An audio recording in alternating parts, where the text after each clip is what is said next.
My husband Henry is missing, and there's a dead body in my bed.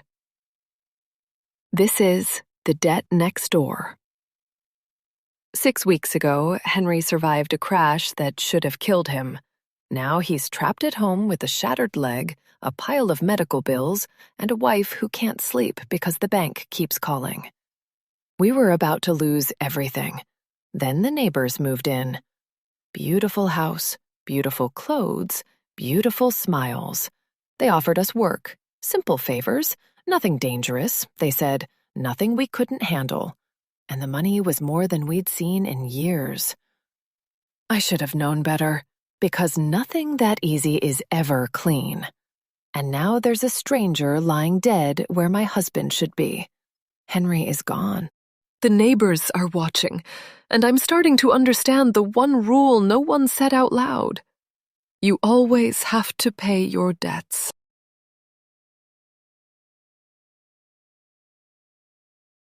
Chapter 1. I hate how badly I need this promotion. Every day it gets harder to focus, and every moment I spend in this office is more agonizing than the last. When someone walks by, I'm sure it's Hoskins. My boss enjoys watching me squirm in my seat. Sometimes I feel his gaze from my office's windows and walls as he plots how he's going to screw me over. He's one of 3 partners, but Hoskins will have the final say in the promotion. He always does. Gary and Carl haven't cared for a long time. These paranoid thoughts aren't useful. I doubt they're even accurate. But knowing that doesn't prevent them. I lean back into my chair, close my eyes, and try to breathe slowly and steadily, like those meditation teachers on YouTube always suggest. It hasn't helped much so far, but there's a certain comfort in trying. Stress is nothing new when it comes to working at Powerhouse, but I usually have an easy coping mechanism. I think of Henry out mowing lawns and planting flowers in the sun. Even though I can't be there with him, it's soothing. His world of warmth and color is a worthy distraction from this cold, sterile office. At least, it was. 6 weeks ago, he wrapped his work truck around a telephone pole. So now all I can picture is him sitting bored and miserable on the couch at home, his broken leg resting uselessly on the coffee table. Thoughts of Henry now remind me of our growing stack of hospital bills, of past due payments to his mother's retirement home. This fear is justified, but it isn't helpful. I try to shake it away. My office feels unreasonably warm, and I'm trying to draw blueprints with a cold water bottle at my side. I wish I had a hand towel to wipe away the sweat. The thermostat in the main room says it's 71 degrees, but I'm skeptical. My compact mirror reveals that, to my relief, I don't look as disheveled as I feel. Beads of sweat have gathered on my face, but my eyes look relaxed, my dark brown ponytail still neat. My sweat doesn't show through my blouse. Thank God I chose a black one today. There comes a knock at the door, and as usual, I'm sure it's Hoskins. My muscles tense, my body language at the forefront of my mind. I try to compose myself. Come in. I sigh with relief as Jeff and Lacey enter. Jeff looks as sweaty as I feel, but that's nothing new. The guy had armpit stains in January. His button-down is wrinkled, and his freshly shaved face reminds me of just how young the guy is. 23, 24 at most. Hoskins is a hell of a first boss for a kid just out of college. Despite his nerves, he's well-built and handsome, broad shoulders and strong cheekbones.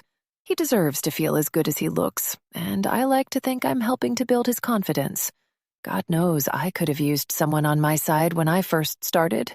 Lacey looks put together and seems totally oblivious to Jeff's constant nervousness. She's maybe 35, just a couple years older than I am, but she could pass for a 20-something easily. Today, she looks like she's put more effort into her perfect blonde curls than any of her work. Despite her longevity here, she seems to have no aspirations to move upward. She's exchanged ambitiousness for comfort and self-assurance, and I respect her peace of mind, even if I don't share it. Nervous? Lacey asks, grinning. I set my pencil down. It's that obvious? We were just walking by Carl's office, and we definitely heard your name. Hoskins isn't here yet, but he was for sure talking about the new partner. I heard your name and the word partner in the same sentence. Jeff nods, but he maintains his solemn expression. I heard it too. Sounded positive. Okay, I say. Isn't necessarily a good thing. The sentence could have been, there is no chance Ellie is going to make partner, or Ellie is going to be so mad when we make Tim partner instead. What did you do with confident Ellie? Lacey sits on the edge of my desk. You were walking tall yesterday. Now I come with good news and you're not feeling it anymore? She ebbs and flows. I'm just worried. Nothing is guaranteed. You know how much hell we would raise if you didn't get this job. I know how much hell you would raise, I say, but I don't think anyone else would risk their job dying on that hill. I wouldn't expect them to, and I wouldn't want you to either. Do any good. Tim is an idiot, Jeff says, surprising me. If Hoskins picks him over you, he's an idiot too. He forces an unconvincing smile. Not to mention, you've been here way longer, Lacey adds. Well, I say, shrugging, there is one major difference between Tim and me, one that Hoskins might find pretty compelling. HR would lose their shit if that boys' club screws you over, Lacey says. I totally get where you're coming from, but I think they're finally starting to catch some flack. It might actually be a point in your favor. Word gets around fast when there's only like 40 people in the whole company. Logically, I know you're right, I say. Operating on logic right now. I'll be fine. I just need to distract myself for a few more days. I just wish they would go ahead and announce it so I wouldn't have to worry all weekend. Well, you know we're here for you, Lacey says. Lunch today?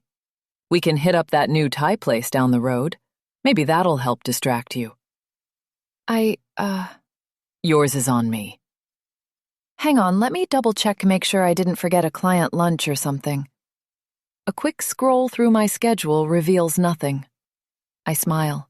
Nope, all clear. An awkward silence hangs in the room.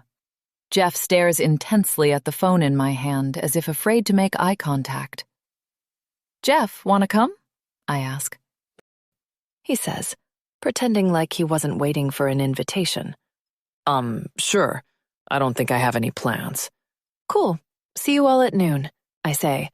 They start to leave, but Jeff pauses on his way out, then turns to me. You got this. He blurts out, the words like vomit all over my floor. I can't help but laugh. Thanks, Jeff. A few minutes later, the slender form of John Hoskins floats down the hallway. As usual, I want to turn away, but can't. His entrances are difficult to miss. Standing at about 6 feet, he's imposing, despite being rail thin. The guy can't weigh more than 150 pounds, but the fluffed-out suits he favors embellish his form further. Today, he's in a pinstripe getup like he just stepped out of a 1940s mobster movie, with a bright watch chain hanging out of his front pocket to complete the look. He nods as he meets my gaze through the window. He was waiting for me to see him. Fluorescent lights glint off his bald head, freshly shined with wax. There's a big, sharp grin on his face that makes me shiver.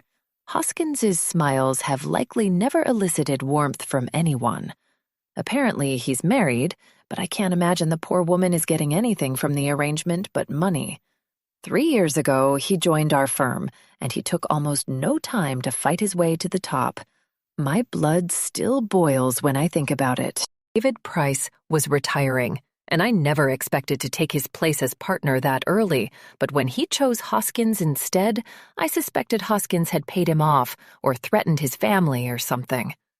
Many projects have come and gone under John's watch, but he only seems interested in the biggest and most important buildings, warehouses, office complexes, high-rise apartments, anything gigantic and imposing. He tends to favor hard edges, brutalism with a modern flair. They do often look powerful. If architecture isn't his passion, it's intimidation. I hate playing ball with him, but I have to. Soon, it's all going to pay off, and we can finally be on equal footing. Not to mention equal pay, and maybe I can finally afford these bills. Before I have a chance to say anything, he enters, still grinning. Good morning, Ellie. Morning, John. Those the designs for the Pritchard you're working on? I nod. Oh, God, he wants to come and look. As a rule, I don't let anyone see my works in progress until I'm ready for collaboration. It took years to reach a level of trust needed for the boys upstairs to grant me that privilege. I can't help it. I'm a control freak. I don't even like using the computer until I've had a chance to draw everything out by hand. Hoskins knows this, of course. He picks up the papers and eyes them warily. His grin fades, and his face goes neutral while he examines my work. For a long time, we sit in silence while he looks. I don't take my eyes off him. We're playing a game, and it's one I'm finally capable of winning. He's trying to psych me out, but I won't let that happen. Not bad, Walker. This is perfectly adequate work. His smile returns. Adequate? My cheeks burn at the word. Steam builds in my chest, and I almost burst. Deep breath. Don't let him win. Thanks, John. I return his fake smile. A couple more days, and it'll be a cut above adequate. He keeps staring. Good to know. I look forward to it. Finally, he stops lingering and steps away to continue his patrol of the firm without another word. A little bit of the tension leaves my shoulders, and I sit back in my chair and relax. I just need to stay focused. The entire office is on my side. There are no other candidates even remotely as qualified as I am, especially not Tim. But if that's the case, why am I still so nervous? It's only natural. More is riding on this now than ever before. I think of Henry again, of the bills that need to be paid, and a wave of determination washes over me. If Hoskins can work his way to the top in 2 years on confidence alone, I can do it after 10. The more I tell myself that, the more I believe it. Chapter 2. Any weekend plans? Lacey asks. Please say no, because I have an idea. Neither Jeff nor I say anything. Thankfully, we're interrupted by the approaching waitress, who, despite wearing what I assume is a traditional Thai dress, speaks with an American accent. We order. I finally bite. What's your idea? We should take a road trip to Tulsa. There's a band I like playing at Kane's, and I keep meaning to check out some of the breweries there. Could be a fun way to spend a Saturday. Jeff takes a long gulp from his iced tea, and I look away. Lacey, Oh, come on. We never hang outside work anymore. Has never seen how hard we can party. Since reaching my 30s, I've lost interest in proving to anyone how hard I can party. Lacey's cheerful rejection of aging is inspiring, if a little misguided. Not that that's the real reason I don't want to go. I guess I might as well be honest. I shouldn't. I say, money is tight right now. It's difficult to force the words out, which is silly. These are my friends. Oh, sorry. Her cheeks go red. I didn't mean to. No, it's okay. It's just that Henry can't work for a while. Plus, he was transitioning to a new insurance policy when it happened, so he wasn't covered. It's a whole mess. It feels good, to be honest, even if I'm not telling the whole truth. I'll call this compromise a win. No reason to mention his mum's expensive new retirement home. I'm sorry. I mean, I wouldn't mind paying for— No, please don't. I wouldn't be comfortable with that. We should definitely hang out soon. Just maybe make it cheap. Go to the park or something.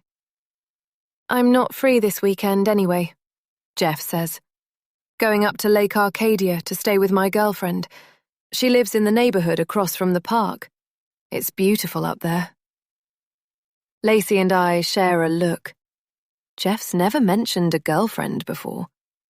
I'm grinning, but Lacey looks a little crestfallen. Despite being 10 years his senior, she's been crushing on him since he started. Not that she's ever done anything about it. Girlfriend, huh?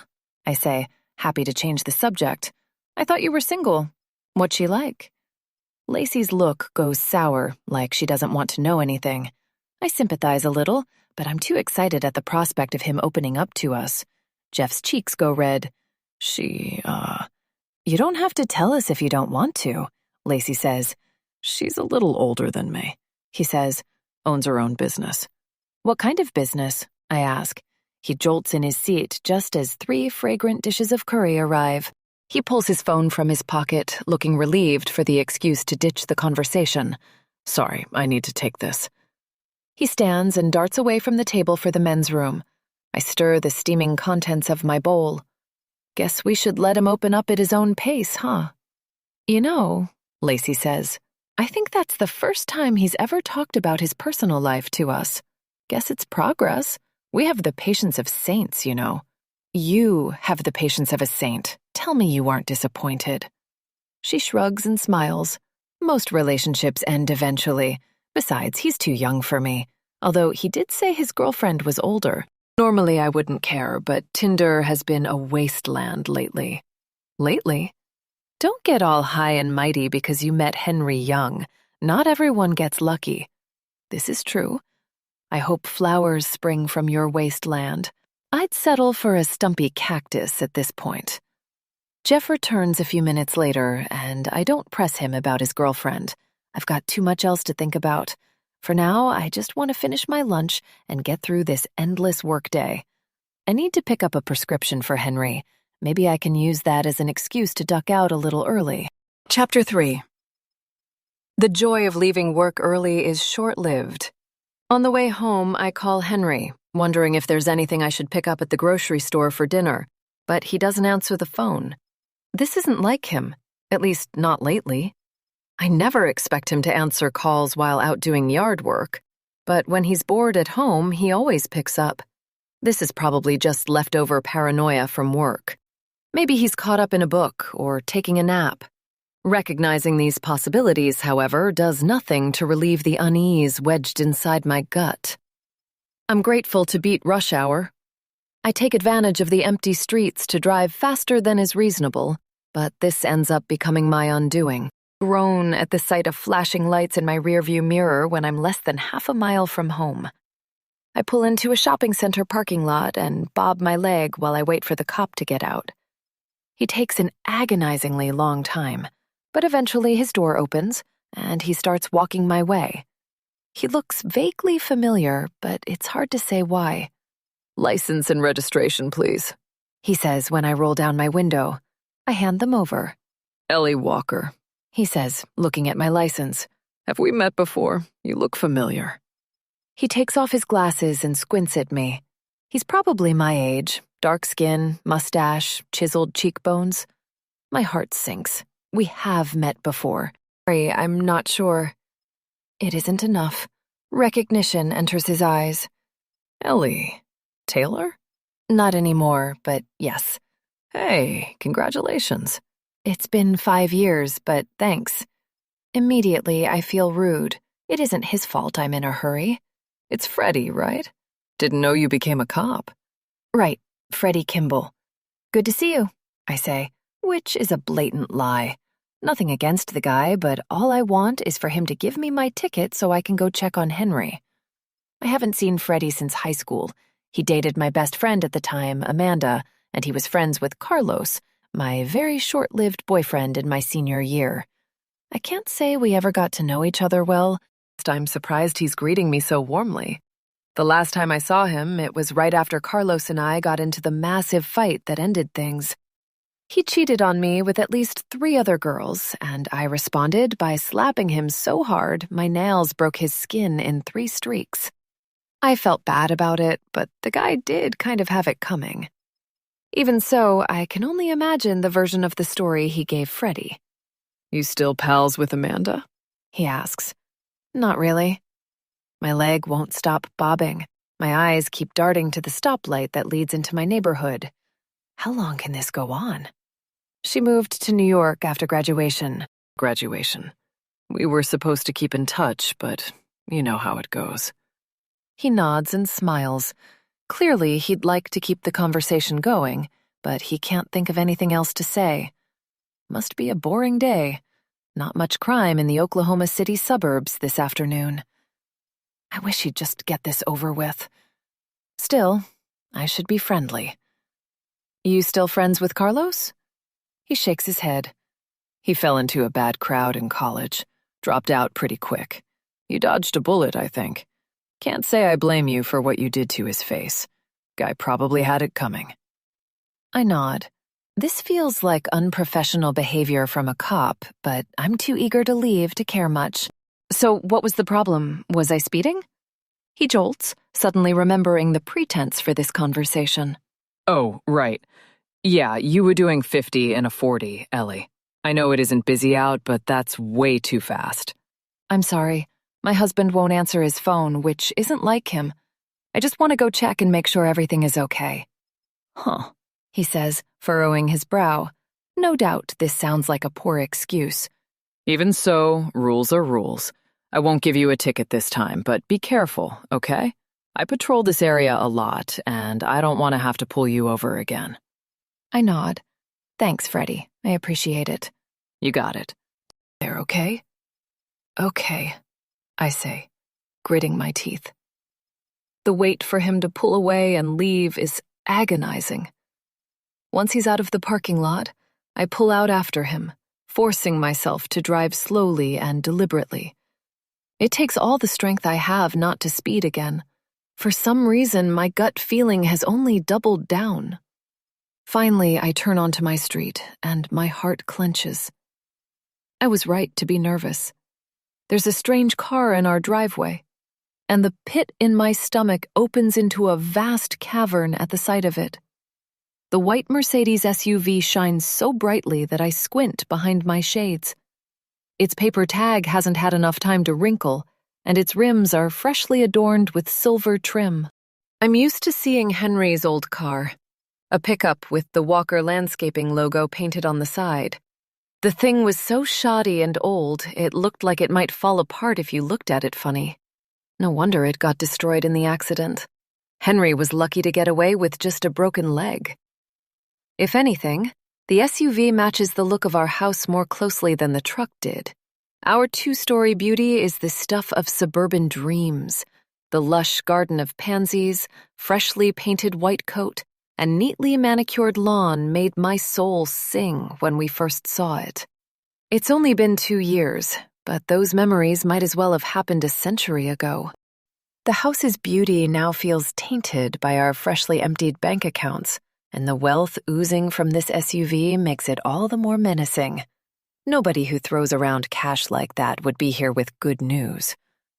I park my car along the street, step out, and glance around the block to see if any of our neighbors are paying attention. They aren't. Since I left work an hour early, most of our neighbors are likely still in their offices or stuck in early traffic. The house directly across the street has the clearest view, but it's been empty for months. Our front door is ajar, which makes my heart pound faster. I think of Henry inside, helpless in his cast against whoever is intruding. I quicken my pace toward the door. Angry voices echo from inside. I push it open and call my husband's name. The voices stop. Carefully, I tiptoe around the corner of the front landing and see 2 men standing over his slumped form on the couch. They both look like they're in their 40s, clad in black suits, with gold chains gleaming against the clean material. One is short and fat with a thick mustache, while the other is tall, his hair tied into a ponytail. The short one is holding a gun. Henry's cheeks go red at the sight of me. A thin drop of blood drips down his face. He isn't just ashamed. He's swollen from a beating. We share a moment where it feels like we communicate without words. "I'm so sorry," his eyes say. "I should have told you." Told me what? Deep down, I already know. "Damn it," Ponytail says, turning to me. "Who is this, your wife?" "Yes," I say. "Who the hell are you?" He walks toward me. "I'm the guy your husband owes $5,000 to." There's a sadistic quality to his gaze that makes me take a step backward. Sweat breaks out on my palms. This is a man who is unafraid to hurt people. Maybe worse. Despite his commanding presence, there's something off about him, like he's playing a part straight out of a mafia movie. Ponytail gets too close to me for comfort, and Henry tries to hobble after him on his crutches. He backs down when the bald man smacks him in the cheek again with his gun. Not hard enough for serious damage, just enough to make sure he stops. I whimper. After 10 years together, his pain is my pain. Look, Ponytail walks slowly toward me. I'm a nice guy, but when people lie to me, try to cheat me out of my money, I get upset. And sometimes when I get upset, people get hurt. Play fair, and I can be reasonable. I try to maintain a stoic expression, but I feel like he sees right through me. He grins with shining white teeth. The bastard is enjoying this. How much did you say he owes you? Why? Think you can pay it? He withdraws a switchblade from his pocket and whips it open. I won't appreciate being lied to again. He runs the flat side of his knife along the sleeve of my blouse. I clear my throat and gulp. You said 5,000? Right now? Yeah.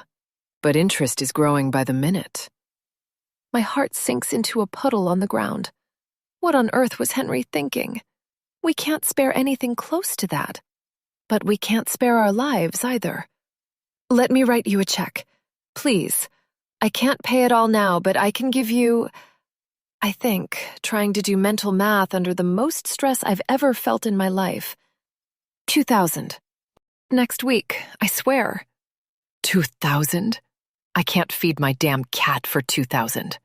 Please, it's all we have right now. He flips the knife closed. Write the check. I throw my purse around my shoulder and fumble inside for my checkbook and a pen.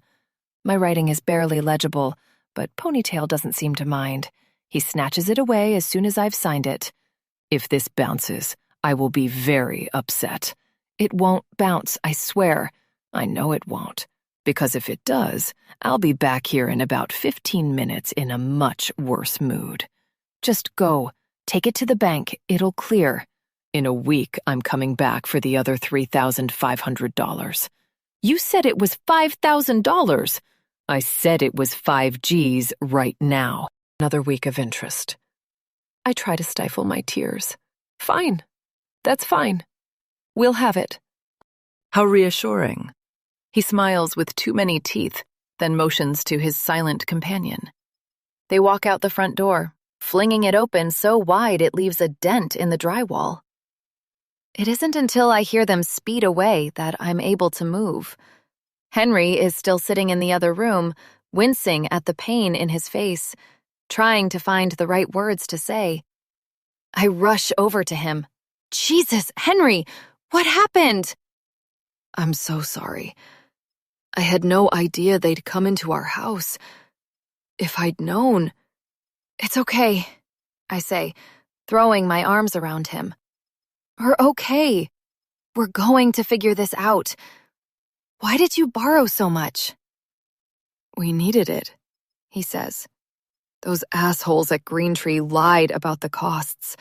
They sprung a bunch of other fees. What was I supposed to do? I can't move my mom again. What were you supposed to do? You were supposed to talk to me about it. I knew you would tell me not to. Well, I wouldn't have been totally off base there, would I? This was obviously a bad idea. The guy seemed professional. I had no idea he was going to barge in here with that mafioso crap. It was impulsive. I'm sorry. I know it's no excuse, but I'm going nuts in here, baby. I'm supposed to be working all day, and He slams his hands down on his crutches. I'm stuck, and it feels like there's nothing I can do. To do that online work you set me up with, but I can't focus. I'm not built for it. I just needed to do something. He puts his head in his hands. God, I really messed up. He's right, but there's no sense in pointing it out. A part of me is furious, but it wouldn't do much good to make him feel worse. To an extent, I do understand. Henry is the kind of guy who can barely sit still through an entire movie, let alone a workday. He has more energy than anyone I've ever met.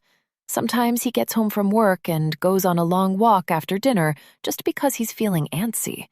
Helplessness and restlessness are a toxic combination. Not that it's a good excuse. I take a deep breath. Hoskins is supposed to confirm the promotion on Monday. Once that happens, the raise should be enough to up our loan. From the bank, not from a loan shark.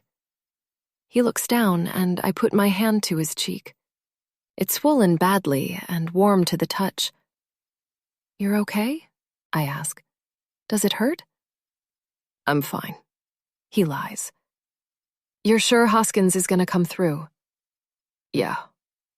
It's a blatant lie, but I can't help it. "Have you talked to anyone from work about it yet?" "A little," I say. "Jeff and Lacey seem to think I have it in the bag, too." He frowns.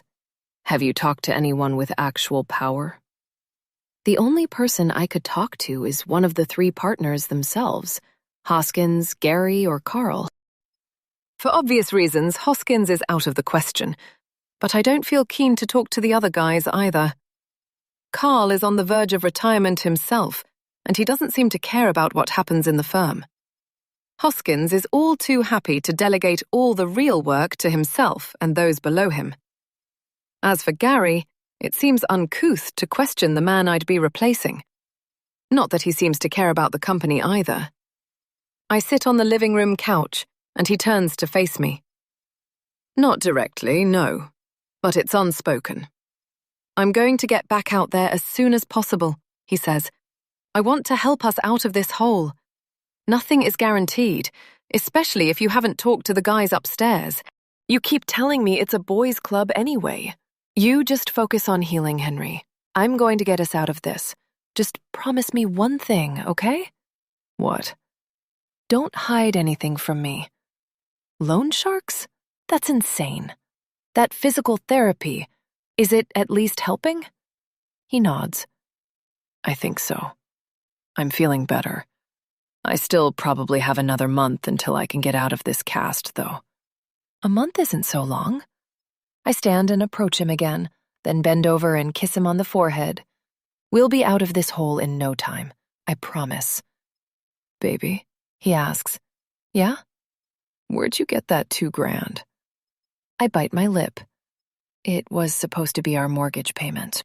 Chapter 4. All that's left in our freezer is a bag of frozen chicken breasts, but I'll be damned if we aren't going to enjoy them. While the meat thaws and brines, I start boiling water for spaghetti and search the dismal remains of our spice cabinet to see if any parsley is left. I'm determined to make this $3 meal feel like at least a $7 meal. From the other room, Henry grunts as he lifts himself up and down on his chin-up bar. It's the only real exercise he can get at this point. I smile at his resolution. The doctor estimated 6 more weeks, but I have no doubt Henry will try to convince him to cut the cast off before then.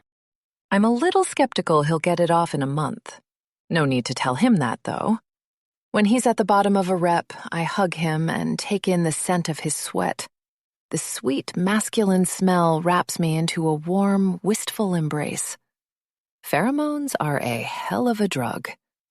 Henry's work ethic was one of the first things that attracted me to him, but his chiseled jawline and cut muscles didn't hurt. Doing physical labor all day has its benefits. Our fields couldn't be more different, but we both work long, grueling hours. There's something comforting about coming home to a man who's worked just as hard as I have, even harder in some ways, his clothes smeared with dirt and cut grass. He's the yin to my yang. I think if I'd married another neurotic Type A office drone, we'd have driven each other insane by now. We're perfect together. 10 years on, and I still can't get over how much I love Henry, even after what happened today. A part of me wants to be angry, but I just don't have it in me. Not when our marriage feels like the only thing going well right now. He enters the kitchen looking refreshed. After an hour with an ice pack, the swelling on his face is nearly gone. The punch hadn't been as bad as I thought. It was going to be okay. It had to be. I put out 2 plates of chicken parmesan and lean back into my chair, trying to clear my head of all the stress. Fortunately, Henry has other plans. "So, what are you going to do if the promotion doesn't go through?" "That's not going to happen." "It doesn't hurt to think about. Like I said, nothing is guaranteed. Didn't you say a couple months ago an old classmate tried to recruit you? Yeah, I say, but I've been at Powerhouse for 10 years. I don't want to start from scratch. Are you sure you'd have to? He says through a mouthful of chicken. With your experience, they might offer you more money than you're making now. This is really good, by the way. I smile at that because he's wrong. The chicken is dry and stringy, but I appreciate the compliment all the same. I don't know. Pretty sure the position got filled. I glanced at the company's LinkedIn page about a month later, and they'd hired someone. Also, the tone of her email was kind of condescending, like she was doing me a huge favor by offering. Besides, she kept talking about our weird reputation at the other firms. The whole thing just felt off. I mean, it sounds like she was trying to do you a favor. I have a lot invested in Powerhouse. Making partner is going to make all these years worth it. It's a closure thing. Is it a closure thing, or are you just too proud to accept someone's help? My cheeks go warm, and I set down my fork. Bold words for someone who took a loan from a shark. He stares at his plate. Yeah, sorry, not my place. If, for some insane reason, I don't get this promotion, I'll respond to her email, okay? Guess I won't have a choice. You never even responded? Come on, that's just rude. Like I said, she came off as rude, too. Ellie, I love you more than anything. But not everyone is out to get you. Sometimes people just want to help. I sigh and take another bite. He isn't wrong. My mind flashes to an email my sister sent me a few days ago. She said she'd heard about Henry's accident and asked if I was okay, if I needed anything. I told her I was fine and Henry was recovering nicely. Good, but what was I supposed to do? Ask her for money? I can't imagine nurses are drowning in cash. Besides, admitting I was utterly broke more than 10 years into an architecture career was more than I was able to bear. My own sister judging me. It doesn't matter. I'm going to get us out of this myself. I know you said you were having trouble focusing on the blog post writing, I say, but have you finished anything? I finished one article today, but the pay wasn't much. I'll keep at it, though. I'm really rusty. High school newspaper was a long time ago. If you can't do it, it's okay. Don't force yourself. Focus on getting better, not doing work you hate. Focus on that new physical therapy. He rests his chin in his hand. I'm not in a position to turn down work, Ellie. To be honest, it's kind of killing me that I can't get anything done. I don't know what happened to my attention span. I'm not sure how to respond to this, so I don't. Henry is right about the promotion. Nothing is guaranteed. Hoskins' announcement can't come soon enough. Chapter 5. I don't care how rewarding your career is. Nothing beats waking up on a Saturday morning with a whole day of nothing ahead of you.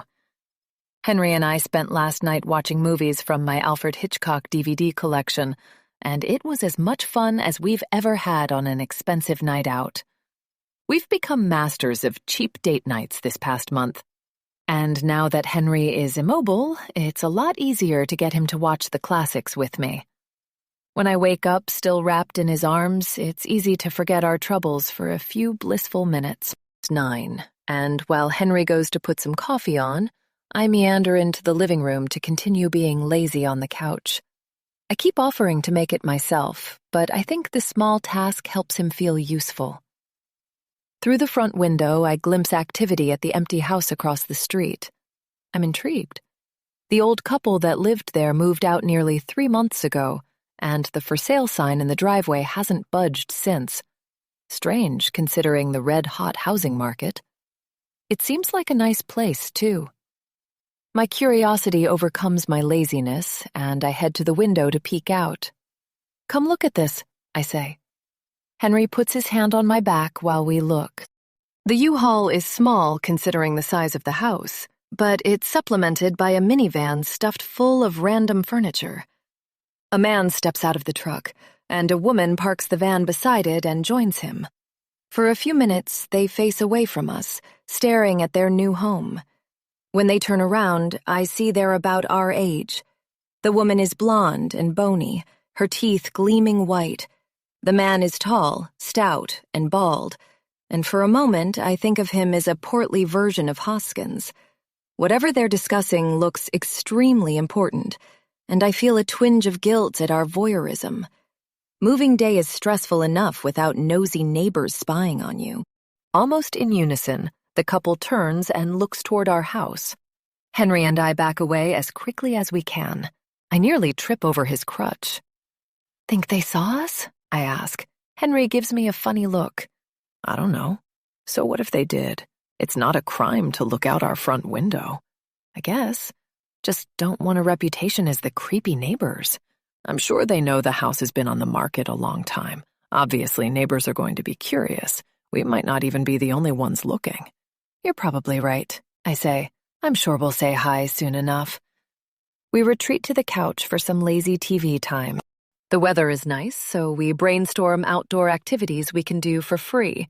But Henry is too limited by his crutches to do much. You never think about how everything fun costs money or takes a lot of physical effort until you find yourself in a situation like ours. After a while, we land on another movie, but Henry fidgets through the entirety of it. When it's over, he shambles away from the couch.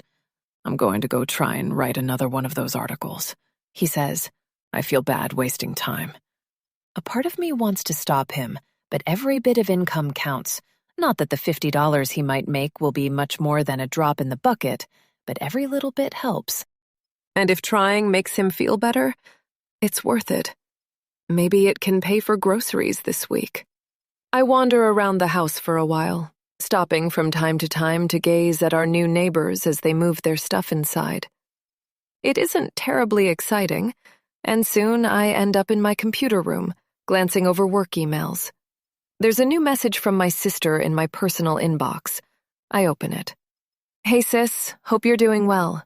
I never heard back from you after my last email, so I thought I'd check in again. How's Henry's healing coming along? He must be going crazy. More importantly, how are you doing? I know it's just big sister doting, but I'm worried about you. I mostly ask because you usually talk to me all the time when things are going well. When you go radio silent like this, well, the silence is deafening." I started doing therapy a couple months ago, and to be honest, it's been insanely helpful. And I've started to realize more and more that Mom left me with some serious baggage. I'm not saying you ended up in the same boat. Obviously, you were younger than I was when she died. But she did raise you too. And in some of the memories my therapist and I keep talking about, you were definitely there. I know you and I are very different people, but we're the only family we've got. I love you, and I want what's best for you. Please email me back, or even call. I miss my little sis. Love you, Hannah. A wave of guilt crashes into me. It should come as no surprise that my sister sees right through me. It doesn't take a genius to notice patterns in someone you've known your entire life. I start typing a response, but delete it. This cycle repeats for the next 15 minutes. For some reason, I can't loosen my brain enough to let the words come. It's stupid. She's my flesh and blood, but that doesn't make it any easier. To some degree, I think she understands. She's using email to give me space. If she wanted to force me into talking, she'd call. I love Hannah, but I don't love thinking about our mom. It's been almost 15 years since lung cancer got her. And I've had all that time to feel confident that the less she inhabits my mind, the better. Despite everything she put us through, I still made something great of myself. So did Hannah. Then why did your husband just get beaten up by a loan shark? More like, why did Henry have to get into an accident in between insurance plans? Sometimes bad things just happen to good people. Mom always made that clear to us. I wonder what memories Hannah is referring to, and one immediately pops into my head. I haven't thought of it in years, and I'm caught off guard by how clear it is. I must have been about 10, Hannah 13. The three of us were out to eat at a Chili's. Mom's latest boyfriend hadn't been around in a few weeks. I think his name was Tony, and I think I'd come to like him. Mom looked tired. Her blonde hair was messy, and she'd clearly been hitting the margaritas harder than usual, even if I didn't recognize that as the reason for her demeanor at the time. She waved off the waiter after we were finished with ordering and gulped her drink. We sat in silence for a minute before Hannah spoke up. "Mom, where did Tony go?" Mom sighed and set down her glass goblet with a thud. "You won't be seeing Tony again, girls. Sorry, girls. Sorry. Things didn't work out." Tears welled in my eyes, but neither of us said anything. "I'm sorry," she said. "Look, I didn't mean for it to happen. Men just get tired of me. One look from a tramp slinging hot wings at Hooters and they can't run out fast enough. Who cares about commitment when she's 15 years younger and has no kids?" "He didn't like us?" Hannah asked, her eyes wide. Mom sighed again. "It wasn't you, honey. He just got bored. No different than your father." I think this was the moment that the memory solidified. Men came and went throughout my childhood, but she never talked about Dad. "Did Dad not love us either?" I asked, voice trembling. Now the question feels childish, but at the time I was desperate for her to tell me it wasn't our fault. "I don't know," she admitted. "I would love to tell you that he loved you, but if he did, it wasn't enough to keep him around." I choked back tears at this explanation, but Hannah got angry. "If Tony hates us, fine, but why would Dad bother having us if he didn't love us either? Why did he marry you?" The question seemed very grown up to me, but she did have a few years on me at the time. Even so, it was a fair question. Mom gulped her margarita. "I don't know. Sometimes in life you trust people and they let you down. They want to make a life with you and it turns out they're full of shit. You can't trust someone just because they seem trustworthy. That's how you get burned. I wish it didn't have to be this way, but I'm not gonna lie. You have to be careful." Good Lord, what an awful parent. When she died a few years later, I locked most of her life lessons away. Why this one returned is beyond me. Staring at the computer screen, I feel more tears welling up, and suddenly I'm 10 years old again, and 12, and 15. This was far from the only lesson she offered us. I try to type another response to Hannah, but I don't get much further. Making another mental note to respond tomorrow, I close my laptop and head back to the living room. Henry is still on his laptop in the bedroom, and I decide not to bother him. If he's focusing, the last thing I want to do is burden him with this weird flashback. Instead, I head back to the window and stare out, letting the sight of our neighbors as they move in distract me. After a few minutes, they gesture to our house again. This time, I don't move away. Soon they return to their boxes.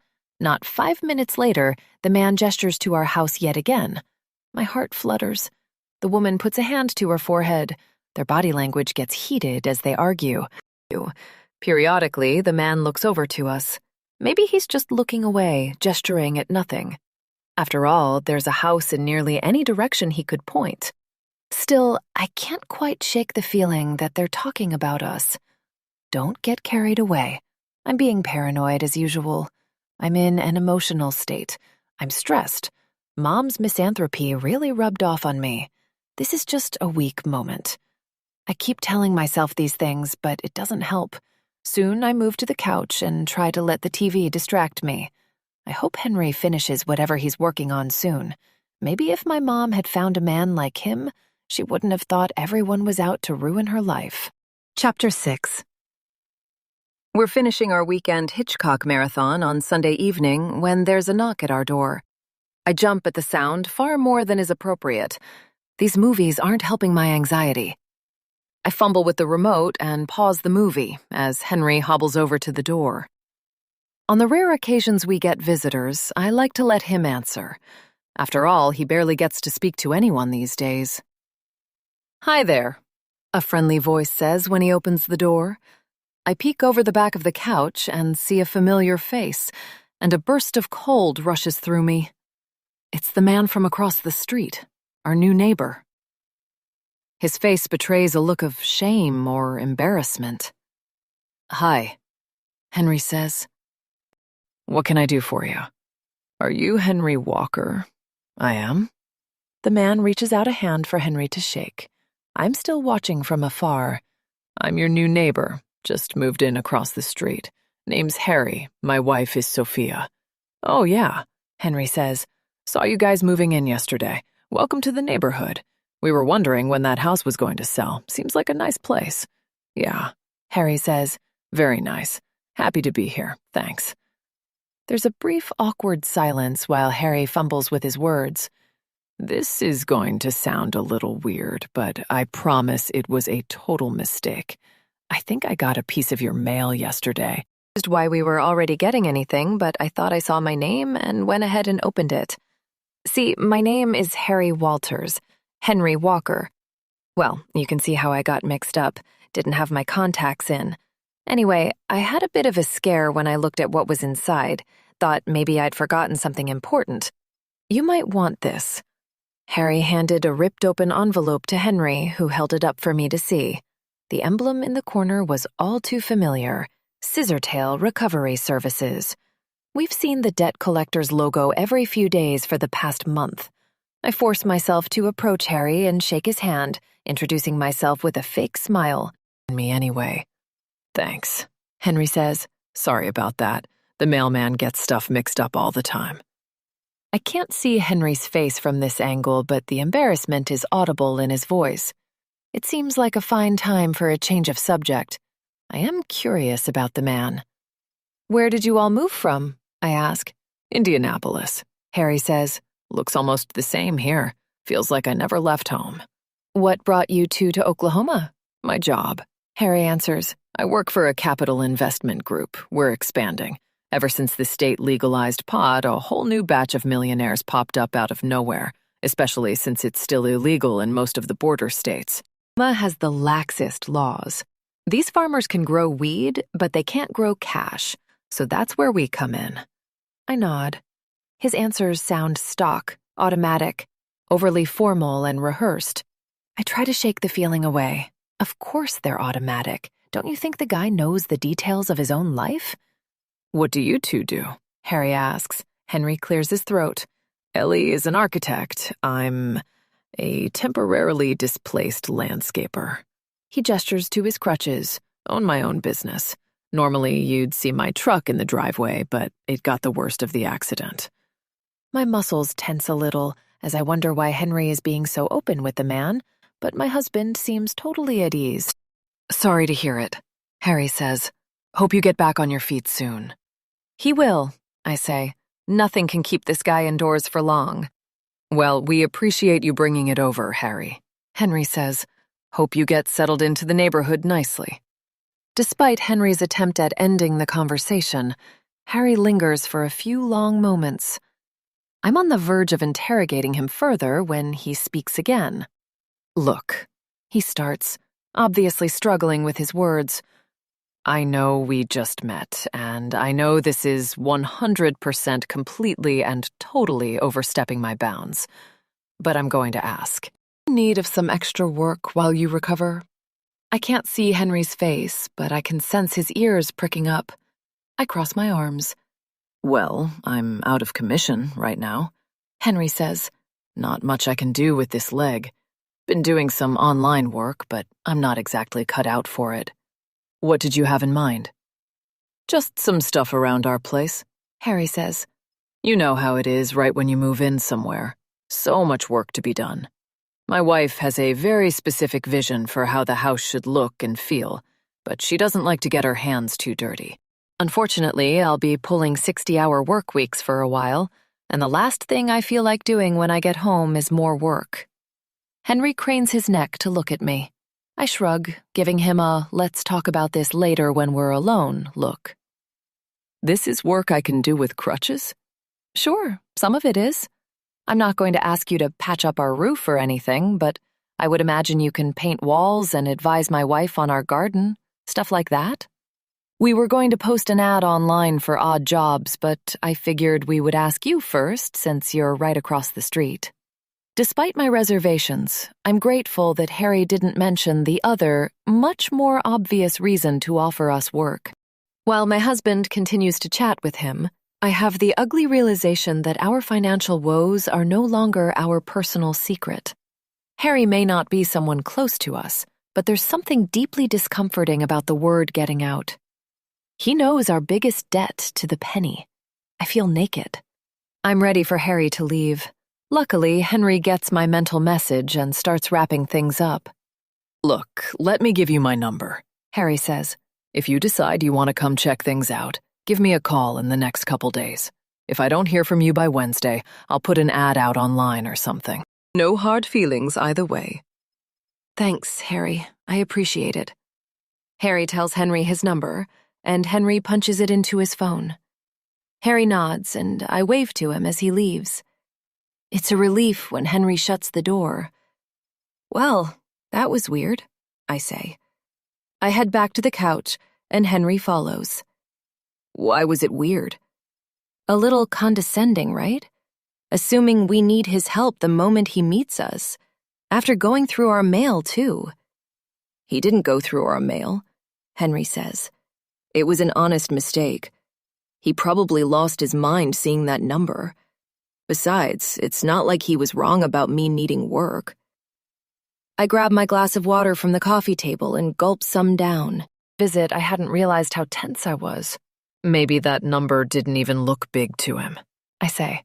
He works in finance, and he can apparently hire people to do all his housework for him. Wouldn't surprise me if he could pay it off without skipping a meal. Henry shrugs. Regardless, he's offering work that I can do. And if he's as rich as you think he is, maybe he pays well. It just seems a little invasive of our personal space is all, and a little too convenient. I don't mention the arguments I saw, the gestures toward our house. I'm sure he thinks I'm paranoid enough already. Yeah, that's what we should complain about right now. Life being too easy. Look, like I said before, I am in no position to turn down work. I'm a little skeptical that I'll have much I can actually do, but there's no way I'm not going to at least call. I start to respond, but stop myself. Some stupid part of me can't shake the feeling this is a bad idea. It isn't rational, I'm sure of that. There is absolutely no reason why Henry shouldn't do this. It'll make him way happier than anything he can do online, and it'll help us pay our bills. This is good. Maybe if I keep telling myself that, I'll believe it. My mother's words re-enter my mind. You can't trust someone just because they seem trustworthy. It's how you get burned. I was only 10. How accurate can my memory be? But if she didn't say these things, why did they feel so clear in my mind? The more I think back on her last few years, the more I realize what a beaten-down person my mother was. My father must have done such a number on her, and she must have done a number on me. Thanks, Mom and Dad. Having kids was a great idea. Maybe my sister is right. Maybe therapy would help me make sense of whatever baggage she left me with. I'm not there yet, but I can at least try to move forward a little. I think that's a good idea. I think you should call him. Harry seems like a nice guy. The words don't feel like my own. They feel like the words of the woman I'm supposed to be. The feeling will pass, but I can't help how genuinely uncomfortable I feel about my husband going into that house. I force a smile, and he answers it with a grin. Good. I'm actually pretty excited. An excuse to leave the house. God, my standards are low these days, aren't they? I laugh and reach over the couch to kiss him on the cheek. We finish the movie, but I don't pay close enough attention, and the climax catches me off guard. Afterward, I head back to my office and start typing an email to my sister. Hey, sis. I've been thinking a lot about your message. For 5 minutes, I watch the cursor blink on and off at the end of the word I. Sighing, I leave the email as a draft and head back to the living room. Halfway into some dumb TV show, I remember that Hoskins' announcement is tomorrow morning. Somehow I'd managed to completely forget. It was nice while it lasted. As we lie in bed later, Henry snoring away, anxiety keeps me awake. The worst kind of anxiety, the kind you can't put your finger on the source of. It takes me hours to drift off. I have a bad feeling about tomorrow. Chapter 7. It's been a rough day so far. My palms are drenched in sweat, and I can't stop checking my email. It's a good thing Hoskins is supposed to make his announcement this morning because I don't think I could get a thing done today if it was supposed to happen any later. I sit and wait at my desk, hoping nobody who walks by notices how anxious I look, hoping Hoskins himself doesn't swing by to taunt me with that stupid face. So far, so good. If you can call this good. I woke this morning to a feeling of impending doom, my confidence nowhere to be found. I expected to be nervous, but this is a step beyond nervous. A voice deep inside is sure I'm going to get shafted today. Anything? I just want to know why. Nothing about this promotion changed over the weekend. Even so, it felt like I was putting on my makeup and getting dressed just to drive myself to the slaughterhouse like a clueless sheep. God, that's dramatic. This is a promotion I'm talking about, not life and death. Still, I can't shake the feeling. Lacey tried to say hi when I walked in, and I waved her away. I'll have to apologize for that later, but I think she'll understand. As I check my email for the 100th time, it occurs to me that Hoskins never specified how he'd be announcing the new partner. Expected an email summoning me to his office at some point, but that was never explicit. Just me projecting my own expectations. Then it comes. One new message from John Hoskins. My heart nearly stops. No summoning, or rather no personalized summons. It's a group email. Most of the staff is supposed to meet in the conference room in half an hour. My feeling of impending doom intensifies. The next 30 minutes are excruciating. I try to distract myself with the internet, but I can't focus on anything. When 10 o'clock starts drawing near, I'm ready for whatever's going to happen. I'm the first one there, and I watch as my bored-looking colleagues shuffle in, sipping the last dredges of their coffee, and probably wondering why they're being interrupted. I share their wonder. Nobody announces promotions in front of the entire staff. At least, not unless the candidates have already been informed. Surely that isn't what's going on here. Jeff and Lacey are two of the last people inside, and they take the seats on either side of me. It's likely that nobody else wants to sit next to someone with so much negative energy. They both look confused. He didn't say anything yet, did he? Lacey asks. Surely he's not. I wouldn't put it past him. Gary isn't even here. You'd think he'd at least want to be here when his replacement gets announced. Jeff says nothing, just looks at me. He's the only one here who appears as nervous as I am, but he's new. After 10 years, confidence should be one of the perks of the job. It usually is. Finally, Hoskins strolls through the hallway, milking the presence of the conference room's big glass windows. He's wearing the same suit from Friday, but he swapped his pocket watch for a gold timepiece on his wrist. I bet he still checks the time on his phone. Good morning, he says as he walks in, sporting his awful grin. First off, my sincerest apologies for calling a meeting on a Monday morning. It's the least sincere apology I've ever heard. Nothing makes Hoskins happier than leading meetings.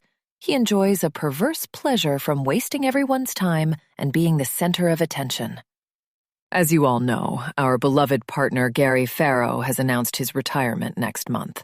While we are all devastated to see him go, the show must go on here at Powerhouse. We've been in serious discussions for weeks now about who is going to take his place. My stomach drops. He's going to do this right here in front of everyone. My brain rapidly flips between terror and hopelessness so fast I can't keep track. I feel both Lacey and Jeff tense up beside me. Obviously, there has been a lot of speculation about this. I know people have been talking. I want to make one thing perfectly clear. Nobody here is entitled to this or any position. Some people might feel that they are owed a partnership due to their longevity or credentials or whatever other justifications they might come up with. That's not how things work around here. We base our promotions on a mixture of merit and potential, and we don't believe those traits are easily quantifiable. My heart is pounding. I'm speechless. This is the most unprofessional thing I've ever witnessed in my 10 years working for this company. Looking around the room, but his eyes keep lingering on me. He isn't smiling now, but there's a hint of glee in his expression and voice. This intensifies when his eyes meet mine. There's no way he isn't talking about me. I don't look away from him, but I know others are looking at me too. Sometimes, he goes on, we at the top can see things from a perspective that others simply can't. We see sparks in people, a genuine passion for architecture, complemented by a tireless work ethic and top-notch people skills. These are qualities that no amount of experience or loyalty can ever compete with. I clench my fists. Genuine passion? I've been drawing houses since I was 6 years old. Mapped out the blueprints of my childhood home at 10 just to see if I could. Tireless work ethic? Does he have no idea how many times I've stayed late, worked 60-hour weeks? Hoskins could not be more full of crap. I was right to be suspicious, right to be nervous. How long has he been planning this? My arms tense up. I'm on the verge of standing and calling him out, and he hasn't even denied me the promotion yet. Lacey grabs my arm, and I resist the urge. When we see a spark like that, we'd be fools to ignore it, and I'm happy to say that we've seen it in someone here. That's why. He draws it out, milking the pleasure from every agonizing moment. Absolutely delighted to announce our new partner. Just say it already, just get this over with. Tim Crabaugh. Please step up to the front, Tim. Tim walks to the front of the conference room in slow motion. People are clapping, I think, but I can barely hear them over the boiling of my own blood. I've heard the term seeing red before, but for the first time, I understand it. The room looks tinged with a crimson glow, like reality is burning around me. Tim is talking now, but I'm a million miles away. Just as soon as my rage erupts, it subsides, and it's replaced by a far worse feeling. Despair. I think of Henry at home, blissfully unaware that the rug's been pulled. I think of our house, our beautiful, perfect house where we were supposed to raise our future kids, where we were supposed to live for decades to come. We'll have to sell it. Our credit will be destroyed, and we won't be able to buy another. We're going to waste away in debt for years. The flood of thoughts gets dammed up, and I close my eyes momentarily. Maybe I'm overreacting. Maybe the raise wouldn't have been that substantial, but I must admit, I've felt severely underpaid for the last several years, and I don't expect that to change. And Henry realistically won't be back to work for at least another month or two. No, I don't think I'm overreacting. This is as bad as I think it is. Ponytail and his partner enter my mind, and I picture them beating Henry's face with a gun again. My lip quivers. I'm barely keeping it together. Lacey puts her hand on my shoulder while Jeff sits there awkwardly. They have no idea how bad this is. They think I'm upset because I wanted the recognition so badly. My devastation becomes rage once again. Tim is done talking, and Hoskins has reclaimed everyone's attention. He seems to be ending the meeting. I start to rise again. I want to tell him off. I want to call him a disgusting scumbag right here in front of everyone. Lacey can sense it. Just wait. She whispers into my ear. I force myself to unclench my fists and breathe, channeling the meditation apps I've tried and failed to use steadily over the years. I can feel Hoskins' eyes on me, but I refuse to meet them. Lacey is right. If I were to tell him how I felt, I'd be buying myself a one-way ticket to unemployment. As screwed as we are now, that would only make things 1,000,000 times harder. I bite my tongue and walk out. I head back toward my office, where I have no idea how I'll focus for the rest of the day. His eyes are still on me, I'm sure of it. Chapter 8. The moment I get home, I find Henry sprawled out on the couch with a lazy smile. I barely have the heart to tell him what happened. I don't have a choice, though, so I open the floodgates before I can convince myself not to. Might as well rip that Band-Aid off. He listens to me with a surprisingly peaceful expression when I break the news. At first, I only intend to tell him about the meeting, but the more I talk, the more I unleash all the pent-up frustration I have toward my stagnant career. 10 years, I say. 10 fucking years, Henry, and it means nothing when some idiot can step in and take it all away. I'm never going to make partner. Not with Hoskins still there. Maybe I do need to find another firm. Maybe I need to give up on Powerhouse forever and just cut my losses. For all I know, any other firm might be better, but it doesn't matter because I can't quit. He nods along to what I'm saying, not speaking, just patiently listening. I don't know what we're going to do. We can't get a better loan. The mortgage is due next week. Those crazy guys are going to come back. I'm going to have to sell my car. How am I supposed to get to work? We're going to have to sell the house and do it as fast as possible.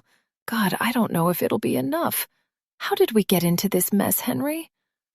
I sit beside him on the couch, bury my face into his shoulder, and cry. For a few minutes, I just let the tears come. I still feel awful, but it helps. Look, he says, I know this is terrible. I know you feel awful. I totally understand. Then why are you so calm? I look up from his shoulder. Be upset. He takes a deep breath. Yes, it's bad. Really bad. You deserved that promotion and that raise. But things may not be quite as horrible as they seem right now. My despair lifts a little. I stare at him. Why? Hang on. He grabs his crutches and stands, lumbering from the living room into the kitchen. I sit and wait, utterly confused. He returns a moment later with an envelope. It looks stuffed full of something. I went across the street today. At Sophia. Nice lady. They did indeed have some work for me. I eye the envelope again. What kind of work? Random stuff. I painted a bedroom. That took a few hours. It was weird, though. She wanted it painted from white to off-white. Guess some people are picky. After that, she took me around outside. Guess they're planning on having a garden back there. Just asked for my advice, basically. Pretty much what Harry said they'd want. Okay, I say, grateful for an excuse to think about something different. What did she give you for it? He plops the envelope down in front of me on the coffee table. That's what I was getting at when I said things might not be so bad after all. He nods to the envelope, and I pick it up. Inside is a batch of $100 bills. My eyes go wide. 2,000, he says, for 1 day's easy work. Not even 1 day. I was there for about 4 hours. 2,000? I struggle to say something else, but words form and fall unspoken from my mouth. Why? I don't know, he says, shrugging. I tried to refuse it, but she insisted. I may not be as skeptical as you are, but damn, this just felt like pure insanity. It kind of freaked me out at first. Well, yeah, obviously the work you did isn't worth $2,000. Did she give you a reason? She tried hard not to, but I finally got it out of her. I guess since Harry works in finance, they've got more money than they know what to do with. They knew we were in trouble and wanted to help us out. Plus, they did have some work to do. They just met us. Hell, I still haven't met Sophia. Why on earth would they care enough about us to do something like this? Do they have no family? No charities they care about? I don't know. Look, I know it seems crazy, but maybe we just, shouldn't overthink it. To be honest, we aren't in any position to turn something like this down. I think of the check I wrote to those 2 goons the other day. $2,000. It's the exact amount. I know. Kind of weird, right? Very weird. For a few minutes, we both just sit and stare at the stack of bills. Well, I say, the money is ours now, so I guess let's just embrace it. Might as well assume it was just some random act of kindness. Henry smiles. Thank God. I was worried you were going to make me return it. Honestly, I say, laughing to myself, if this had happened at any other point in our marriage, I probably would have marched across the street and asked what their game was. A part of me still wants to. But you're right, we're in no position to turn it down. Thank God we can pay our mortgage. With my next check, we should be able to pay off most of what you owe that shark. I don't know how we're going to get the rest, though. Nice as this is, it's a Band-Aid solution. I still didn't get the job. Well, he says, about that. Yeah? Well, when I was leaving, Sophia stopped me. This was after I asked her about the money, and she kept insisting I should take it. She told me to come back tomorrow, said she had a lot more where that came from. Seriously? He nods. I asked her what else needed to be done. She said she wasn't sure yet, but she'd figure it out. She doesn't know? Oh, hey, I really want to give you more money, but I can't come up with a pretense right now. Sleep on it. Henry shrugs. She didn't come on to you or anything, did she? He blushes. Perfectly respectful. Remember, it was Harry who suggested this first. So what are you going to do? What do you think I'm going to do? I'm going to go back first thing tomorrow morning. Chapter 9. I need to take a personal day. Okay, fine, half a personal day. While I'm sitting in the kitchen and waiting on the coffee to brew, I can't stop thinking about Hoskins's stupid face. This morning is supposed to be relaxing, but I can't fight off the rage. The thought of going into work is more than I can stomach. But I just need to relax for a while, maybe do some yoga or meditate. If I ever had a good reason to maintain the habit, this is it. Just breathe, long and slow. Eventually, it starts to work.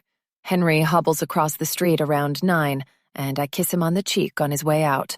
Of a leisurely morning and a YouTube-led yoga session, I finally start to feel some peace.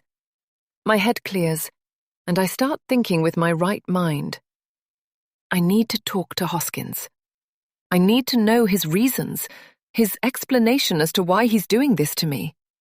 But I'm in no position to do that unless I can be calm and calculating. The thought of Henry making another couple $1,000 across the street helps. Makes me feel like I have the teensiest bit of leverage. When 11:30 rolls around, I'm ready. What's the worst that can happen? Hoskins is an asshole, but he's not going to fire me for asking questions. No doubt he doesn't care about me, but if nothing else, replacing me is more trouble than it's worth. I walk tall when I stride through the office doors. About half the staff refuses to look at me, while the other half can't turn away. Looks like word got out that I wanted the promotion. Jeff has fear in his eyes, but he calms when he sees how composed I am. Lacey goes wide-eyed, points toward her phone. When I sit down in my office, I feel a buzzing in my pocket. But I'm not ready to talk to Lacey yet. I'm ready to do what I came here to do. Once my jacket is on the back of my chair, my purse tucked away, I head back into the hall toward Hoskins's office. 3 loud, sturdy knocks. 10 seconds to respond. Yes. His face betrays a mild annoyance, but that quickly fades when he sees who I am. Mrs. Walker, he says, please come in. Mrs. Walker? I've been working with you for 3 years, John. Call me Ellie. And you've been working for me for 2 of them. He gestures toward the chair on the other side of his desk. So have a seat, Mrs. Walker. I decide to let that one go. Today is a day to pick my battles. I've been in Hoskins' office before, but I've never taken a close look at the decor. There are photos, but none of his wife or family. One framed in gold shows him holding up the corpse of a bloody boar while he carries an enormous rifle in the other hand. Another shows a much younger version of him in baseball garb. I don't recognize the team colors. There are also images of famous buildings around: the Roman Colosseum, Burj Khalifa, St. Basil's Cathedral. It's the kind of thing you'd expect to see during your professor's office hours back in college. Beyond these, the room is empty. We stare at each other for several seconds, daring the other to make the first move. I bite. Why? He puts on a face of obviously fake amusement. Why what, Ellie? Deep breath. Out. Ah, the promotion. I nod. I thought I explained things pretty clearly during the meeting yesterday. What didn't make sense to you? 10 years, John. My words sound as rehearsed as they are, but still I say them. 10 years I've been doing some of the best work coming out of Powerhouse. Clients love everything I touch. The rest of the staff respects me. Why the hell didn't you make me partner? He laughs to himself. Good Lord, Ellie. It's like you weren't listening to anything I said. I'm not denying that you have a lot of talent, but talent alone isn't enough to merit being a partner. We need talent at every level of our company. We need leaders at the top. Then what? What leadership qualities am I missing that Tim is just so gifted with? Breathe, Ellie, breathe. Keep your cool. He leans back into his chair and just stares for a moment. What do you think? Don't test me, Hoskins. It doesn't have to do with something lacking between my legs, does it? Don't be ridiculous. He stares into my soul and laughs. There's plenty else lacking too. My cheeks burn, and I try to swallow my rage. What else could possibly be lacking? I've been playing ball for all 3 years you've been here, John. I've been doing what I need to do, saying what I need to say, holding my tongue when I need to hold it. Exactly, Ellie. You have no spine. You've been letting us walk all over you since the minute I took over. Probably longer. All while smoldering with the hatred for me we know you feel. You know this is a group decision, right? I'm not the only one who favored Tim over you. It was a mutual decision. Carl and Gary had just as much a say. My mouth gapes. I'm spineless? If I was spineless, why would I be here confronting him right now? Look, Hoskins says, you have to remember, we're more than just an architecture firm. This is about more than just buildings. We're a business. Businesses need leaders with balls. Metaphorical balls, I assure you. Plenty of businesswomen have balls. Them. I see the way you interact with the rest of the staff. You're good at what you do, but you aren't a team player. You don't trust other people, and you don't inspire them. Why do you insist on not collaborating from the beginning of new projects? Control freaks can make it in business, but not that kind of control freak. I don't think you'd make much of a delegator. I fight for words. I'm embarrassed when they don't come. The nuggets of truth in his words make them sting worse than they should. You see, he says, I do respect you, Ellie. Oftentimes, people aren't to be trusted. Sometimes you're better working alone. But to be a business leader, you must be ruthless, not independent. If you see someone you don't feel is worthy of being part of your team, you kick them out, not ignore them. Can you see yourself doing that? I certainly can't. I can see you making quiet, angry judgments and finding excuses to ignore your subordinates. My response is surprisingly calm. How am I supposed to prove myself if you won't give me a chance? He shrugs. You can't. I'm not letting you. As I've laid out, you're spineless, unpleasant, a poor team player, and you don't have the balls to do what's needed to make this place better and more profitable. It's that simple. Must I repeat this again? You people this way. You can't expect people to play ball when you treat them like absolute garbage. I can, and I will. I certainly have before. It works very well. How do you think I worked my way to the top of 3 firms?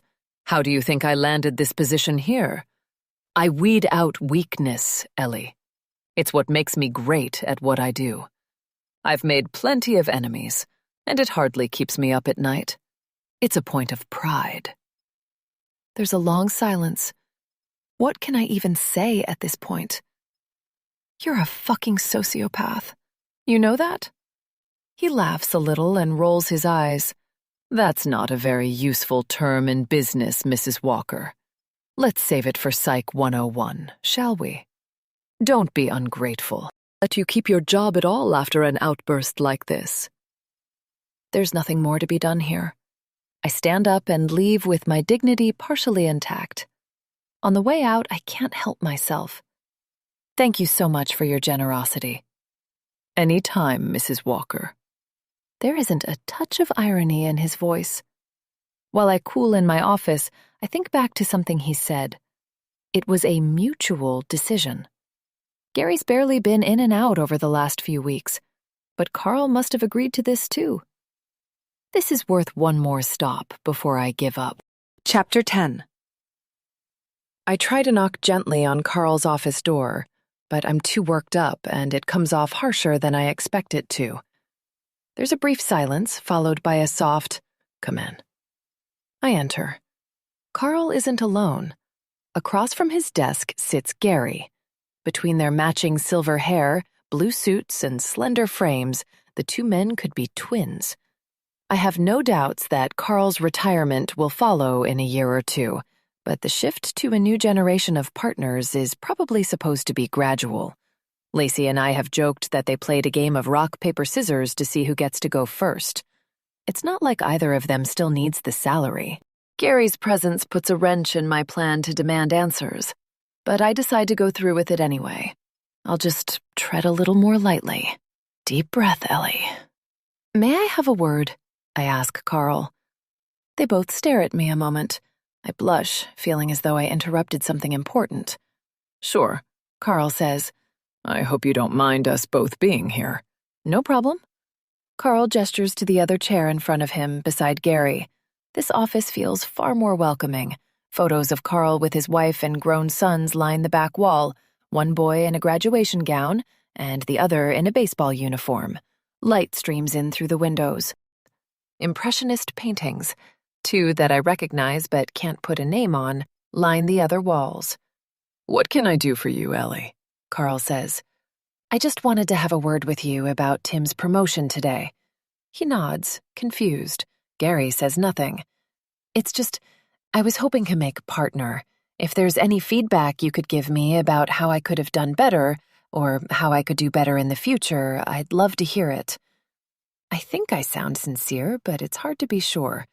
At the very least, I sound more respectful than I did when I was speaking to Hoskins. Ellie, we discussed you as a possible candidate. Carl says. Gary and I both thought you'd do well in the position. Gary nods. Ultimately, we decided we love you where you are. Leadership takes a different sort of skill set. Tim's been doing great work here for years, Carl says. His clients love him. John felt very strongly about this, and we ultimately agreed with him. It isn't that we think you wouldn't do well. We just think he's the best man for the job. I can almost picture them memorizing these words from Hoskins. John did find the perfect position alongside two men who long ago stopped being leaders and started watching their money grow. So long as John kept the business running and the cash flowing, they were happy to sit back and enjoy it. From the looks on their faces, my frustration isn't going unnoticed anymore.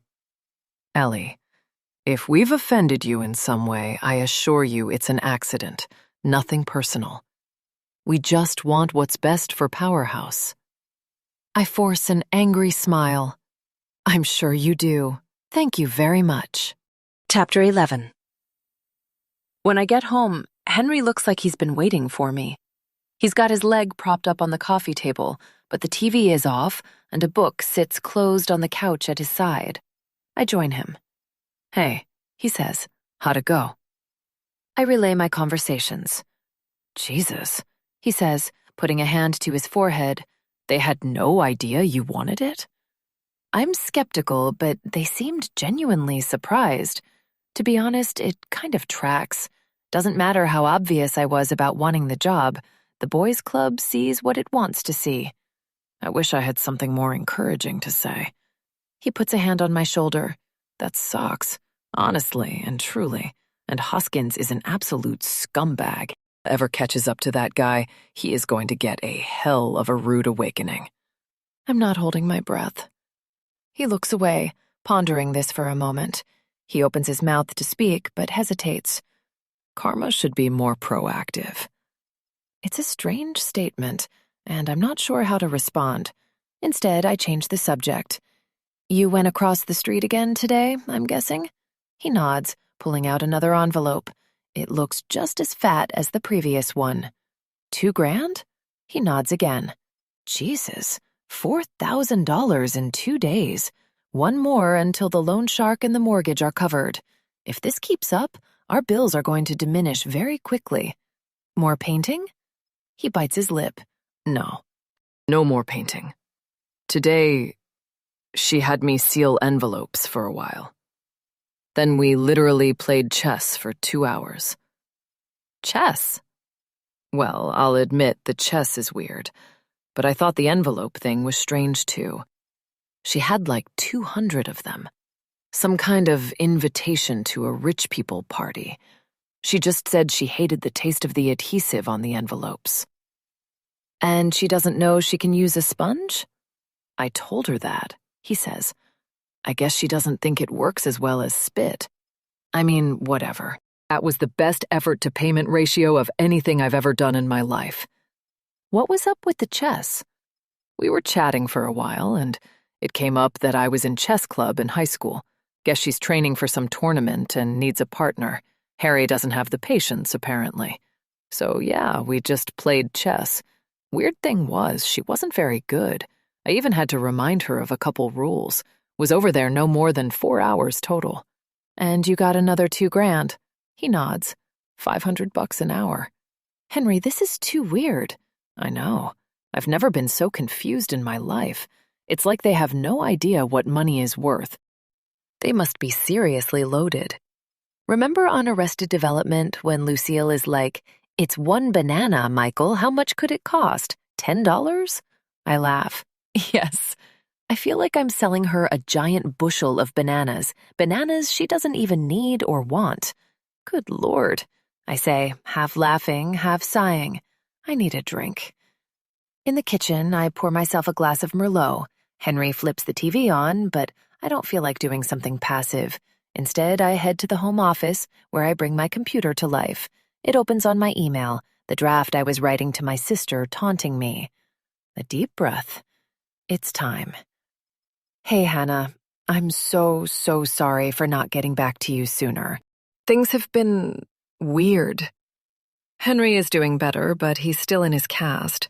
He's going a bit crazy, but luckily our neighbors have some work to keep him afloat for a while. Nothing crazy, but enough to keep his mind occupied. It's weird. After I got your message, a bunch of memories popped into my head. I feel like I never think about Mom anymore, but now that I've had some time to think about what you said, I think maybe I did inherit some weird baggage from her. I'm sorry, but that's the reason I didn't reply right away. Maybe I hesitate, then continue. Maybe some therapy would clear things up a bit for me, too. Unfortunately, I just don't have the time or resources for it right now. That's no excuse to not stay in contact with you. To be honest, we've been stressed about money. Between Henry's hospital bills, his income getting stilted, and his mom's new retirement home, everything piled up more than we were expecting. Luckily, things are looking up in that department. Briefly, I consider detailing the situation a little more, but I decide against it. Hannah has always been the curious sort, and there's no way she could resist trying to figure things out. This is the first time I realize that I really, truly do not want to know why Sophia and Harry are offering us this opportunity. I'm afraid that if we told them how ludicrous it seemed, they'd realize their mistake and stop. Are they that clueless, or are they just kind-hearted? I sigh. The lack of control is nauseating and exhilarating. Anyway, I miss you. I know you live an hour and a half away, but that's no excuse for not visiting. You're right. We're the only family we've got. Love you, Ellie. When I press send, my soul feels like it's rising out of my chest. like I've been carrying a 30-pound pack for the last 2 weeks and just pulled it off for the first time. I stroll over to the window and glance at the Walters house. It looked creepy and dark when nobody lived there, but now it's well-lit, clean, and welcoming. Naive, but generous. There are certainly much worse types of rich people out there. I'm so tired of feeling paranoid all the time, tired of the stress, tired of feeling like I must have everything under control. It's pointless. No matter how much I try to keep my life in the palm of my hand, it still slips through my fingers like water. Maybe it's best if I just sit in a tub and let it gather around me when it falls. Henry is heating up some leftover curry when I go into the kitchen, and it smells delightful. We eat and watch TV for the rest of the night. Everything is going to be okay. And if it isn't, well, might as well enjoy the delusion while I still can. Chapter 12. I wake up feeling exhausted, not eager to leave bed. I'm putting on my makeup for work when I realize how utterly absurd the idea of going back to Powerhouse is. Without the raise, I'm making no more than a couple $100 per day there. What's the point when there are thousands of dollars to be made across the street in a place where I don't feel humiliated and disregarded? On an impulse, I dial Hoskins' number. "Ellie?" He answers. "Hi, John." There's little emotion in my voice. "I just wanted to let you know I'll be taking the day off today for personal reasons. I'll be back eventually. Maybe not tomorrow, though. Maybe not Thursday, either. PTO, so don't worry." There's a long silence, punctuated by a laugh. "See you at 8:30, Mrs. Walker." "Whatever you say, John." I hang up, and euphoria rushes through me. I giggle so loud that Henry stumbles in to investigate. "What's up?" "You said the Walters had plenty of work, right?" He grins. Yeah, they do." "I always thought it might be fun to work together." When we ring their doorbell, Sophia opens it with a smile. She doesn't look surprised to see me. Up close, she's prettier than I realized from across the street.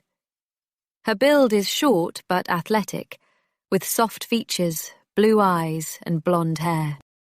Harry isn't exactly unattractive, but he must have a great personality, or a lot of money. "You must be Ellie," she says, exposing gleaming white teeth. "Glad you finally made it. Your husband told me all about your asshole boss." I shoot a glance at Henry. The idea of him sharing our personal details makes me uncomfortable, but that's a conversation for later. "Thanks for the opportunity," I say. "You're a lifesaver." "Thank you. We have been busy. No time to do this extra stuff. Come on in." She gestures us through the door, and I finally get a glimpse of a house I've been seeing the outside of for years. They aren't far along in their decorative process, so most of the walls are bare beyond a couple of classic movie posters and some generic hotel room art. The house looks even bigger than I'd thought, probably a full 1,000 square feet more than our 2,000. As far as I know, they don't have kids. Why 2 people would need so much space is beyond me. I already feel like our house swallows us sometimes. When we finally get around to getting pregnant, though, it'll be perfect. Assuming we still have the place, of course. "Gorgeous house," I say. "Thanks," she says. "It was love at first sight. Your neighborhood feels so welcoming." Despite her friendliness, there's something empty and fake behind her greeting. I'm reminded of a robotic Stepford wife, but I shake the feeling away. Stop being so paranoid. She's just nice. "What do you need done today?" Henry asks. She ponders this for a moment. "Well, I could use some more gardening advice from you, Henry. Ellie, we still haven't finished unpacking our kitchen. If you wouldn't mind finding places for everything in the boxes, that would be extremely helpful. I'm not picky." Henry nods, and I follow suit. "No problem." She guides Henry away, and I walk into the kitchen. It's enormous, with an island in the center and 2 long countertops on either side. There are probably 8 boxes full of random gadgets, dishes, and canned foods. I start organizing, and the simplicity of it all makes me laugh. I'm an architect, a specialist with a skill that should earn me more than 75% of the population. Meanwhile, I'm putting stuff in cabinets for 5 times the pay. The world makes no sense. Money makes no sense. And I suspect that the more of it you have, the less sense it makes. But hey, this, plus paid time off for the day, is going to put a major dent in our bills for the month. It takes about an hour to get through all the dishes and canned goods and appliances for last, leaving plenty of cabinet space. I start with a food processor, which, oddly enough, is still in its original box. I grab a knife from the block to cut through all the tape, then throw away all the plastic and styrofoam. Maybe they had less space in their old house, but I find that a little hard to believe. Once I find a place for it, I move on to the next item in the box, a toaster oven. I'm shocked to see that it too is in the original packaging. So is the blender. So is the spiralizer. So is the microwave. Did they replace their entire kitchen for the move? I laugh at the prospect and imagine their conversation. Pack up the kitchen, darling. Oh, what a pain. Can't we just throw it all out and buy new ones on the way? I don't see why not. Money means nothing to us. That, or they've been getting takeout every day of their adult lives. Neither option seems out of the realm of possibility. By the time I'm done with everything, I hear Henry and Sophia come back inside. I head toward the main entry to meet them. All done? She asks. I nod. I've got one more thing for you all if you've got the time. We look at each other, then back to her. We nod. I need you to do a delivery for me. We've got a couple of art pieces we want to display here. Would you possibly be able to drive to this address? She grabs a Post-it and pen from the entryway table and jots something down. Then just bring it here. It's glass art, so please be careful. I glance at the address. I'm not totally sure, but it looks like it isn't more than a 20-minute drive. I'll have to double-check it on the GPS. Sure, Henry says.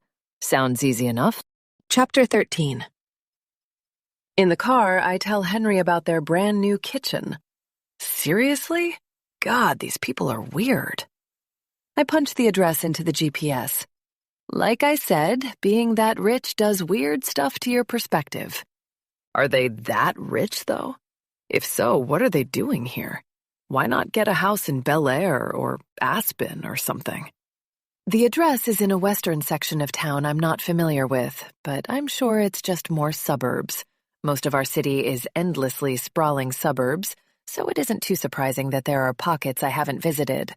I was right. The drive should take about 20 minutes.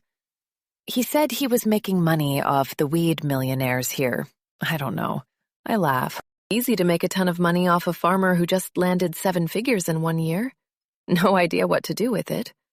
Oh, and if this is their first time learning to cook, I'm pretty sure it's their first time learning to garden, too. Sophia had no idea what I was talking about. Same with last time, too. I said the word perennial, and it was like I was speaking Chinese. She also had a tough time understanding why the amount of shade a flower bed has each day would matter. Good Lord. A pretty, dumb, blonde housewife. How original. Rich guys do have a type, I guess. Henry shrugs. Maybe they're just naive. Maybe they're trying to live a normal life or something. Do what the commoners do. Better than buying a mansion somewhere and looking down on all the peasants. Guess so. I'm being judgmental and I know it. Got to stifle that impulse. Sophia is a friendly woman who I've only just met, and this is a hell of an opportunity. No need to be a jerk. A few minutes later, I pull into a neighborhood called Golden Oaks, where the GPS directs me to a modest, red brick house at the end of a cul-de-sac. There are no decorations beyond a bed of wilted flowers. This is it? Henry asks. Doesn't exactly look like an art gallery. He's right. It looks much more like a house where an old lady lives alone with 3 cats. After double-checking the address, though, I'm either in the right place or Sophia gave us the wrong address. We're already here, I say. May as well check it out. We get out and approach the door, then ring the bell. After what feels like an eternity, The door swings open to reveal an old man with a long beard. Around his feet are, you guessed it, 3 cats. They purr excitedly. "Hello," I say. "Our neighbor Sophia Walters sent us. We're supposed to pick up some art." "Come in," he grumbles. His living room is empty beyond a shabby TV set, a stained couch, and 2 sculptures. One is a shiny orb with the entire spectrum of color blended into a psychedelic swirl. The other is a bright blue corkscrew shape. He gestures to them. "Is this your work?" I ask. He gestures to them again, then to the door. "Do you have anything to pad these with?" Henry asks. "Boxes, bubble wrap, anything?" The old man shakes his head. Henry and I share a look. "Okay," I say. "We'll just pick them up and take them, I guess. Hopefully I have some blankets in the car." We grab them, hands smudging the pristine glass. But what else can we do? The man slams the door behind us on the way out. "I'm so confused," I say when we're out of earshot. Luckily, I do find some blankets in the car, but we're still nervous the entire way home. When the car turns, I have a miniature heart attack. We bring them into Sophia's house, and she squeals with delight. "They're perfect!" They're okay, nothing special in my opinion, but I enjoy her enthusiasm. "We can wipe them down for you," Henry says. "We got smudges all over them." She waves away the suggestion. No, that's okay. Say, Henry, would you mind if I had a girls-only chat with your wife?" He looks at me, and I shrug. "Sure. You hungry, babe? I'll go make us some sandwiches." "Sure." When he's gone, she puts a hand on my arm. "Handsome husband you have there. You're a lucky lady." I squirm a little. Thanks. I think so too." "Come, let's go sit in the living room." I follow her to a luxurious leather couch. "Want a drink? Glass of wine?" Sure. Yes, it's noon on a Wednesday, but why not? No work today. She grabs a bottle and 2 glasses from the kitchen. "So, you probably think this is all weird, right?" Well, yes. Not in a bad way, just unconventional. She pours 2 glasses. "Henry mentioned you were having a lot of frustration at work. Stupid boys' club getting you down." I blush and sip the wine. It's delicious. I wonder about the price of the bottle. I didn't mean to spread our problems anywhere. Henry just gets talkative is all. "No, please, tell me about it. Lady to lady." Another gulp of wine. "Sure. Why the hell not?" I tell her about Hoskins, about Tim getting the promotion, about Gary and Carl ignoring me. By the time I'm through, I've gone through a glass and a half of wine. "That is," she says, "pardon my language, please, a load of shit." I burst out laughing. "Look, I get it," she says. "Before I met Harry, I worked at a nonprofit that supported homeless kids back in Indianapolis, gave them a place to go after school, provided mentors, that kind of thing. I started as a secretary. I wanted to move up for years, but my boss was a lot like yours. Said my secretary skills wouldn't transfer to anything else. You know what I did?" "What?" "I married a millionaire and made the biggest donation they'd ever seen. They were practically begging for me to move up after that. But I left." "Damn," I say, laughing again. "Lucky you fell for a guy with money, huh?" "Oh, yes. I'd love Harry if he was poor, but, well, he isn't. Which isn't exactly such a curse, as you can see." "Money is power." "Exactly. And I want to use my power for good." I take another slow sip. "You barely know us." "I have a good sense for these things. You two are good people who got unlucky. Is being rich if I can't help out people like you?" I'm sure plenty of rich people could come up with plenty of reasons. Well, I don't want to be like those rich people. I grew up poor, and I know what it's like to struggle. I want to help you two out. I know you're struggling. I know there's no way you could quit your job and look for something better without someone seriously helping you out. I want to be that person. I gulp. Quit my job? Obviously, the thought has crossed my mind, but not in any serious sense. I have the sole income right now. A few weirdly high-paying odd jobs is one thing, but it's no salary. She nods. If you had the free time to seek out exactly the right position at exactly the right place, you'd be able to, right? If you didn't have to worry about money. There are architecture firms everywhere, right? I shrug. I guess so. And I've got a lot of experience. It might take a while to find a good fit, though. That's okay. You keep doing odd jobs for us, and we'll make sure you aren't wanting. Doesn't matter if it takes 6 months, a year, whatever. Let us help. A year? Is $5,000 a week enough for you two to live on? $5,000 a week? I nearly spit out my drink. $20,000 per month is unfathomable. Oh, I'm sorry. Maybe 10? No, Sophia, no. $5,000 a week is more than enough to live on. So you'll do it? I could never repay you for that. I wouldn't want you to. You can repay me by piecing together the life you really want. You could do anything with that money. Charities, friends, family, whatever. Why us? She stands and paces. The real reason? It'll sound silly. Let's hear it.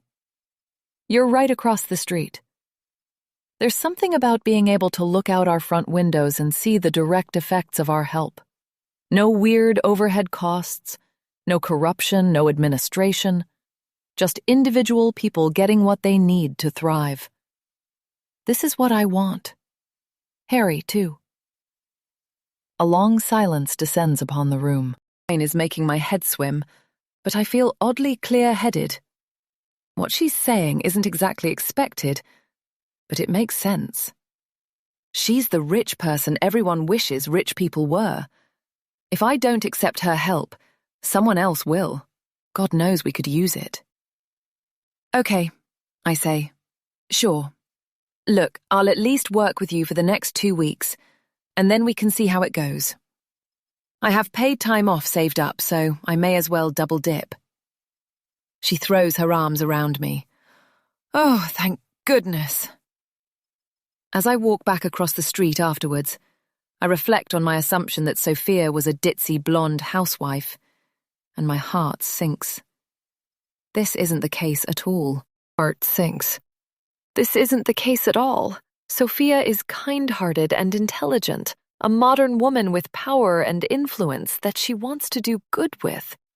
I can't wait to call Hoskins in the morning and tell him I won't be seeing him for a while. Chapter 14. You think you can just disappear for 2 weeks with no notice?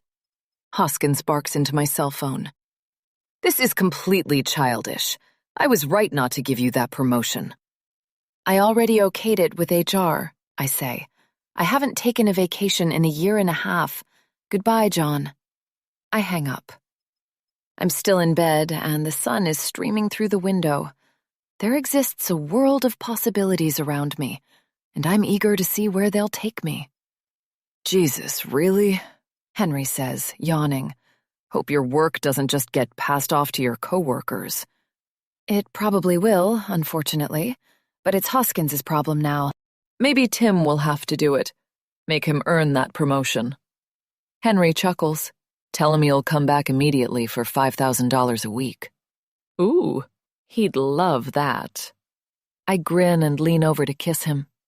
He starts to move from the bed and grabs his crutches, but I squeeze his arm playfully to get him to stay. He looks back at me with lust in his eyes. We don't have to get up quite yet. An hour later, we're dressed and sipping coffee in the living room. If I were at work right now, I'd be in the midst of my morning rush. I can't deny this is an improvement.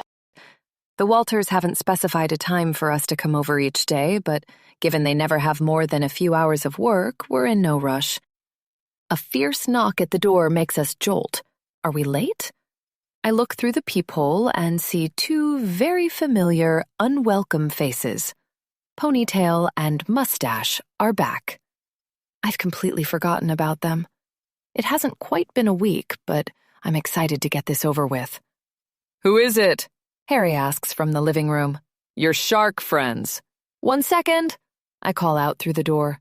Don't even think about sneaking out back, yells Ponytail. We're watching you. What do we owe you again? I yell, fumbling in my purse. 3 grand? 3.5, he says. Don't try and fuck us over, okay? It won't end well for you.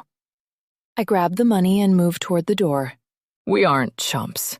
We aren't stupid, he says. And we don't appreciate. I fling the door open and stuff a pile of bills into his hand. Do not ever come here again. Before he can respond, I slam the door shut. There's no sound for a moment, and I know he's counting the bills. The hell'd you get this? None of your business, I call out. Leave now. After another moment, we hear their footsteps as they leave our lives for good. I can't stop smiling. Once their Mercedes has been gone for a few minutes, Henry and I head across the street. Sophia answers the door with a grin. Come in, come in. She leads us into the living room, and I'm surprised to see she isn't alone. There's another woman sitting on the couch. She's pretty, too, with chestnut curls and sun-kissed skin. She's wearing a sequined shirt and a miniskirt, like she's just stopped by on her way to the club. Henry, Ellie, this is my dear friend Kate. She's been working for us for a little while, too. She'll help with some odd jobs I've got lined up. I'm taken aback.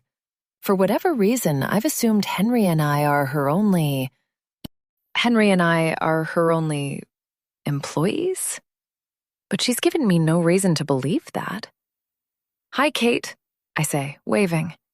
She lazily waves back, but it's clear she's not enthused to make my acquaintance. Henry, I've got some more gardening advice I need from you, but I've got something different for you ladies. Gardening advice again? I no longer think Sophia is dumb, but that doesn't mean she's smart about everything. It's a bit strange that she keeps isolating him out there. I imagine them out in the high-fenced yard together, her with that perfect smile and tight clothes, him grinning like a schoolboy, and a pang of jealousy catches me off guard. Henry would never do anything like that. I've got nothing to worry about. I can tell by the way Henry looks at me that my efforts to stay fit don't go unnoticed. Henry, I'll meet you outside in a minute, Sophia says. Take a look at my hydrangeas, will you? I want to know if you think there's room for more. Sure thing. When he's gone, Sophia gestures to the couch, where I sit beside Kate. Absorbed in her phone, Kate doesn't look up until Sophia clears her throat. I've got a few friends coming into town today, she says. I need you two to pick them up from the airport and bring them to another friend's house afterward. There's going to be a bit of a gap from when you pick them up to when you can drop them off. So take them out to lunch or go grab a drink or something. Should only be about an hour. Gotcha, Kate says. Anything we should know about them? I ask. Sophia smiles. Oh, not really. They're old friends of mine from college who never left their party years behind. I'm going to spend this weekend with them, but I don't have time today. Another friend offered to put them up in the meantime. I look around at the giant empty house, wondering why in the world they wouldn't be able to just stay here. But I say nothing, getting on more and more that it's best to just do what I'm asked and not question it. So long as the money keeps coming, no good can come from that. Chapter 15. So how do you know Harry and Sophia? Kate tears her eyes away from her cell phone and stares at me as if I've just made the most annoying sound imaginable. My eyes are locked on the road, but I can still feel her disinterest. I work for them. Internally, I sigh. Yeah, I know, but how did you meet? I was working the streets downtown, hooked on crystal. They told me they'd pay me more if I quit. I choke on my words. Wow, that's incredibly generous.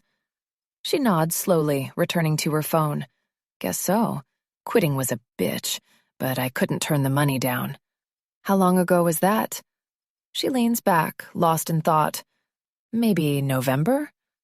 This catches me more off guard. The girl was a sex worker with a drug addiction a mere 4 months ago is difficult to believe. Now she looks like a model. What are you doing with the money? You going to keep working for them? She puts her phone away, and her demeanor changes from exasperated to something far more thoughtful. She seems to be choosing her words carefully. Well, I guess I need to figure that out. Sophia keeps saying she wants me to grow on my own at some point. She said I was getting stagnant. She puts air quotes around the last two words. I'm not surprised. $5,000 a week must be hard to stop accepting, assuming that's what they're paying her, too. For some reason, nerves are creeping into my system. I'm not eager to pick up these friends of Sophia's, but I can't place why. Talking to Kate is helping. Do you have something you're interested in? Something you care about? She sighs. What are you, my guidance counselor? No, just someone trying to get to know you. I turn a corner onto the highway that leads to the airport. I guess I might want to be a nurse, she says finally. A nurse, I say with genuine warmth. Now there's a good job. We need them too. My sister is a nurse and she loves it. Difficult, but rewarding. She nods absent-mindedly. Ask you something, Kate. You've already asked me like 10 things. You've been working for them for a while. Have the jobs ever seemed weird to you? Like you couldn't understand why they were hiring you to do them? Kate bursts out laughing so intensely it makes me wince. Honey, I was a hooker for 5 years. You have no idea just how weird jobs can get. I once had a guy pay me to put a leash around his neck and whip him while he peed on the floor. I had another guy pay me to put on high heels and pretend to shrink him and step on him. He came so hard it got on the ceiling. Another guy, okay, I get it. Point taken. Look, I know what you mean. The Walters jobs are weird in a totally different way. But look, if there's one thing I've learned in my old business, it's that rich people are seriously weird. Money means nothing, so they'll throw it at anything they want, even a little. It's best to just do whatever dumb thing they want, take their money, and say thanks. I have nothing to say to that. She's right. And I'm now more aware than ever that Kate is the perfect person to hire for these jobs. I park in the pickup lane at the airport and wait. Sophia insisted that she gave the girls a proper description of my car, so all I have to do is wait for them to find us and get in. It doesn't take long. An enormous, ostentatious blonde hairstyle fills my side view mirror. The door flies open and a too loud voice calls in. Are you Ellie? Yes. Get in, Mandy, it's this one. The first girl has to hold her crimped hair down when she gets in. She's wearing bright red lipstick with a dress to match and foundation that's 3 shades too dark. Beside her sits a brunette in a tight black low-cut dress. Luckily for them, it's a warm day for early March. Hello, I say, my voice timid. Hi, honey, the blonde says. I'm Rachel and this is Mandy. Thanks for picking us up. No problem. Apparently, we've got a little time to kill before I drop you off. What do you say we go grab some lunch? Oh, thank God, Mandy says. I'm starving. What sounds good? I ask. Burgers, salads, pasta? Anywhere I can get a cocktail, too, Rachel says. There's a good burger joint near here, I say. Full bar. Sounds good, Mandy says. Kate is silent throughout the exchange. By the time our food arrives, the girls are each 2 Cosmos deep and have gotten chatty. They've both flown in from Vegas, where they work as dancers at a club called the Velvet Monkey. Oh boy, Mandy says. You would not believe how much crazier Sophia was back in college than she is now. She was a keg stand champ back in the day. Could drink the frat boys under the table. I have a hard time imagining that. She mellowed out quick after graduation, though. Rachel adds, guess we haven't talked a lot since then. Mandy gulps, and they look at each other. I need to pee. Rachel? The 2 girls get up together and walk toward the restroom.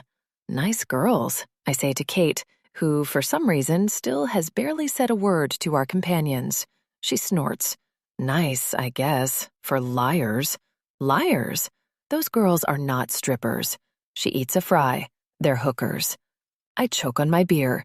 How do you know that? She gives me a really look. I suppose you have a 6th sense for sex workers. Well, for one, I worked in Vegas for a year. Pretty sure there's no strip club called the Velvet Monkey. Second of all, their story is a load of crap. I bet they've never met Sophia. Why would they be lying? I don't know. Who cares? I care. If people are lying to me, I'd like to know it. Maybe Sophia is embarrassed. Maybe she didn't want you to know you were picking up prostitutes. You don't seem like the type. Well, why would Sophia want me to pick up random prostitutes? She sighs. You're never going to get far if you keep asking so many questions. To put 2 G's in your pocket tonight, and all you have to do is not care why. Maybe she's got a thing for watching her husband with other women. Maybe she's secretly gay but can't leave Harry because she needs the funds. It does not matter. Sooner you learn that, the better. I'm speechless. How can she not be curious? The girls return and finish their meals. The conversation dies off, and I can tell everyone is grateful for it. I pay the tab with Sophia's money, and we head out the door. On my way out, I see a man staring at us. I can't make out his features very well behind his hat and sunglasses, but his slender form looks vaguely familiar. Perv. Scantily clad women at a burger joint on a Thursday afternoon before. And good Lord, does he have his phone out to take a photo? Get a grip, man. Porn is free online. He notices me looking and quickly turns away. I take the girls to the address I've been given. It's a neighborhood just outside town where the houses are spaced out and surrounded by trees, a place where people can have their privacy without sacrificing access to city amenities. There are neighborhoods like this on the outskirts of Oklahoma City in every direction. The house is large, but it's unkempt. The lawn hasn't been mowed in weeks, and there are rusty car parts on the lawn. I guess this is the place, I say to the girls in the back seat. They thank me and head out, walking hesitantly toward the house. I wait to make sure they get inside. A woman opens the door and lets them in, but I don't get a good look at her. Still, I see her wave her arm in a friendly way. On the way home, I silently wonder if I've just committed a crime. It worries me briefly, but then I remember Kate's advice. Chapter 16. When we get back to Sophia's house, Kate takes her stack of money and leaves without another word. Henry emerges from the backyard drenched in sweat, but looking satisfied. He's glowing, the way he always does after a hard day's work. Sophia follows him. Hey, honey. Finally did some actual landscaping, He says. You sure that's okay? I took it slow, don't worry. Sophia smiles softly. I made sure he didn't hurt himself. My guts twist up for a moment, but I let it go. Your friends were nice. Oh, yeah. Rachel and Sandy and I used to be 3 peas in a pod. I almost laugh at her obvious slip-up. She isn't a very good liar, which is more reassuring than anything. For a moment, I linger. Consider asking her questions about the girls. There's no doubt that I'm curious, but I think of what Kate told me and reconsider. No need for that. Just take the money and go. See you tomorrow. Even after paying off the loan sharks and the mortgage, we're doing well for ourselves. The stacks of $100 bills on the kitchen table in front of us don't look real. You know, with some shrewd investing, Henry says, we could live off these wages for a long time. If they last 6 months or so, that is. I stare at him. I don't think that's the point, honey. We're supposed to be getting back on our feet. He shrugs. Yeah, I know. Think. What would you do if you didn't have to work? Or at least didn't really have to work? I don't know. Never had the luxury of thinking seriously about it. I'd get back into sports, He says. Join a local tennis league. Practice until I'm as good as I was back in high school. You could finally learn to draw if you wanted. Hell, you could eventually make a living as an artist if you had the time to dedicate to it. Learn to draw? Henry, I'm an architect. I already know how to draw. For me, working is practicing. Oh, you know what I mean. Draw whatever you want. I ponder this for a few minutes. I had a knack for drawing, but I was pretty left-brained. Architecture seemed like the best of both worlds, and I took to it quickly. But I'd be lying if I said I haven't dreamed of illustrating kids' books or something similar. It would be nice to have the time, to never worry about money. What would anyone do under those circumstances? How many more artists and athletes would we have in the world? It's a fool's fantasy, though. I've got to stop thinking like that. Too easy to get carried away. This is temporary and probably a little illegal. Sophia means well, but the last thing I want to do is build a permanent dependence on her. But haven't I already? Do I really plan on going back to Powerhouse? Will Hoskins even let me? Dread fills me all at once, like I'm waking up after a bender. I just picked up sex workers for my lying neighbor. I took them to some strange house. Henry's talking about doing this for 6 months? Longer? Henry, I don't want to get carried away. I'm a little worried that we're getting into something illegal. Illegal? What's illegal? I tell him about the probable sex workers. Oh, come on, he says. They're probably just strippers. A little strange still, but Sophia can be friends with strippers. Kate's the one who brought it up, I say. I think she would know. Being a former prostitute doesn't make her an expert in recognizing other prostitutes. I guess, but she seemed confident. She also didn't seem like she cared, which I found a little weird. He shrugs. Well, obviously she wouldn't care. She was one. You're not concerned at all that I might have committed a crime? I think you have no good evidence it was a crime, and I think you have a tendency to assume deception in people. Even if they are prostitutes, it's not a huge deal. I could still get in major trouble for it. Could you? Seems unlikely anyone would care enough to do anything about it. Besides, the job is done. Prostitutes, literally all you did was give them a ride. Pretty sure that's not a crime. If I shot a guy and then got in a taxi, would the driver be responsible? No. I'm dizzied by the thoughts. He isn't totally off base there, but I'm not reassured. I'm going to go email Hannah, I say. Haven't talked to her in a little while. I sit and stare at my computer screen for a few minutes, watching the cursor blink, when it occurs to me that these emails are my way of keeping distance between my sister and me. Hannah's always been able to read me easily, and the last time I spoke to her face-to-face, I felt naked. Or if these are the kinds of conclusions I'd be reaching if I had a few therapy sessions. Hannah is one of the few people I genuinely trust in this world. Her and Henry. But there's a veil between Henry and me. I can tell him anything I want about my mother, about my life before I met him, but Hannah was there. Maybe I'm afraid of talking to her because she's a reflection of the same messed up upbringing that spawned me. Was it so messed up, though? For a few minutes, I sit at my desk and try to let the memories I've avoided for 15 years seep into my mind. Not long before her diagnosis, Mom started dating another new guy named Steve. Like Tony and the others, he was friendly enough, always giving me gift cards to Hot Topic or movie theaters to try and win me over. But I was a teenager, and he was a guy dating my mom, so there was only so much he could do to earn my respect. Kind of a dumpy guy, mop-top hair, beer gut, oily t-shirts. After Mom's cancer diagnosis, he bailed immediately.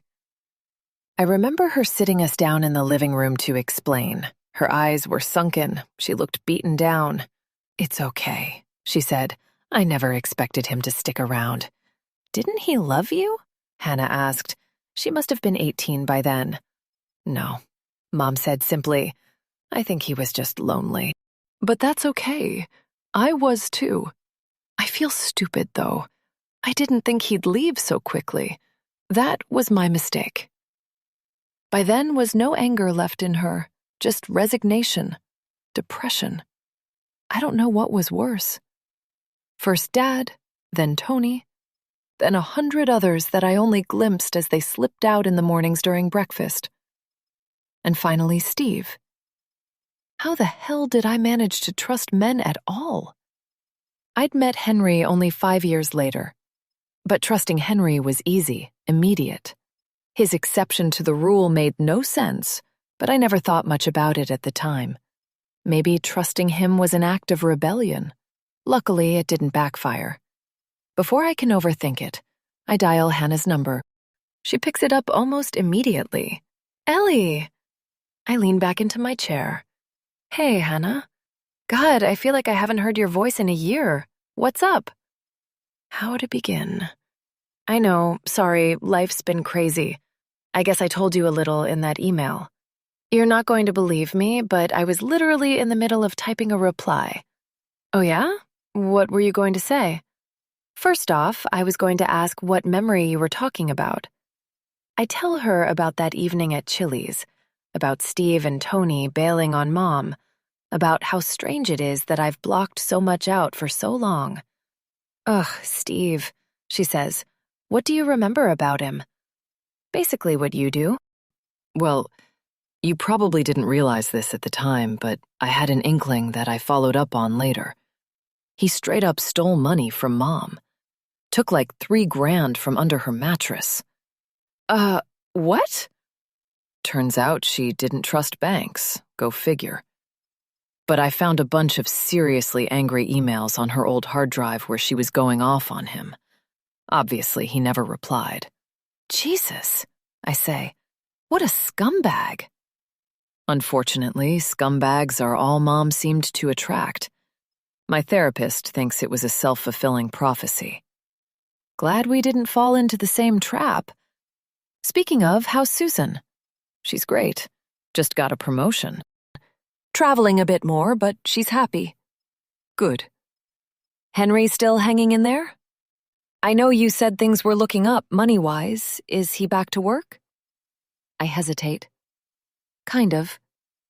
I explain everything, from getting shafted on the promotion to taking a sabbatical, from Henry's first job across the street to what we're doing now. I leave out the fact that I suspect prostitution is involved. After I'm done, there's a long pause. I wonder if I've said too much. Glad you're getting paid well, sis, but that's... I know. I just hope you don't get the rug pulled out from under you. I think it'll be okay. Just temporary charity. And I can still go back to Powerhouse. Already started looking up positions at other firms. This isn't true, but I make a mental note to remedy that tomorrow. What are your neighbors' names? She asks. Hannah, I promise I'm not going to dig deep. I'm just curious. A Google search, that's all. Already tried that and came up with nothing, but go ahead. Harry and Sophia Walters. They don't have much of an online presence. Well, we'll see about that. I can hear the smile in her voice. Another pause. It's good to talk to you, I say. I thought it might be weird, but it totally isn't. Why would it be weird? I don't know. Just been in a weird headspace. Let's get together soon. Head up to Tulsa next weekend if you're free. That'd be great. Susan and I can cook you up something special. I look forward to it. It's true. I feel genuinely excited to see her. When we hang up, I feel a renewed lightness in my spirit. Things are looking up. I just need to not get carried away by this good luck. Chapter 17. After we roll out of bed the next morning, we get dressed and head back over to Sophia's. She opens the door ever so slightly and says, "Good morning. Would you mind coming back in the afternoon? I'm a little tied up right now." "Sure," says Henry. We head back home, and I'm unsure what to do with myself. Henry sprawls out on the couch with a book, bobbing his leg incessantly while he reads. I head to the home office and pull up a website of job listings. A search for architect lands a handful of hits. I then realize how long it's been since I've looked at my resume, so I find the file and start updating it. Sometime later, my phone rings. It's Lacey. I set my pencil down and pick it up. Hello? Ellie, what on earth happened? I hold the phone away from my ear. Long story, but I'm taking some time off. You've got to tell me everything. As much as I appreciate Lacey's enthusiasm, I don't feel like telling this entire story right now. But she's my friend, and she deserves to know, especially since she still works at Powerhouse. Want to grab some lunch? That Thai place was awesome. I want some more. Noon? Sure. Cool. I'll bring Jeff. We've barely started sipping our Thai teas when I start to spill my guts, giving every detail about my conversation with Hoskins, then later with Gary and Carl. She and Jeff both sit with rapturous attention. By the time I'm through, my green curry has arrived. Those assholes, Lacey says. I mean, we already knew Hoskins sucked, but Carl and Gary too. You made it completely obvious you wanted the promotion. They're blind if they can't see that. I'm not too surprised, Jeff says. Carl and Gary are totally clueless. I'm not so sure those guys even know they're running an architecture firm anymore. Their job descriptions are pretty much sit around, play online poker, and collect a paycheck at this point. Lacey and I both laugh. Jeff's outburst is surprising. He seems much more comfortable outside of work, at least when he doesn't have to talk about himself. Apparently, Hoskins' constant watch influences more than just me. What have things been like in the last couple of days? I ask.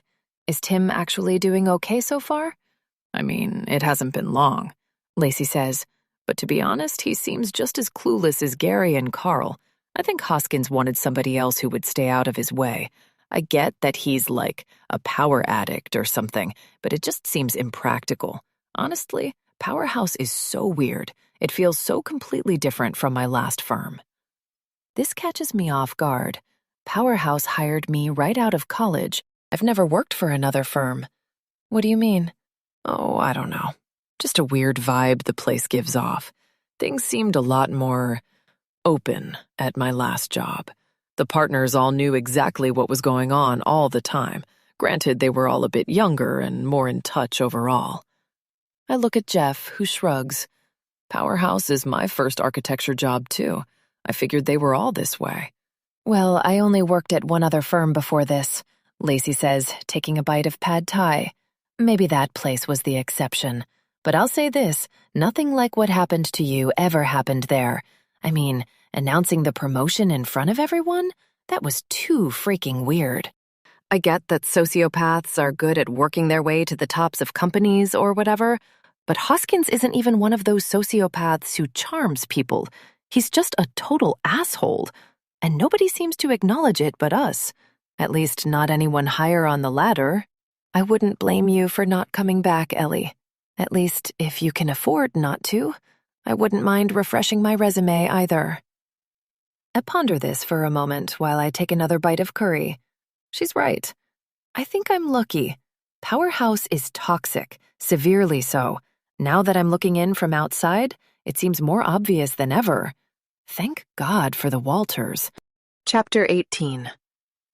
Henry is still bobbing his leg on the table when I get home. It doesn't look like he's made much progress in his book. How was lunch? Good, I say. Really good. Lacey and I used to be tight, but we'd kind of started drifting. And Jeff is more fun outside work. He smiles. Good. Glad to hear it. Want to see if Sophia is ready for us yet? I laugh. Going crazy again? He shrugs. A little. I'm not used to going all morning without something to do now. Well, I'm here to rescue you. Let's go. Hopefully it's late enough.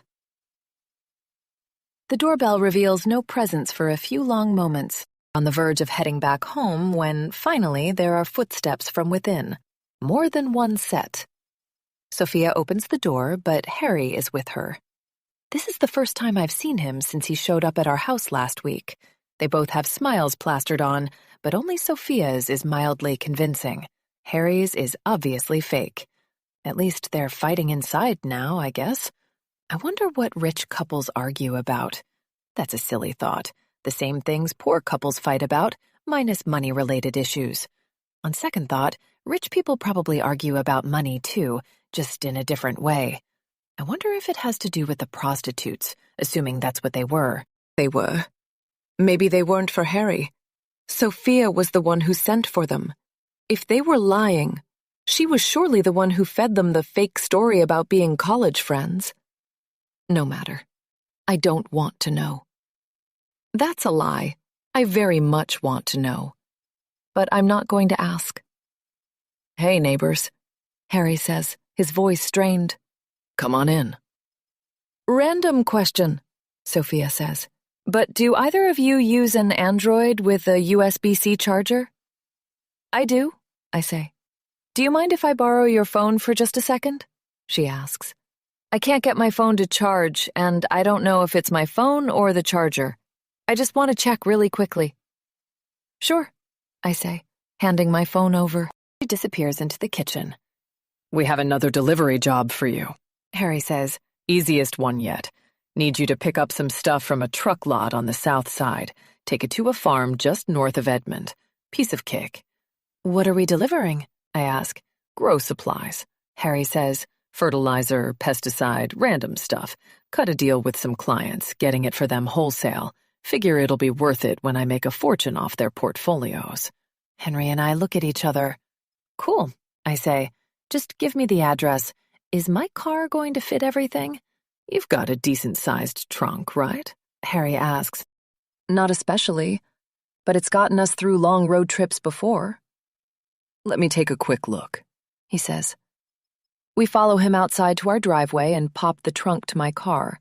He peers in and feels around. Should be fine. When we return to the house, Sophia emerges from the kitchen. Oh, there you are, she says, handing me my phone. I was afraid you'd left without it. Did it work? She shakes her head. Must be a broken charger. Harry hands me a sheet of paper. Just call this number when you get to the lot. The truck should already be there. The driver will take care of everything. Why on earth would a guy working in finance have connections for wholesale fertilizer? I say. Henry stares out the car window. No idea. I guess money unlocks any door. I mean, I guess, but it doesn't seem worth it. To pay off a garden supply distributor just to do a favor for someone else you're trying to make money from. There's probably way more money to be made off these weed millionaires than it costs to bribe a truck driver. I shrug, trying to channel my inner Kate. Whatever. Easy money, I guess. It takes us about 15 minutes to get to the truck yard. Once we're there, I'm reminded of why Oklahoma City grew as a shipping center.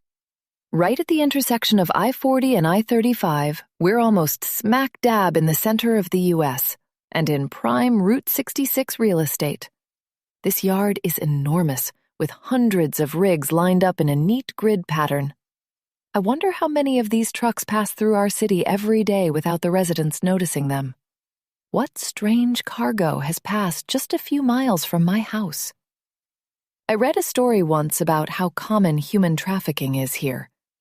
Rachel and Mandy enter my mind again, but I shake it away. At the very least, those girls seemed to be consenting to what was happening. For some reason, I'm not reassured. Once we're through the gates, I call the number on the sheet. A few rings later, I hear a gruff, "Yeah?" "Hi, we're here to pick up a delivery. Harry Walters sent us." "I'm at 247. Hurry up." Click. Sounds like a charmer, Henry says. We drive around for almost 10 minutes before we find the rig. A giant man with tattoos along his arms waves us over. When we've stopped, he motions for me to roll down the window. "Hello?" "Pop your trunk. I'll load it in." I raise my eyebrows at Henry and press the button. For the next 5 minutes, the man loads my trunk full of cargo. From what I can see in my rearview mirror, the supplies are all in unmarked white bags about the size of a fist. It strikes me as strange, but I wait to say anything until the man shuts the trunk and slaps it twice. I can't hold my tongue. "That wasn't fertilizer," I say. "Was it?" I don't know," Henry says. "I didn't get a good look. What else do you think it could be?" I start driving away. Something very illegal. Look, I don't know what every type of fertilizer looks like. Could be something new, something that people use for weed plants, but not lawn care. Dread trickles into my gut. He doesn't sound convinced. Should we stop somewhere and find out? "I don't know," he says. "I almost don't want to know. If we find out that it's..." I feel like that's worse than not knowing. A court would probably agree. If we don't see anything, we're dumb, right? We just thought we were transporting fertilizer. I gulp and say nothing. Just keep driving. It's an easy route north toward Edmond, a 20-minute straight shot along the interstate. But that doesn't ease my mind every time an OKCPD car drives past us. What's happening to us, Henry? He doesn't respond for a moment. We're doing our jobs. We're delivering fertilizer. We're silent again until we're 10 minutes from our destination. The contents of our cargo weighs heavily on my mind, and I can't stand it anymore. We approach a megachurch with an enormous parking lot, and I turn in. Henry grabs my arm. What are you doing? We're not taking it here, right? I have to know. Ellie, this isn't a good idea. Look, it's a church lot. Nobody is going to notice anything. I'll park near the edge of the cars. That's not what I meant. If I don't look, I'm going to wonder forever, and I'm driving, so we're stopping. He folds his arms. Fine, let's do it quickly. Nodding, I pop the trunk again, get out, and circle around to the back. I glance around the parking lot, but it's vacant. There must be a few dozen cars here, but the owners are all inside, and the main windows don't face us. There are probably 30 baggies, all tied off at the top. It isn't the baggies that are white. It's the substance inside. My fingers are shaking as I carefully untie one and peek inside. It's a familiar white powder, one I remember from my college days. My suspicions were correct. This isn't fertilizer, not unless you're using it to fertilize your brain for incoherent ramblings or a 3 a.m. dance session. I'm lost in thought when I hear Henry roll down the window and whisper shout, "Ellie, come on!" A car rumbles behind me. I quickly retie the bag and shove it back in the trunk. Without looking, I slam the lid closed and get back in the car. There's a silver BMW sedan stopped about 20 feet behind my car. The windows are dark, and all I can make out is a man's silhouette in front of a maple leaf air freshener. Shit, I say. We should go. With still shaking hands, I drive toward the edge of the parking lot and back out to the highway. You think they saw? I ask. I'm guessing it wasn't fertilizer. I shake my head. Cocaine. I think so, anyway. He puts his hand to his forehead. Jesus, I told you we shouldn't have looked. Don't you want to know you're committing a felony right now? No, not really. Let's just hurry. If the car saw us, they might be giving our plate number to the cops right now. We make the rest of the drive in silence. I'm panicking internally, but I at least know I shouldn't be speeding. Just slow and steady. Finally, we reach the neighborhood, but it's just a crosshatch of country roads, not unlike where I'd dropped off Rachel and Mandy, just in another corner of the city. We reach the address, and it's a 2-story brick home with an enormous greenhouse beside it. Maybe they really are growing weed here. Almost immediately, 2 young guys in tank tops come outside and wave to us with friendly smiles. They jog over to the car, and I roll my window down. You Harry's people? Yeah. Thanks for helping us out, he says. We'll take it from here. One of the guys runs into his garage and returns with a giant burlap sack. I pop my trunk, and the 2 of them load it up. They shut it and wave to us as they head toward the greenhouse. Oddly enough, I'm more at ease than before. It isn't just that the cargo is gone. Their friendly demeanor, not to mention them heading straight for the greenhouse, has me wondering for a moment if, somehow, I'd been wrong. If in my paranoia I'd mistaken some kind of fertilizer for a drug I haven't seen in years. Henry thought the same thing. And it wasn't like he knew every type of fertilizer on the market. He knew every type of fertilizer on the market. He didn't grow weed. Let's go, Henry says. Ellie? I jolt back to reality, unsure how long I've been sitting there unmoving. Chapter 19. When we're back on our street, Harry is out examining his yard. He waves to us as we pull into our driveway. The grass around their circle driveway is growing tall, and there's a brand new looking ride-along mower just beside it. Once we get out, he's pacing across the street to us. Hey, how'd the delivery go? He asks cheerfully. It went easy enough, Henry says.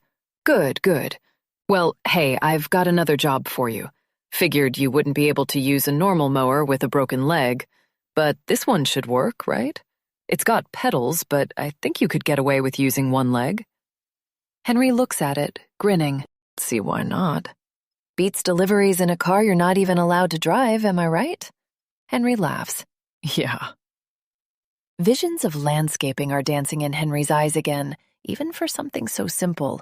It's like he's already forgotten what just happened. My mind, however, has been racing since the drop-off.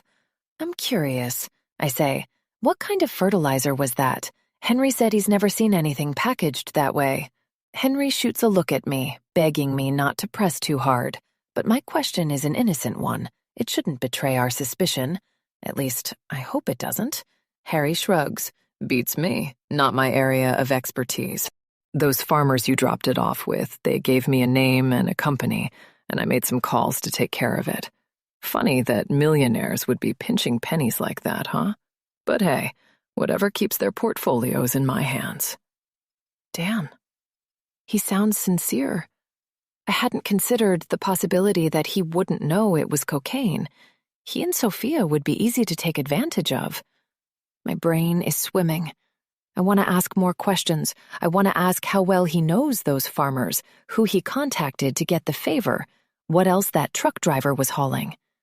Then he hands me another envelope full of cash, and I remember why I've been begging myself to stop asking questions. The thick stack of papers feels dirty between my fingers, but God, does it feel powerful. We say goodbye to Harry, and he tells us to come by again tomorrow morning. Henry will have a lawn to mow, and he's got another job for me. At the risk of, typecasting, I've got a cleaning job we could use your help with tomorrow, Ellie. Hope you don't mind working on a Saturday. Kate's going to help too. At your place? No, at a friend's. As usual, we'll give you directions before you leave. I sigh quietly to myself and force a smile. No problem.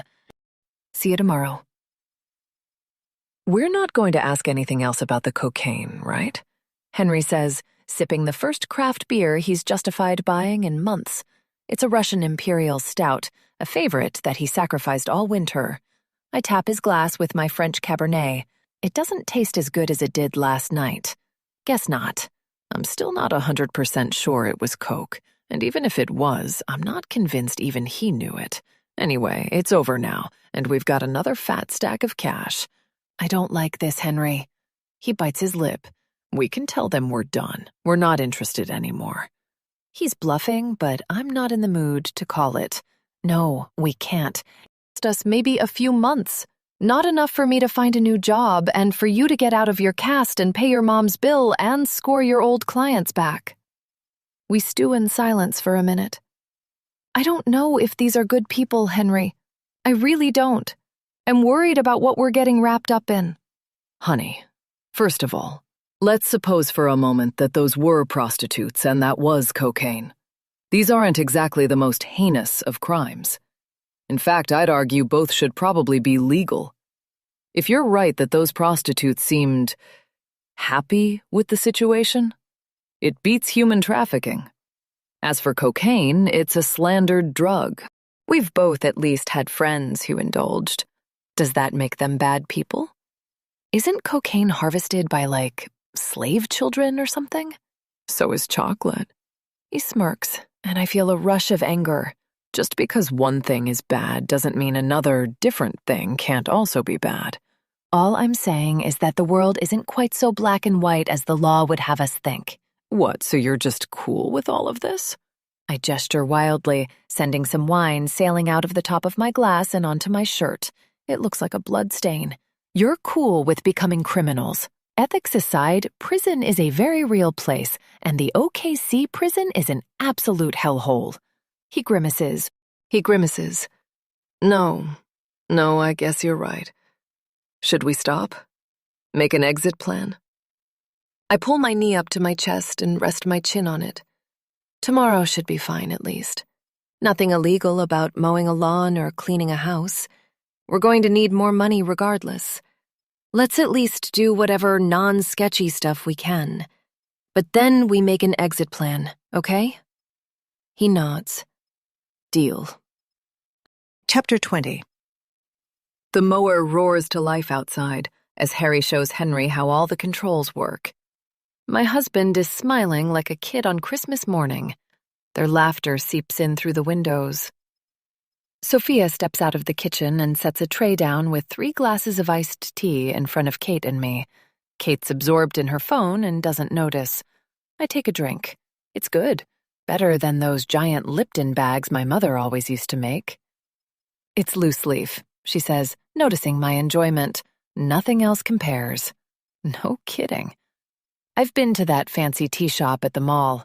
It better be good if it costs as much as a decent bottle of wine. Today we need some cleaning done, but I feel like I should preface it a little bit. Hang on. She runs into the kitchen and comes back with a bucket full of cleaner bottles and various types of sponges. Not that I'm suggesting you two don't know how to clean or anything. It's just that, at first glance, the place you're cleaning might look a little disturbing, she says. Oh no, here it comes. I enjoy supporting local small businesses. I love being able to watch something grow in the town we live in. There's a pig farm about 20 minutes west of here near Yukon where a couple lives, and they make their own sausages and meat pies and such. We met them at the farmer's market a few weeks ago and got along great. But they were struggling. So we helped them out and invested. I gulp the iced tea and wonder where she could possibly be going with this. Anyway, they've been experimenting with pressurized cooking and preservation methods for the pork in an outbuilding on the farm. Well, I guess their pressure cooker is faulty or got damaged or something, because they had an accident, and the contents exploded all over the outbuilding. I breathe a sigh of relief. Yeah, this will probably be my grossest, most labor-intensive job yet, but that's okay. I can't imagine anything illegal about cleaning up pork. The reason I wanted to tell you this beforehand is that, at the time, they were pressurizing some unprocessed pig parts. It's a struggle to keep a straight face when I piece together why she's warning us. Basically, I didn't want you to walk into this building and think you were cleaning up a murder scene. At a glance, it's not exactly obvious that the mess came from a pig. She sent me a photo earlier, and it looks like a serial killer's lair or something. There's a long silence as Kate and I look at each other. Her thoughts don't come through in her expression, and I wonder if she's as suspicious as I am. We're cleaning up pig guts, I say, completely serious. Nothing human. Sophia's cheeks go red, and she looks genuinely confused. Kate bursts out laughing. I guess we aren't on the same page after all. What do I look like, Jeffrey Dahmer? Sophia grins. Trust me, if I needed a crime scene to be cleaned up, I wouldn't hire the lady across the street. Surely there are professionals for that. Who was that guy from Pulp Fiction? The wolf, Kate answers. Right. Sorry, Ellie, but you just can't compete with the wolf. She laughs a little more, and Kate joins her. But there's nothing funny about this to me. We're cruising west down I-40 toward Yukon when I finally decide to test Kate. Do you think it's really from a pig? Kate turns and gives me a funny look. What, you were serious back there? What the hell else would it be? A person. What if it's an actual crime scene? Her laugh stabs me in the eardrum. Good God, you're losing it. Why would the Walters kill somebody? I don't know. I don't know anything about them. Maybe they didn't kill someone. Maybe they know someone that did and they're trying to help them out. Maybe something went wrong during a drug deal. A drug deal? You think they're selling drugs? Honestly, I don't think it's out of the question. I tell her about the previous job Sophia gave me, and she sits at rapt attention through every word. Are you serious? You saw it? And you know what coke looks like? Yeah, with my own 2 eyes. I hesitate. I mean, I haven't seen it for a while and never in huge amounts, but what did it taste like? What did it taste like? I don't know, I didn't eat any. You're telling me that you held a giant bag of cocaine in your hand, which was one bag among a bunch more where there was no chance they'd miss a bump, and you didn't even taste it to check if it was really coke? There was a car that came in behind me, thank you very much, and I don't know what coke tastes like even if I wanted to put it in my mouth. I'll tell you what it doesn't taste like, she says. Oh, and I suppose you know what fertilizer tastes like. Look, it happened really quickly. Who cares if it was coke? There are a hell of a lot of worse drugs out there. At least it wasn't crystal or heroin or something. But if it was, they lied about it. Kate sighs. If you were them, would you have told the truth? It's not much different than the hooker thing. Rich people love coke and hookers. It's practically a cliché. What's the guy who wins the lottery do? Goes to Vegas and blows it all on coke and hookers. Rich people do rich people stuff. Laws barely exist for them. Most laws, anyway. The victimless ones, for sure. Murder? That might be a little tougher, but come on. There's a big jump from coke and hookers to murder. Let me ask you this. You ever tried coke? I shrug. No, I have friends that did, though. Think about a person you know who did coke, your college friend or whatever. If you found out they committed murder, would you be surprised? It isn't necessary, but I do think it over. I was at a music festival with my friend Becky. Haven't talked to her in years. But if I found out Becky had killed someone, well, yeah, I'd be shocked. Yes. So, let's not make any big jumps, okay? You haven't even seen the place. All we know, there are big chunks of pig snouts sitting around in the mess. I give up. Okay, fine. Let's just see what we see. A few minutes later, we arrive at what appears to be a very ordinary farm, tucked away in a spaced-out neighborhood. The main house is white-bricked and one-story, just a hair smaller than my house. At least 2 outbuildings are visible behind it, and I can see 3 or 4 pigs roaming around in the pasture near them. After we get out, we circle around behind the house and head for the red barn Sophia mentioned, stepping past a couple of pigs that approach us curiously. When we reach the barn door, I take a deep breath and head inside. My heart nearly stops as I'm greeted with a bloodbath far worse than I'd imagined. Chapter 21. The barn is mostly vacant, except for the blown-apart metal remains of what once must have been a pressurizer. Just pale wooden walls and flooring remain, all the better to show off the streaks of rusty brown splattered against everything in sight. My heart stops in my chest, and my stomach turns over. Some of it looks spotted, as if someone took a small handful and lightly tossed it against the wall. Other bits are in long streaks, like a deranged lunatic slashed with his knife and flung bits of it with reckless abandon. The barn is saturated with a metallic, coppery stink. Blood might be lost in a violent murder, but this looks like it could be from more than one source. Kate whistles. Got our work cut out for us, huh? I struggle to form words, but Kate takes no notice. She swings the cleaning bucket back and forth while she takes a closer look. This might take all day. Clearing my throat, I only manage to say one word. Pigs. Kate turns to me. You want to do the walls or the floor? I don't care. I'll take the floor, she says. I want to sit. You mind getting some water for the soap? A deep breath. I nod and grab the bucket, then head to a spigot just outside. Squirt some soap into the bucket and turn the spigot on to let it fill. While I stand there and wait, a pig approaches me, sniffing curiously at my shoes. This clearly is a real pig farm. Maybe Sophia is telling the truth. Yeah, and maybe those really were Sophia's college friends. Maybe that really was fertilizer. God, Ellie, when did you become so gullible? I shake my head. God, Ellie, when did you become so distrustful? My brain is being stretched in 2 directions at the same time. It's nauseating. I can't shake my suspicions, and I don't want to. Fool me once, shame on you. Fool me 3 times. Back in the barn, I put the bucket on the floor and stare down the first wall ahead of me. I can practically see the blood splattering, the victim screaming. Whose veins did this blood used to run through? Kate is wearing a hairnet. She must have put it on while I was outside. Where'd you get that? I ask. Brought it when she told me we were going to be cleaning.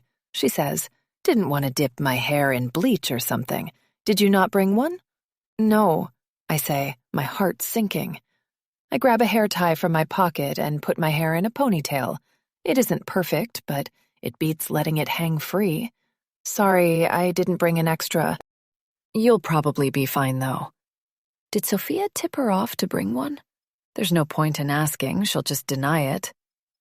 Did she tell you if there was a special way to clean this? I ask. I've never cleaned stains this bad before. Seems like we'd need super strong bleach or something. She just gave us this bucket of stuff, she says, disinterested. Must be the right supplies. Anyway, if it doesn't work, it's not our fault. I want to keep pressing further, but I don't know what else to say. Instead, I pull a sponge from the soapy water and get to work. Whatever creature the substance came from, it smears on first wipe. I nearly gag when it streaks further down the white walls, but all I can do is keep wiping and hope for the best. When I dip down to pre-soak the sponge, a strand of my hair falls loose and rests on my arm. In a panic, I pick it up and stuff it into my pants. Not that this will do much. If this is a crime scene, my DNA will be all over it. All the while, I try to keep my cool, hoping Kate isn't noticing how panicked I am. Why am I so concerned about what Kate thinks? As I scrub away, I consider this further. I'm not convinced that she thinks this is a pig blood stain. She might not care. She might be the kind of person who will do literally anything if the paycheck is big enough. Not that Henry and I are any different since we keep doing these jobs. What's next? How long until they expect me to commit murder or rob a bank for them? And the biggest question of all, what the hell kind of business are they running? I can't stand it anymore. I have to say something. Kate, I think this might be human blood. I think we're cleaning up an actual murder scene. The words come out before I can consider them too long. Kate stops scrubbing the floor, but she doesn't look up. Ellie, we've been through this. This is different, I say. Drugs and prostitution aren't anywhere near the level of murder. She sighs and finally looks up. And what makes you so sure this is human blood? It's not that I'm sure, I say. But isn't it weird that Sophia would take responsibility for this if it's just an accident with pig guts? I mean, I get investing in a local business, but can you imagine having an accident like this and asking your investor to send someone to clean it up? Why wouldn't they just clean it up themselves? Why is nobody even here but us? Ellie, have you ever heard of Occam's razor? The simplest explanation is the most likely to be true, yeah. I know about it, but it isn't always right. She leans back against her arms on the floor. There are two possibilities here, right? The first is that a rich person invested in a local pig farming business. That business made a big, messy mistake. They told their investors what happened, and the investors, who have been shown to be incredibly generous several times over, send a couple people to help clean up the mess. That's option number one, right? All parts of the equation accounted for. No, I say. Not all parts. You're ignoring the fact that this is the third time they've seemed like they're wrapped up in something criminal. Okay, sure. That kind of supposes that two criminals commit literally any crime, because why not? They're criminals, right? Go big or go home. But true, it doesn't explain the hookers or the coke. I say nothing. Wait for her to continue like she obviously wants to. Option 2, your friendly neighbors from across the street committed an extremely violent murder. Who did they kill? Who knows? But they did it. That's what matters. Afterward, they hired an ex-hooker and their neighbor to go clean up the mess because they didn't want to get their hands dirty. And surely neither of those two people will suspect anything or talk to the police. A totally safe bet. Oh, and somehow this murder also connects to two other totally separate crimes. My cheeks burn. She isn't being unreasonable, but it's hardly comforting. I'm not saying I have all the answers, I say. But I don't think I'm just being paranoid either. This is sketchy. It's been sketchy from the beginning. I don't know, maybe some recognition would be nice. You always assume the worst in people? The question catches me off guard. only when it's called for. Is it ever called for to assume the worst in people? When I have reason to believe they're doing something terrible, yes. She raises her eyebrows. Okay, sure, whatever you say. Maybe Kate isn't being truthful with me either. Maybe the Walters planted her to try and keep my suspicions at bay. I don't know anything about her. Hell, for all I know, she's the one who committed this murder. I can't stand it anymore. I call her out. You're full of shit, I say. You don't think this is pig's blood. Sophia put you up to this. She stares at me, eyes clouded by rage. Okay, fine. Go ahead and ruin this. You're not a genius for thinking this is from a murder. It very well might be, but you're an idiot for caring. What have I been telling you this entire time? Just take the cash and go home. This isn't about us. I stare at her for a long moment. What do you know? I don't know anything, and I intend to keep it that way. And to keep it that way, stop making this so hard. Aren't you afraid of getting caught? Have you not figured out how rich they are? She throws her sponge on the ground. People like them don't get caught, Ellie. They get to do whatever they want. Welcome to the real world.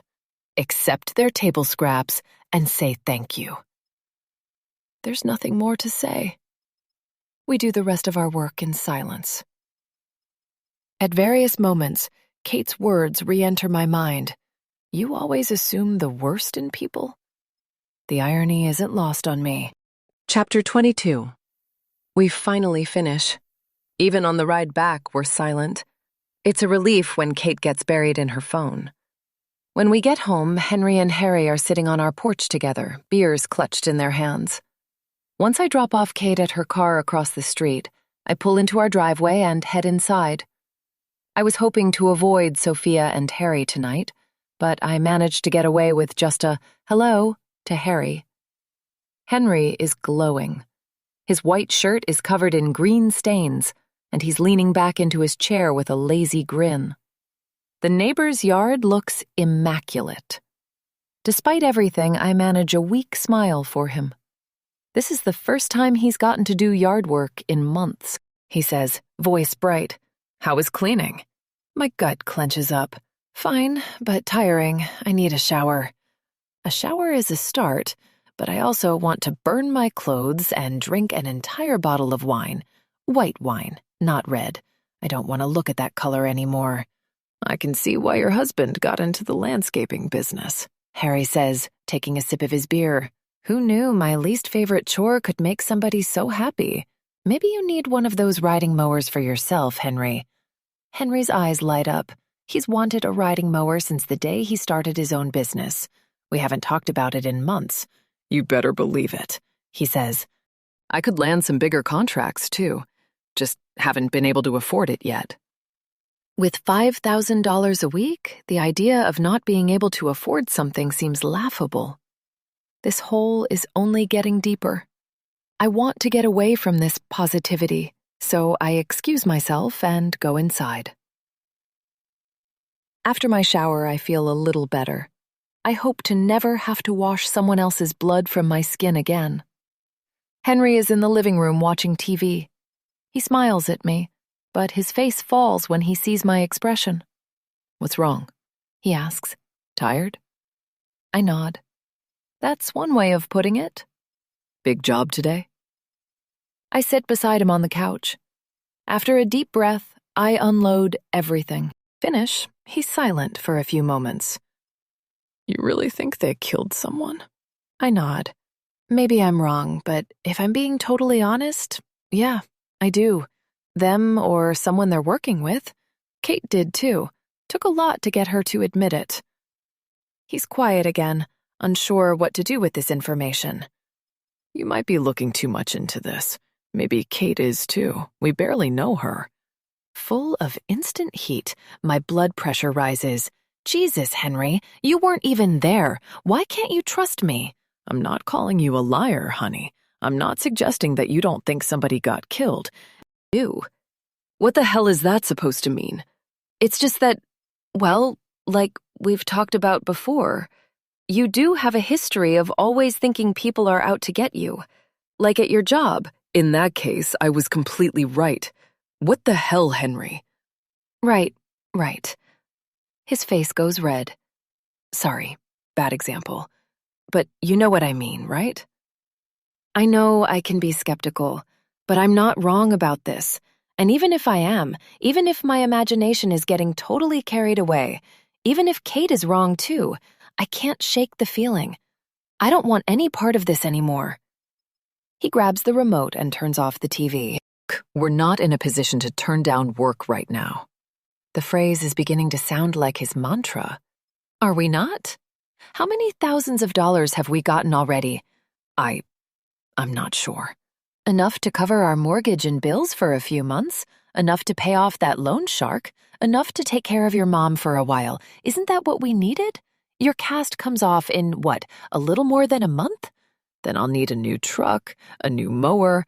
I'm going to start looking for a new position tomorrow. I'll tell Sophia and Harry I'm not doing any more of these weird, fucked up jobs.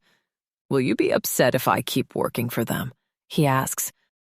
I mean, half the time I'm just doing yard work. No murder scenes for me. We look at each other and say nothing. He makes a good point. Why would the Walters give me the weird jobs and not him? I imagine Henry outside, making flirtatious small talk with Sophia while I'm out doing her dirty work. A pit opens in my stomach. What if he knows more than he's letting on? He's been trying to reassure me this entire time. What if he's gaslighting me? Am I even safe in my own home? Jesus, Ellie, you can trust your husband. He's just getting carried away with the money. This is getting out of hand. At this point, it doesn't matter whether Sophia and Harry are criminals or not. I'm falling apart. But will it always be this way? Even at Powerhouse, I was paranoid almost every day. I need a therapist. I need to figure myself out. I'm in no position to be dealing with this right now. Despite these thoughts feeling like an obvious revelation, I can't bring myself to say anything about them to Henry. Of course, this only makes me feel worse. Tomorrow, I promise myself, I'm going to get away. I'm going to tell Sophia and Harry I won't be working for them anymore. After that, I'm going to go hiking, clear my head, hit the job search the next day. A sense of calm washes over me. It feels good to have a plan. Do whatever you need to do, Henry. Promise me one thing, okay? Okay, what? If at any point you get suspicious of anything they tell you to do, you must tell me, okay? And once you get out of that cast, you go back to your normal job. That's two things, he says. Henry. Okay, I promise. On both counts. Chapter 23. The next morning, I feel refreshed. I was afraid I'd dread breaking the news to the neighbors, but surprisingly, I can't wait. Henry is still snoozing in bed by the time I'm awake, dressed, and sipping on a cup of coffee. I even make time for some morning yoga, even if I have no idea how well I'm doing based on the YouTube video. It's easy to get lost in it. Maybe these deep breathing exercises are helping. Too bad the good feelings don't last. Around 8 a.m., when Henry is first stirring, I head out the front door and walk across the street. Nerves finally start to shake me up when I approach the door. Then fear hits me like a brick wall. If these people are criminals, if they're capable of murder, they might not take kindly to me bailing on their enterprise. I wonder if I should have brought Henry with me. No, I'm not sure he'd back me up. I just have to go for it. It doesn't take long for them to answer my knocks. Sophia opens the door, looking annoyingly well put together for the hour. Morning, Ellie. You're here early. Hi, I say. Come in, she says. Got an interesting job for you today. Want some coffee? Sure. I follow her into the kitchen, where we take a seat at her handcrafted oak table. She hands me a mug, and I blow across the top. Today's job, she begins, but I cut her off. I don't want to hear it. Actually, I need to talk to you about something first. She sips her scalding coffee, then recoils at the burn. Oh, okay. What's up? I don't think I can work for you anymore. The room becomes so silent, I can hear the hum of a lawnmower from another house down the street. Oh, I'm sorry to hear that, Ellie. She speaks slowly, chooses her words carefully. Do you mind telling me what's wrong? In her pink blouse and bright red lipstick, she looks nothing like a criminal. She looks like she's on her way to a shift as a cocktail waitress. For a moment, I consider abandoning my plan. Then the moment passes, and my conviction returns. The jobs, I say. They make me uncomfortable. Her face remains stoic. Uncomfortable? Well, that certainly isn't my intention. Can you be a little more specific? Those girls I picked up for you, I say. Those weren't your college friends, were they? She hesitates. No, Ellie, they weren't. I'm sorry for lying, but I had a good reason. Were they prostitutes? She glances away. Yes, they were. I didn't want to tell you for obvious reasons. So you tricked me into committing a crime. It was hardly a crime. All you did was give them a ride. I promise you, those girls love what they do. They were when we offered to fly them out. Why did you fly them out? That's my personal business. You tricked me. I think I deserve to know. She starts and stops twice. Not that it should matter to you, but Harry and I have an arrangement. He enjoys certain extracurricular activities, and I tolerate them. That doesn't bother you? Honestly, no. I'm not the jealous type. Besides, it's just physical. I'd rather it purely be sexual than have him fall in love with someone else. At least working girls don't try to convince him to divorce me and marry them instead. And Harry makes so much money that the cost is barely noticeable. Why did you have me take them so far away? Why not here? Just because I tolerate Harry's philandering doesn't mean I want it happening in my own house. And to be honest, I didn't want to see them. I may not be the jealous type, but I'm only human. This is a bit of a hiccup. I have a hard time imagining why Harry would want to cheat on such a gorgeous woman, but what do I know? Men can be selfish pigs. And it wasn't really cheating. Not every couple is monogamous. What about the second job? I ask. The fertilizer thing. What about it? Those bags. I looked in one. That wasn't fertilizer. It was cocaine, right? Her face flushes. Cocaine? Jesus, I hope not. I'll have to ask Harry about that. Look, for all I know, that was fertilizer, but I wasn't there. What made you think it was cocaine? I looked at it. It was a white powder. Okay, but what made you care to look? It was in these little baggies. Just didn't seem like something you'd put fertilizer in. And what would fertilizer normally go in? I don't know. Bigger bags? Sophia crosses her arms and moves backward in her chair. And a giant stash of cocaine wouldn't? I say nothing. My heart is pounding in my chest. Look, is it possible you just thought it looked like cocaine because you were expecting it to?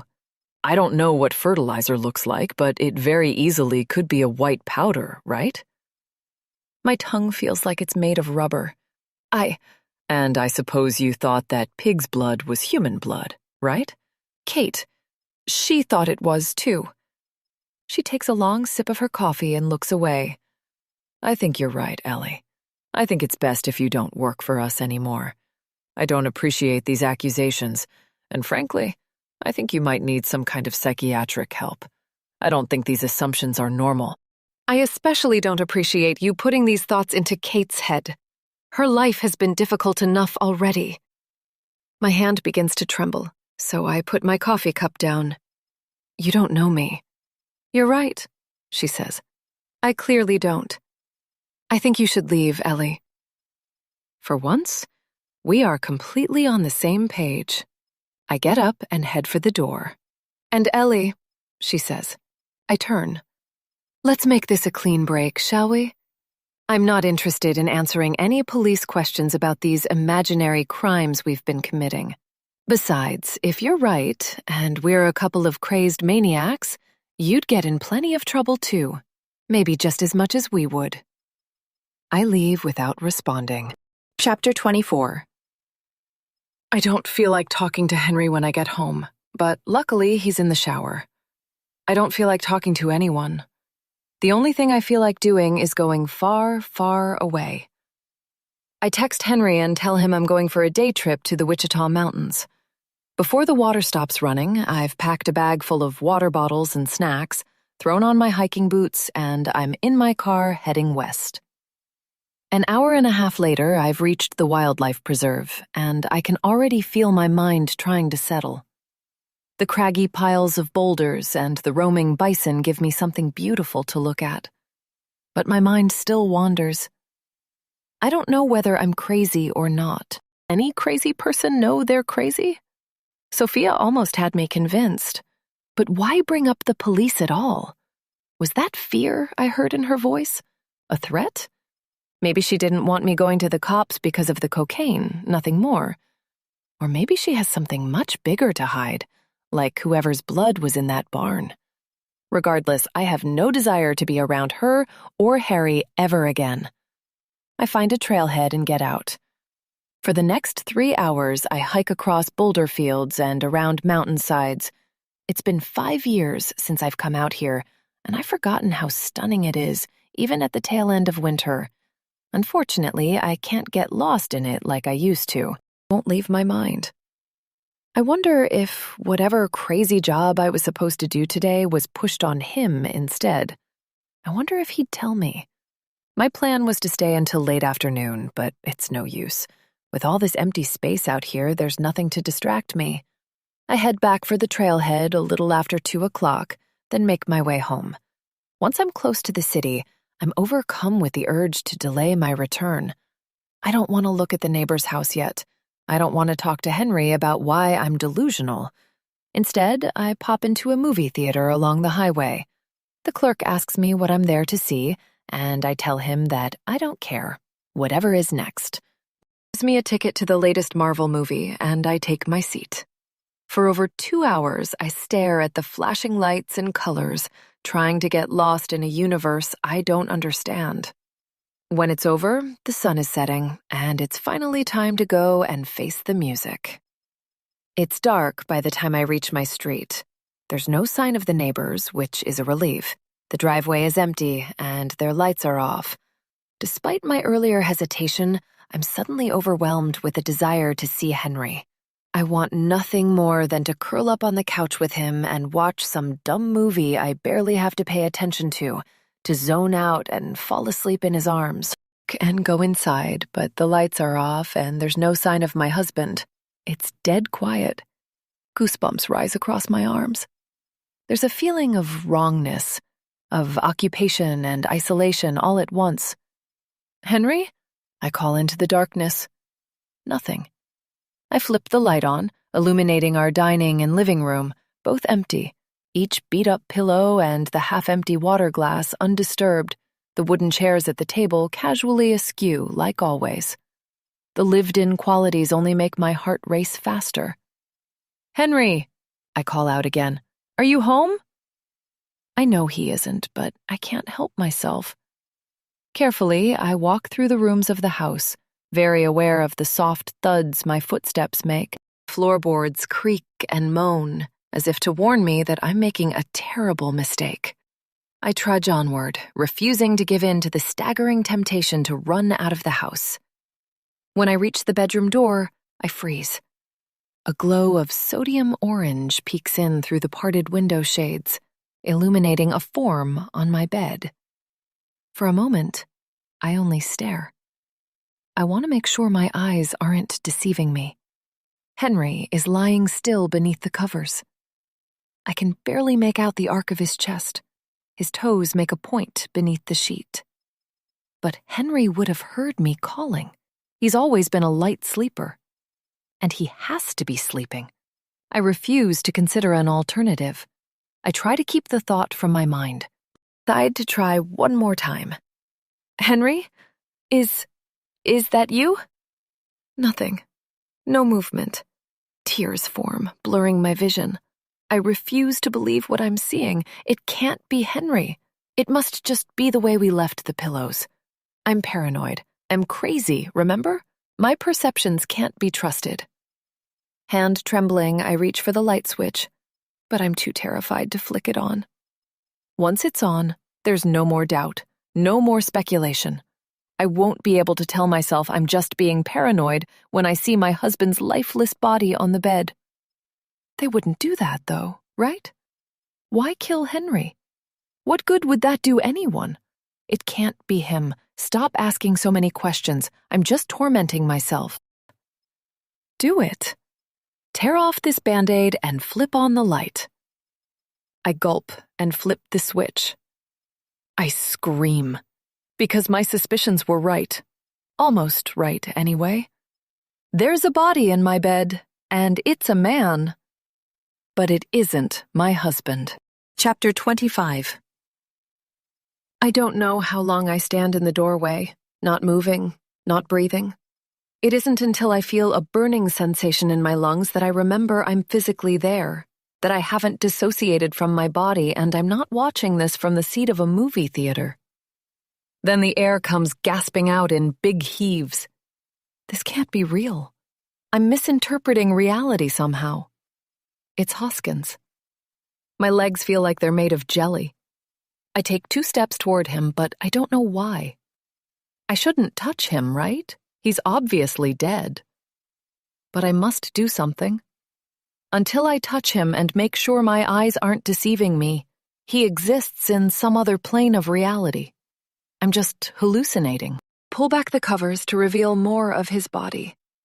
He's wearing his suit, but there are 2 huge gashes across his torso, one of which looks extremely deep.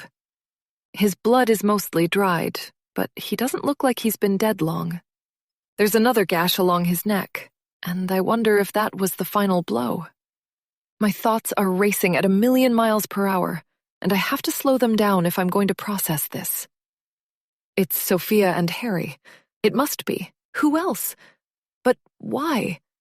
I told Sophia about him, but even if she's upset with me quitting, this is absolutely insane. Could this possibly have to do with those jobs? I reach into my purse and find my cell phone, then dial Henry. For several long, agonizing seconds, I wait for the sound of the only voice that might help me feel the slightest bit calmer about this, that might help me understand.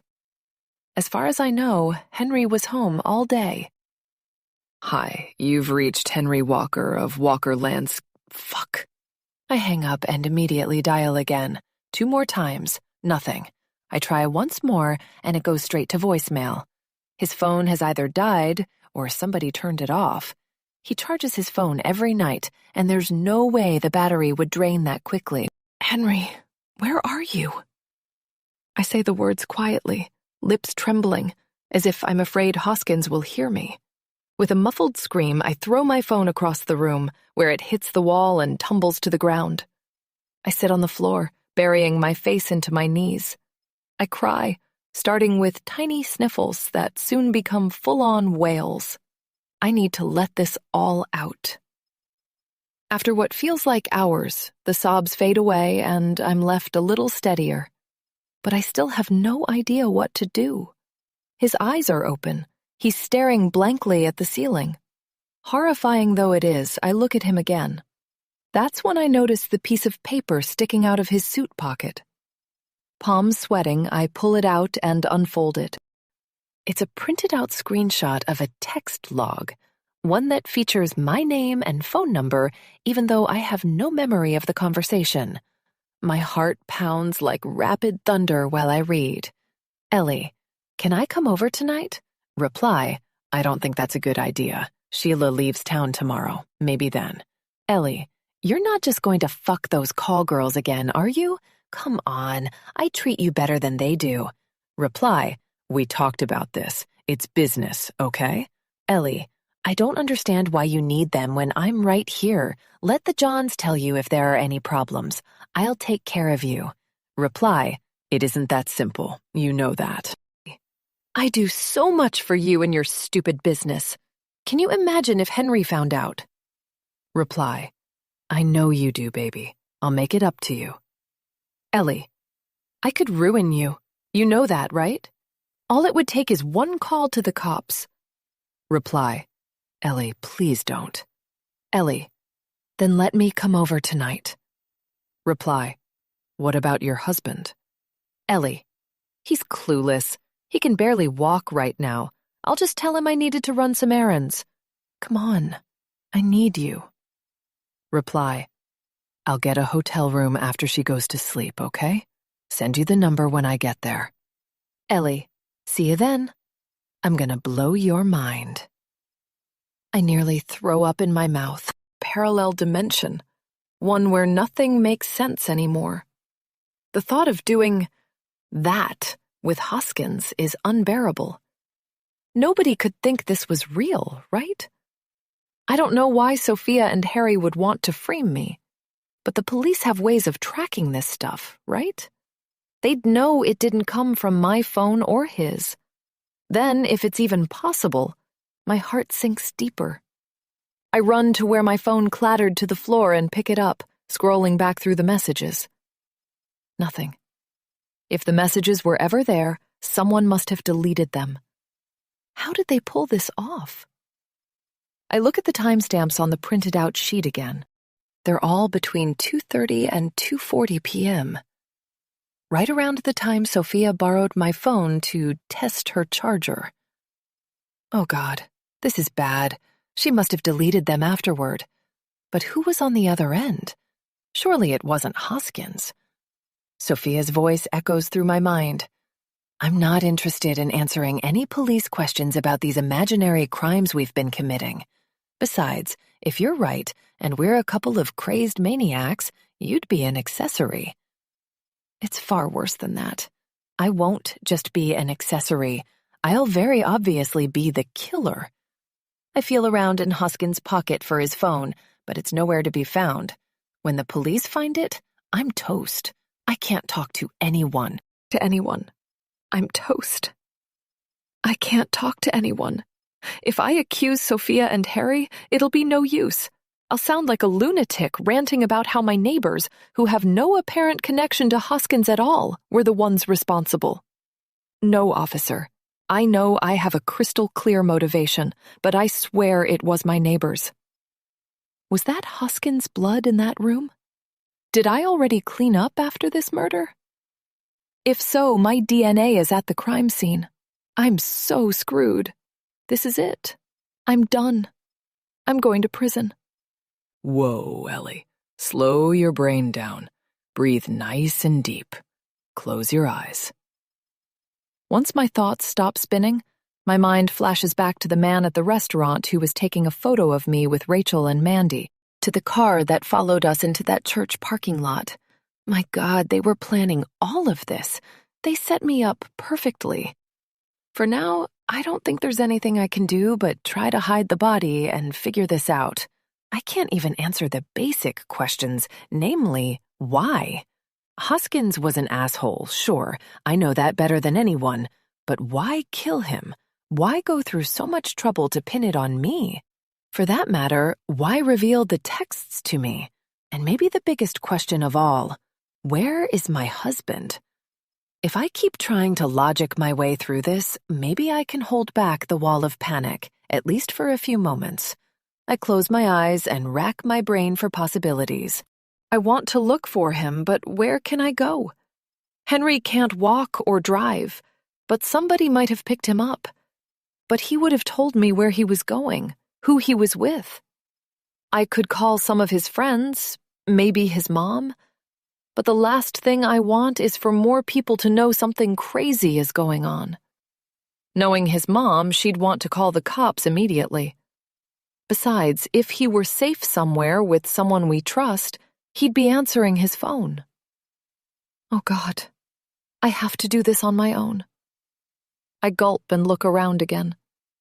Hoskins's eyes are still open, and I feel like he's staring into my soul. I leave the room and try to think. In the living room, I sit on the couch and take a few deep breaths. For an instant, I burst into laughter.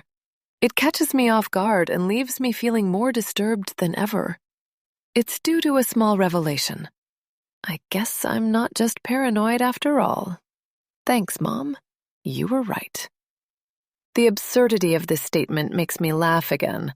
Through the front window of my living room, the neighbor's house still looks dark. It's never looked so sinister, so foreboding. It feels like it's challenging me. Come on over, Ellie. Come see what you can find. What else can I do? Maybe if they're home, I can play it cool and pretend like I haven't gone inside yet. Maybe I can catch a clue from their reactions to me. But my car has been in the driveway for at least half an hour now. I can't help it. I'm too desperate for answers, too desperate to do anything besides sit in my house beside a corpse and think about how utterly ruined I am. From the kitchen, I grab the one knife that's sheathed and shove it into the front of my hiking pants, then tighten my belt around it to make it stay in place.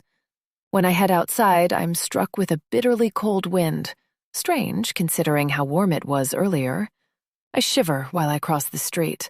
My legs feel like they're made of molasses when I make my way up the front porch. The scent of grass clippings still lingers in the sharp air. I ring their doorbell. No response. No sound, no movement, nothing. I ring it again. I peer into the darkness through their front window, but nothing is visible but the amorphous blobs that must be their furniture. Then, my heart flutters at the sight of movement in the house's darkness. It comes and goes so quickly that I can't be sure I've seen anything at all. For a moment, I consider ringing the doorbell again. But I resist. If anyone is in there, they clearly aren't going to answer. All I can do is go back home. Halfway across the street, I realize that I have no alibi for tonight, in case the police get involved, as they surely will soon. Considering the evidence, I don't know how much good it would do, but it would at least be a start. I spent the day hiking, but I'd left with a full tank of gas, so there's no record of me making purchases at any stations. The only thing I bought was a movie ticket, but I paid in cash. Panicking, I search my pockets for the ticket. My heart sinks when I realize that I threw it in the garbage can outside the theater when I left. With no other ideas, I run back into my house, grab my keys, and drive the 20 minutes back to the theater. They're closing up shop when I arrive, but luckily, the trash can is outside the building. When I peer inside, it's empty. They've already taken it out. I have nothing. Dejected, I go home. When I reach my house again, I realize that in my panic, I never considered how the person who left Hoskins' body behind got inside. I distinctly remember unlocking the front door when I first got home. I check the back and garage doors, but those are all locked as well. Somebody ditched the body and locked them on their way out without disturbing the doors in any way. That can only mean one thing. They had a key. And there is only one key other than mine. Mine. Henry, where are you? There's no way I'll be able to sleep tonight. I close the bedroom door and try to pretend he isn't there as I lie on the couch. It doesn't work. I stand and pace for a while. When my nerves get the best of me, I go into the kitchen and pour myself a glass of Merlot that reaches the rim. I suspect it won't be my only glass. Back in the living room, I drink it down in massive gulps. The wine loosens my tear ducts. I've never craved Henry so desperately. Somebody got hold of his key. That or... No. I refuse to believe he's involved somehow. He wouldn't. They must have taken his key. But is that any better? I think back to the day we met. It was junior year of college, and I still hadn't had a serious boyfriend. A few flings, sure, but the motives of college boys always made me suspicious. So many of them were just trying to get another notch on their headboards. He was working for the university then, mowing lawns outside the architecture building. I saw him so many days on my way to class, grinning and sweating while music blasted from his headphones. I was the one that made the first move, asking him what he was listening to. His grin got bigger when I talked to him, and instead of telling me anything, he just let me listen to his headphones. some obnoxious pop-punk band. There was something so endearing about the way he looked at me. Something so honest and unpretentious. It made my heart sing. I lied and told him I liked it. It was so easy to trust him, so natural. It made no sense considering my history, but I tried to never question it. Any suspicious thoughts about him philandering or being dishonest left my brain as soon as I could push them out. But why, exactly? Was I so desperate to not end up like my mom that I trusted him just to prove something to myself? No. Henry and I have been together for over 10 years. He's proven his trustworthiness to me time and time again. Right? A few years ago, I watched a documentary about Jeffrey Dahmer. Some of his closest friends and colleagues thought he was so charming and handsome, so friendly and smart. They were surprised when they found out who he really was. Jesus, Ellie, you're getting paranoid again. Yeah, that might be true. But if I've learned anything today, it's that sometimes paranoia is justified. Chapter 26.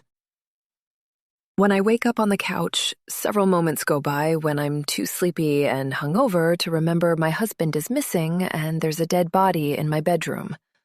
I stagger to my feet from the couch, holding my head and feeling dizzy. I want so badly for it to have been a dream. I want to walk into the bedroom and see Henry lazily lounging on the bed, smiling, bleary-eyed, and asking why I never came to bed last night. Before I can overthink it, I head to the bedroom and look inside. Hoskins is still there, his dead, vacant eyes staring at nothing in particular on the wall. He looks like he's been dead for a while, and surely the stench will be coming soon. I need to get him out of here, but I don't know how, and I sure as hell don't want that on my computer's search history. On the floor by my feet is my phone, which I realize I haven't checked since I tossed it away last night.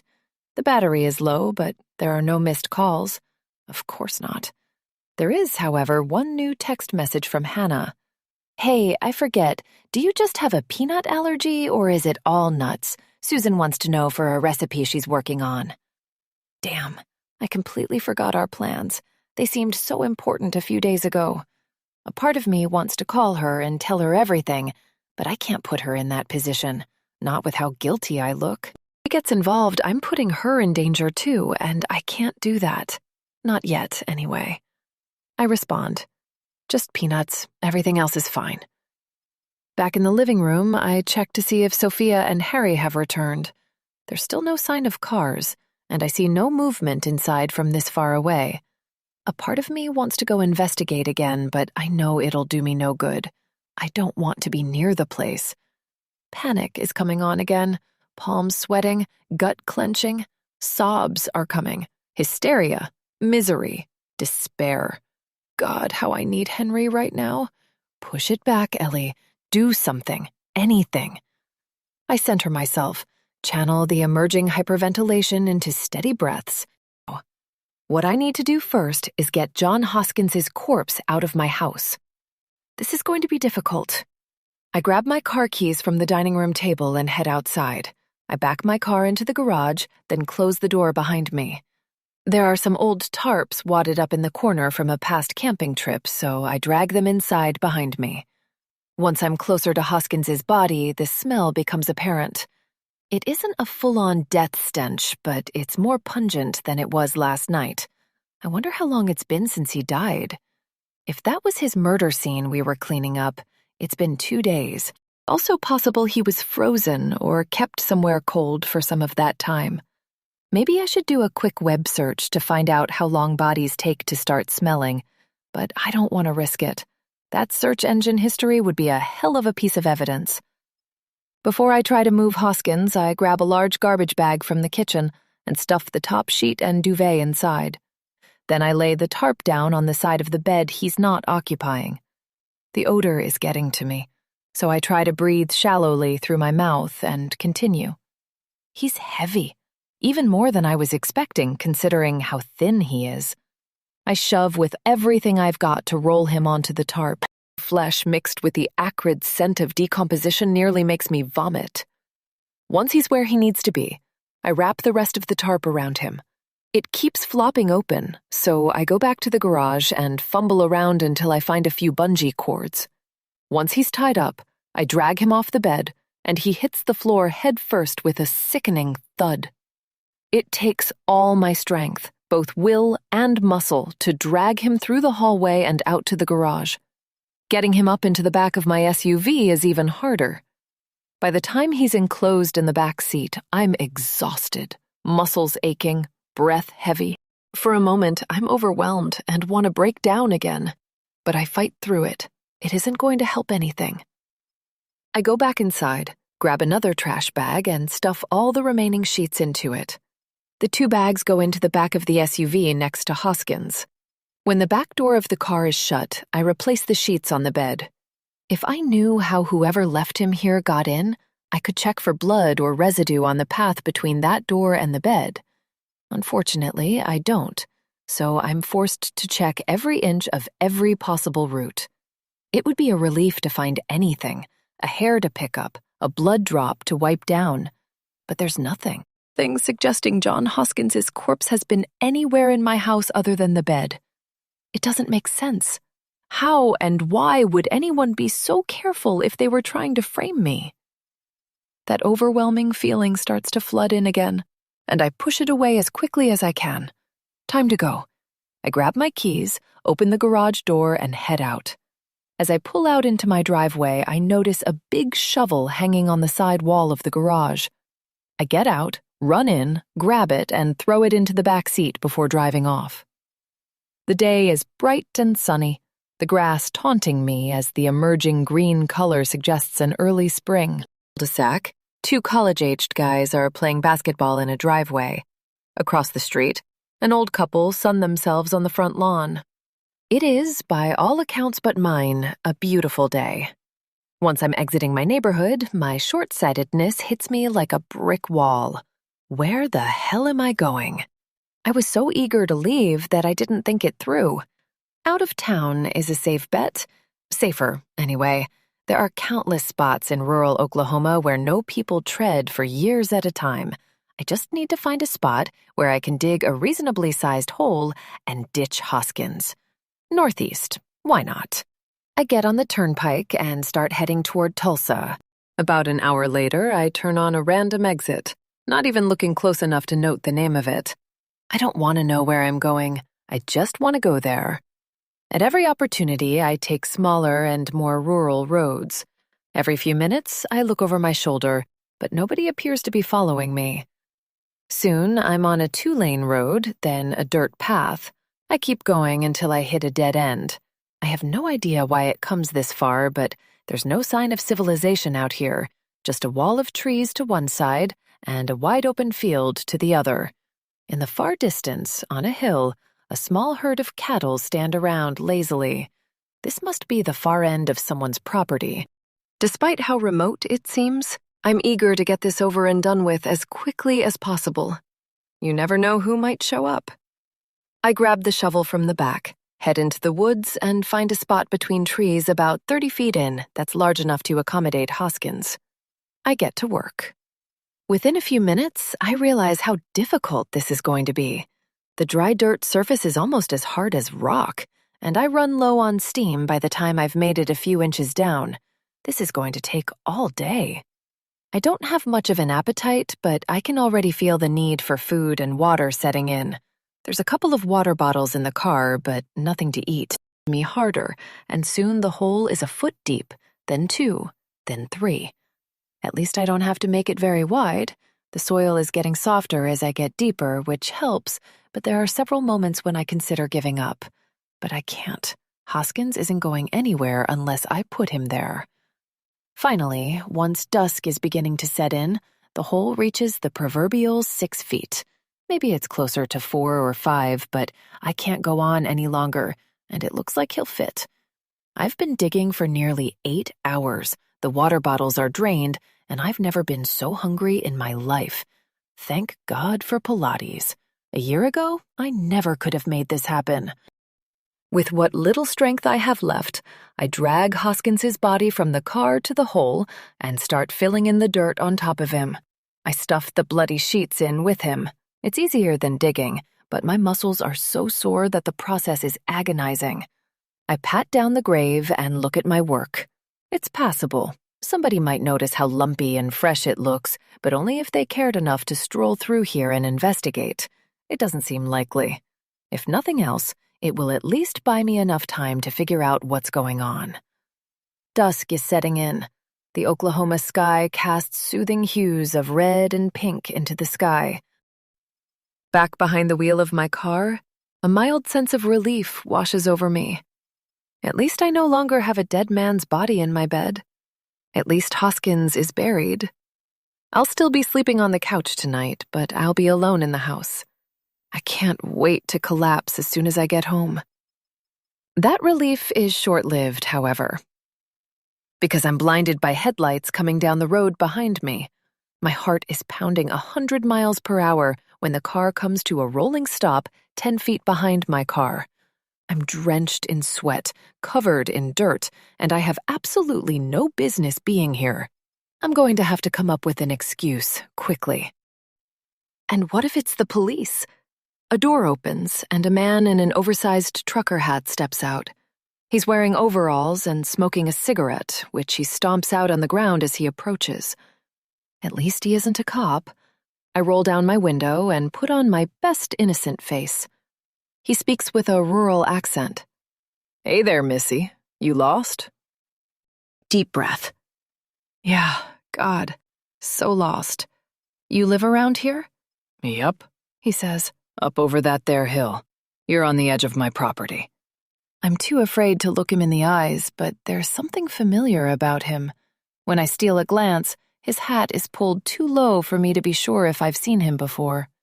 Judging by the salt and pepper beard and lack of wrinkles, I'd guess he was in his late 30s or 40s. Don't be silly. Why would you have seen this farmer before? "Sorry," I say. "Didn't mean to intrude.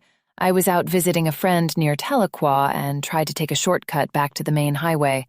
It didn't go too well. Doesn't have service for some reason." "You been out in the mud all day?" he asks without a touch of humor. "Hiking," I say. I'm kind of a klutz. There's a long silence, punctured only by the steady creaking of crickets. "Out that way about 2 miles, hang a left, then hang a right about 1 more mile down. That should get you back to the turnpike." Thank you so much. I try to muster as much genuine enthusiasm as I can. I was going to have to spend the night out here if you didn't come along. "You be careful out here, ma'am. Don't want people to think you're up to anything suspicious." Ice floods my veins. "Will do. To head straight home." He tips his hat and heads back to his car. After an agonizing minute, he reverses and heads back to the main road. A part of me wants to stay and dig up Hoskins, take him somewhere else. Maybe he's just a suspicious local, but I can't shake the feeling of familiarity. Am I just paranoid about everyone I see now? The whole world can't be conspiring against me. But I obviously can't stay. I have to go home and hope for the best. I don't have the strength to do anything else. It's dark by the time I get home, and all I can do is go inside, take off my dirty clothes, shower, and fall onto the couch. My stomach hurts from lack of food, and though I still don't have much of an appetite, I force myself to eat some leftover chicken from the fridge. I then try calling Henry again, but to no surprise, his phone is still off. I wonder where he could be, if he's even still alive. No, he has to be alive. I can't bear the thought of him dying. But if he's alive, he's captive somewhere, possibly hurt and afraid. I must find him. What would happen if I reported him missing? Would that case somehow tie into Hoskins? What if they think I killed Henry too? I truly have no idea what to do next. Exhaustion eventually overcomes these racing thoughts, and I plunge into a dreamless sleep. Chapter 27. Digging that grave took more out of me than I expected. When I wake up, I check the time and see that it's 9 o'clock. I've been asleep for over 10 hours. I try to move from the couch, but my muscles have never been so sore. It takes half an hour to coax myself to my feet. I stagger into the kitchen and gulp down 2 glasses of water. The fog in my brain clears a little, but I still feel awful. When I return to the couch, I look at my phone. One more call to Henry. I know it's useless, but I have to try. Then I can think about going to the police. The phone goes straight to voicemail once again, but I'm interrupted by the doorbell. Someone is standing just outside. Figure's amorphous frame fills up most of the frosted glass. Nobody comes to visit us. This can't be good. I try to take a minute to gather myself, but the doorbell rings again. "Just a minute," I call out. "I'm getting dressed." When I run up to the peephole, I'm greeted by my worst nightmare. It's a cop. Not just any cop. It's Freddie Kimball. Oh, God. Oh, no. My mind races with the myriad of possibilities for this visit. Ultimately, I'm going to have to answer the door. I race into the bedroom, my eyes sweeping the floor to ensure that, yes, there is still no blood or residue of any kind visible. I throw on a t-shirt and shorts, then look at myself in the mirror. My hair is frazzled, no makeup on my face. I look like I just woke up, but I don't think I look guilty of anything. More deep breaths. Be present. I have no idea what Freddie is going to say to me. Each step to the door feels like crossing a mighty, raging river. Finally, I put my sweaty hand on the knob and open it. "Hello," I say, trying to play up my sleepiness. He frowns. "Hi, Ellie." "Freddie," I say, trying to look confused. "What can I do for you?" There I was, hoping I wouldn't have to pull you over again. And now I'm at your door. What are the chances? I don't know how to respond to this, so I give him a very forced laugh. "I'm investigating a missing person that I believe you're familiar with. I take it you know a Mr. John Hoskins?" He's all business now, barely recognizable as the man from the other day, if not for the uniform. "Yeah," I say, allowing for a pause. "He's my boss. I've been away from work for the past week, though. He's missing?" Unfortunately so, he says. He was last seen leaving his office on Thursday night. "Oh my God," I say, hoping I sound sincere. "That's awful." How well did you know Mr. Hoskins? I hesitate. There's no way of knowing if he's seen the texts yet. I'm willing to bet Sophia and Harry put them somewhere where the police could find it. Or maybe they just left the text log to get me to fess up to something I haven't done. I decide to play dumb. Well, personally, not that well. Obviously, I saw him at work every day, but to be honest, we didn't get along. I'm hoping this admission wins me some honesty points. Sure, it may contribute to my motive, but my disdain for Hoskins is hardly a secret. Anyone at the office could have suggested we were at least a little cold to one another. He stares at me, like he's waiting for me to go on. So your relationship with Hoskins started and ended in the workplace. Damn, he might already know that I've already committed. Yes. The reason I ask, reason I'm here, is that I have reason to suspect that might not be the case. More ice in my blood. I do my best to keep a straight face. Can you please elaborate on that? I know you're married, Ellie, and I know that John Hoskins is a married man. I'm not interested in turning your life upside down. I normally wouldn't pry into these kinds of things, but in this case it seems necessary. Again, he waits for admission. He must think I'm just afraid to admit I was having an affair. What exactly are you accusing me of, officer? I immediately regret my word choice of accusing. No need to stoke this fire. I'm not accusing you of anything. Tip that you and Mr. Hoskins were having some sort of extramarital relationship. A tip? He hasn't seen the texts yet. Sophia and Harry must be waiting until I deny it to drop that bomb. Absolutely not, officer. Freddie, You can call me Freddie, Ellie. Freddie, I'm sorry to hear that Hoskins is missing, but I promise you, I would not show that man affection if it would cure cancer. To be honest, I hate him. Once again, regret overwhelms me. By the time the words leave my mouth, I realize I've played right into Sophia's and Harry's hands. These are the exact words a scorned lover would use. There's a very thin line between love and hate, Miss. Who accused me of this? I'm not at liberty to say. Please, you have to tell me. I want to clear this up. I literally can't, he says. The tip was anonymous. That's a cruel trick, I say. I assure you, I'm happily married to my husband, and I would never do anything to betray him, especially not with a man like John Hoskins. He nods, but I can tell he's far from convinced of my innocence. Look, Ellie, I know it's been a long time, but I know you have a history of outbursts. Carlos, I was 18, Freddie, and I didn't kidnap the guy. I just slapped him a little too hard. Okay. Look, we're in the first steps of the investigation.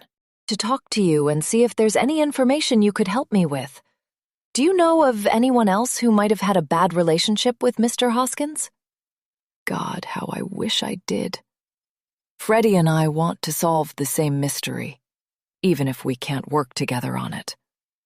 The impulse to tell him about Sophia and Harry overwhelms me, but I can't do it. It would only make me sound crazier, more unstable. John Hoskins, I say, is, to put it mildly, an enormous asshole. Everyone at Powerhouse hates him. He has no shortage of enemies. The two other partners there basically just let him run the place while they collect paychecks. The last time I saw him, he literally bragged about the enemies he made in his previous positions. If I were you, I'd look into his old jobs. He might have pissed somebody off. Freddie nods again. Thanks, I'll look into that. And if you have any more information, seriously, if you think of anything, please don't hesitate to call me. He hands me a card with his number handwritten on it. I accept it with a forced smile.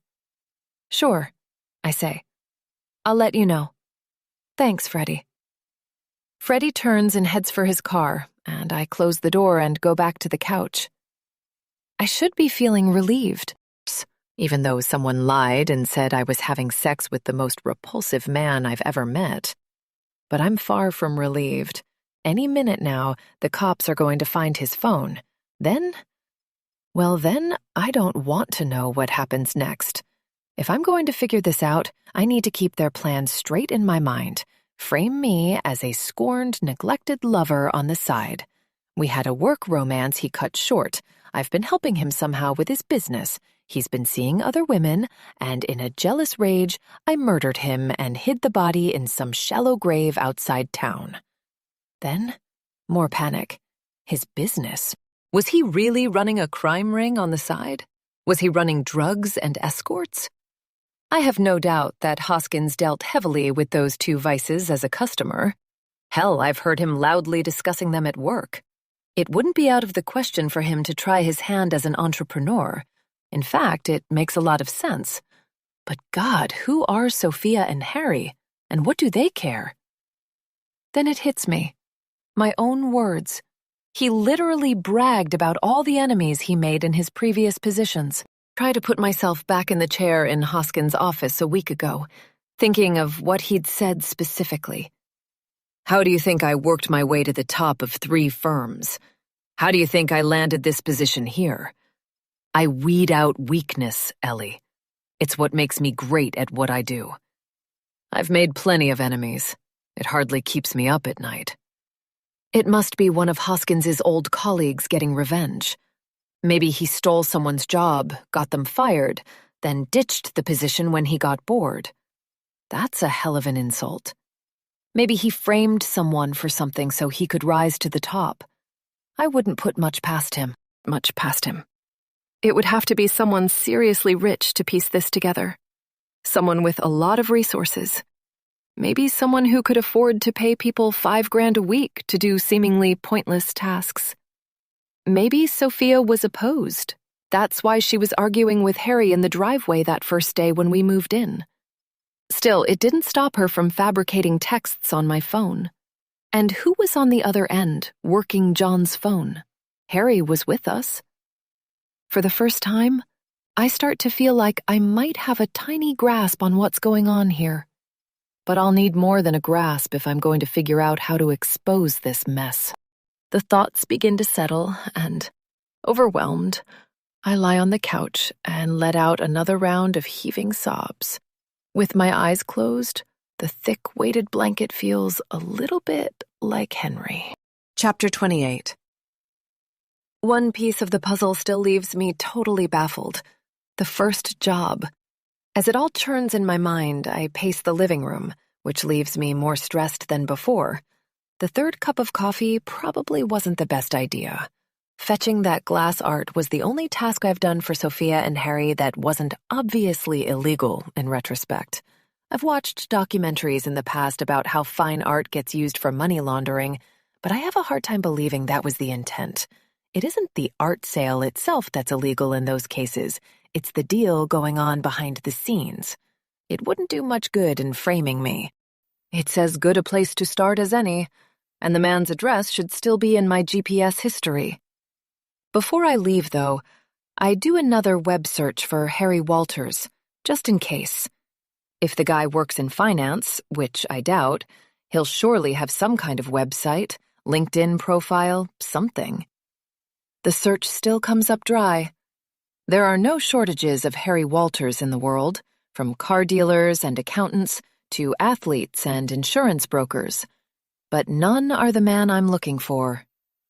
It must be a fake name, one he'd chosen specifically to match Henry's. Henry Walker, Harry Walters. That was his excuse for opening our mail, after all.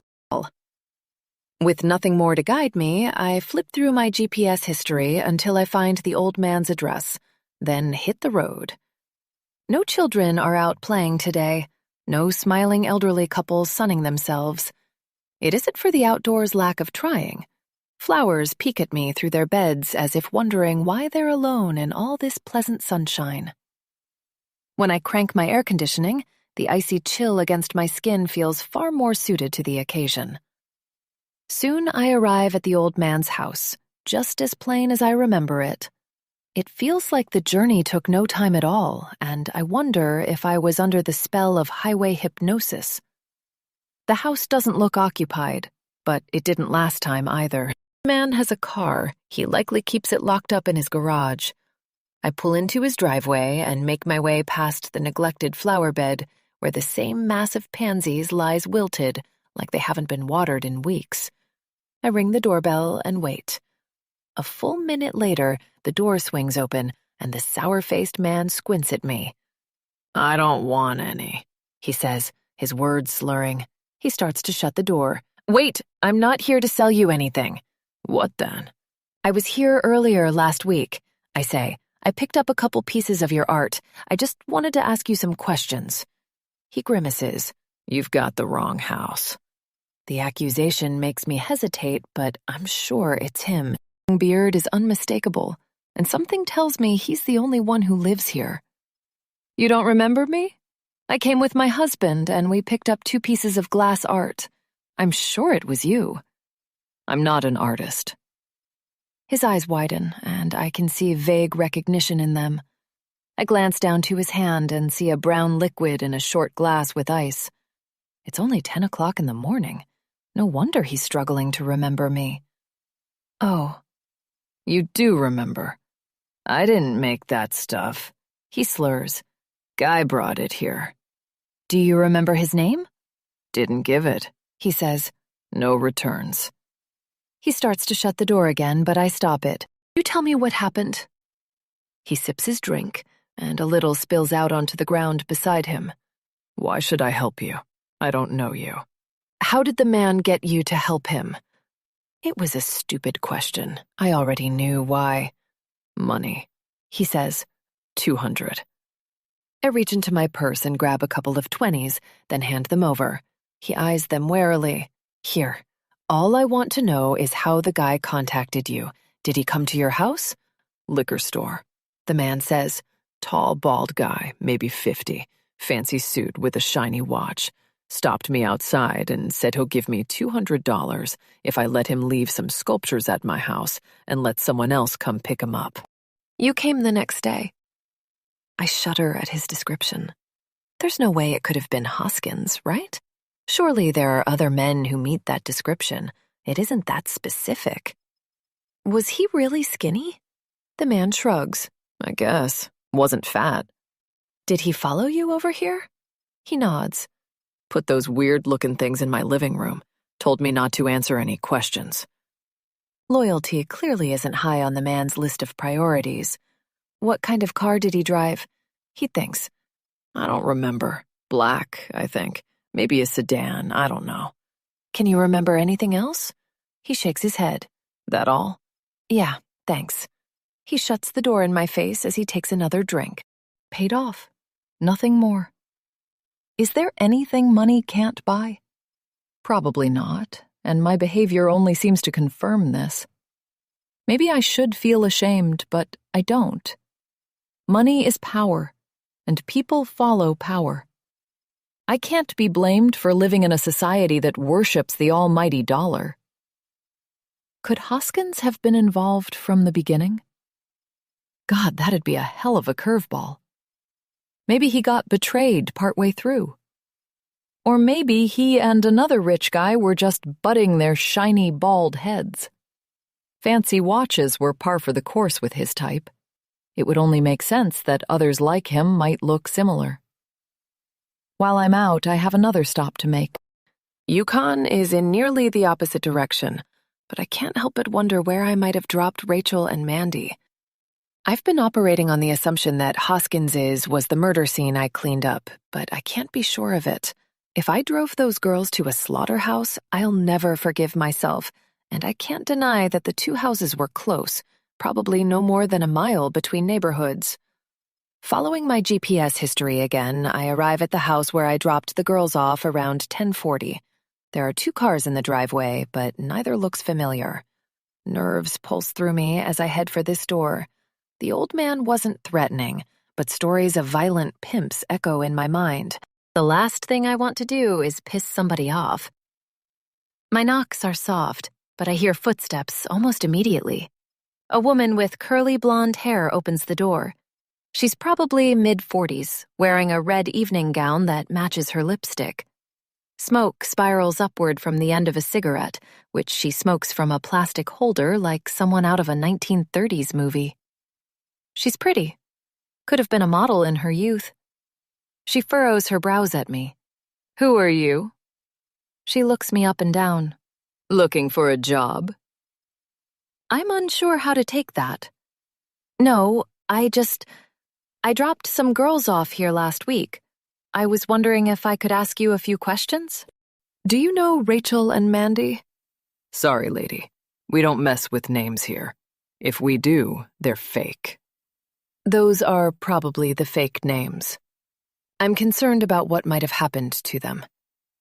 I describe the girls in as much detail as I can remember, and recognition slowly creeps onto the woman's expression. She smiles. Why don't you come in? She leads me to a living room, and I swear I'm stepping into the 1970s.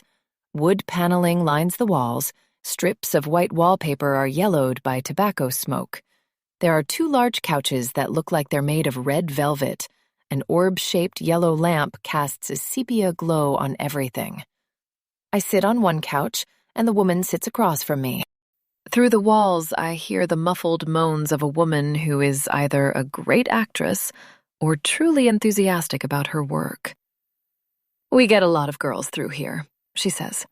I try to look after them as best I can. Why are you worried about those 2? I hesitate, wondering how much I ought to explain. Best to keep it simple. I was doing a favor for a friend, I say. She asked me to bring them here and didn't say why. She takes a long drag from her cigarette. If it's the girls I'm thinking of, they were only here one night. I think one of them mentioned being flown in for the occasion. The client showed up a few hours after they did. Can't say he was all that friendly, but the girls didn't seem to mind. They all three left together after an hour. What did the client look like? Look, we pride ourselves on discretion here. She takes another drag of her cigarette. For obvious reasons. Tall, bald guy with fancy clothes, probably a suit. I will neither confirm nor deny that. In the room behind the wall, the cries of pleasure grow louder. Look, I have reason to believe that man is dangerous. Was dangerous, but I don't need to add that. If you just tell me if it seems like the guy I'm looking for, that's all I need to know. She hesitates again. A man gives a loud grunt from the other room. Semblance to your description, yes. I stand up. Thanks, that's all I need. Unless you have any idea where they went. She shakes her head. As I said, I pride myself on discretion. The faint rustles of clothing make their way through the walls from the other room, and the woman nods toward the door. Feel free to ignore this question, I say as I head out. But how do you get away with this, in the middle of a neighborhood? She laughs. You assume the cops never come here. I turn to look at her, and they don't. Most of them are just men, and if they don't like what we're offering, we can afford to keep them quiet. Happy to look away for the right price. Of course, it's true. Anyone can be bought. That reminds me.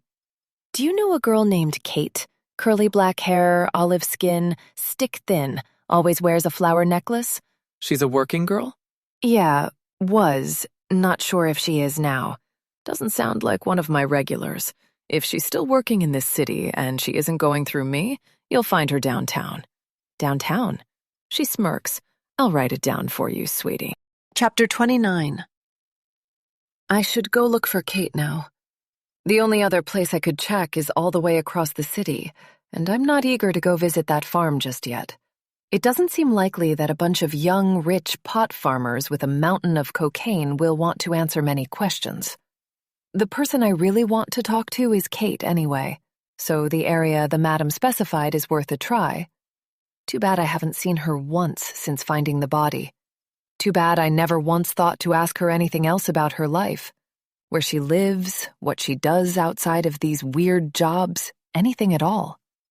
But if she isn't working for Sophia and Harry anymore, she might be there. She used to walk the streets. I don't like the idea of a cop seeing me look for working girls. But it seems like my best option right now. My GPS directs me to go around the west side of downtown, through a series of side roads I've never set foot on before. I've lived in Oklahoma City my entire life, but it's so enormous and spread out that every once in a while, I still manage to find areas I've never seen. It quickly becomes clear why it's unfamiliar. To my left, a homeless encampment, filled with ripped vinyl tents, has taken over a small city park. Abandoned businesses line streets where the cracked pavement looks like it hasn't been treated in years. Urban decay has reached its most advanced stages here. It seems like an unlikely spot for a sex worker to find clients. It seems like an unlikely spot to find anyone beyond the local homeless population who can hardly be expected to dish out a few $100 to get lucky. Yet, to my surprise, once I reach the area in question, there are two ladies walking down the cracked sidewalks a little too slowly to suggest they're heading somewhere in particular.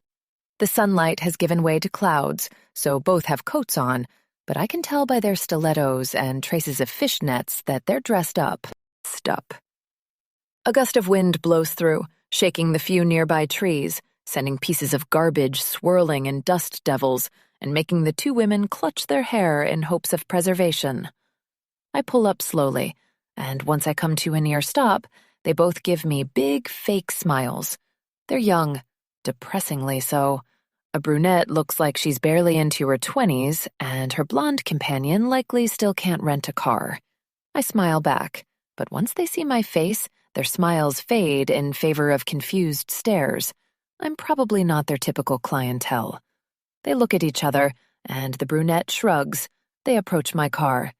"Hi there," the blonde says. "You lost?" "No," I say. "Looking for a woman." The brunette laughs. We can be flexible, for the right price. Not like that. Do you know a girl who goes by Kate? Skinny, dark hair? Oh, geez, the blonde says. I don't think you want her tonight. She's over at Rocco's, her companion says. Saw her heading that way about an hour ago.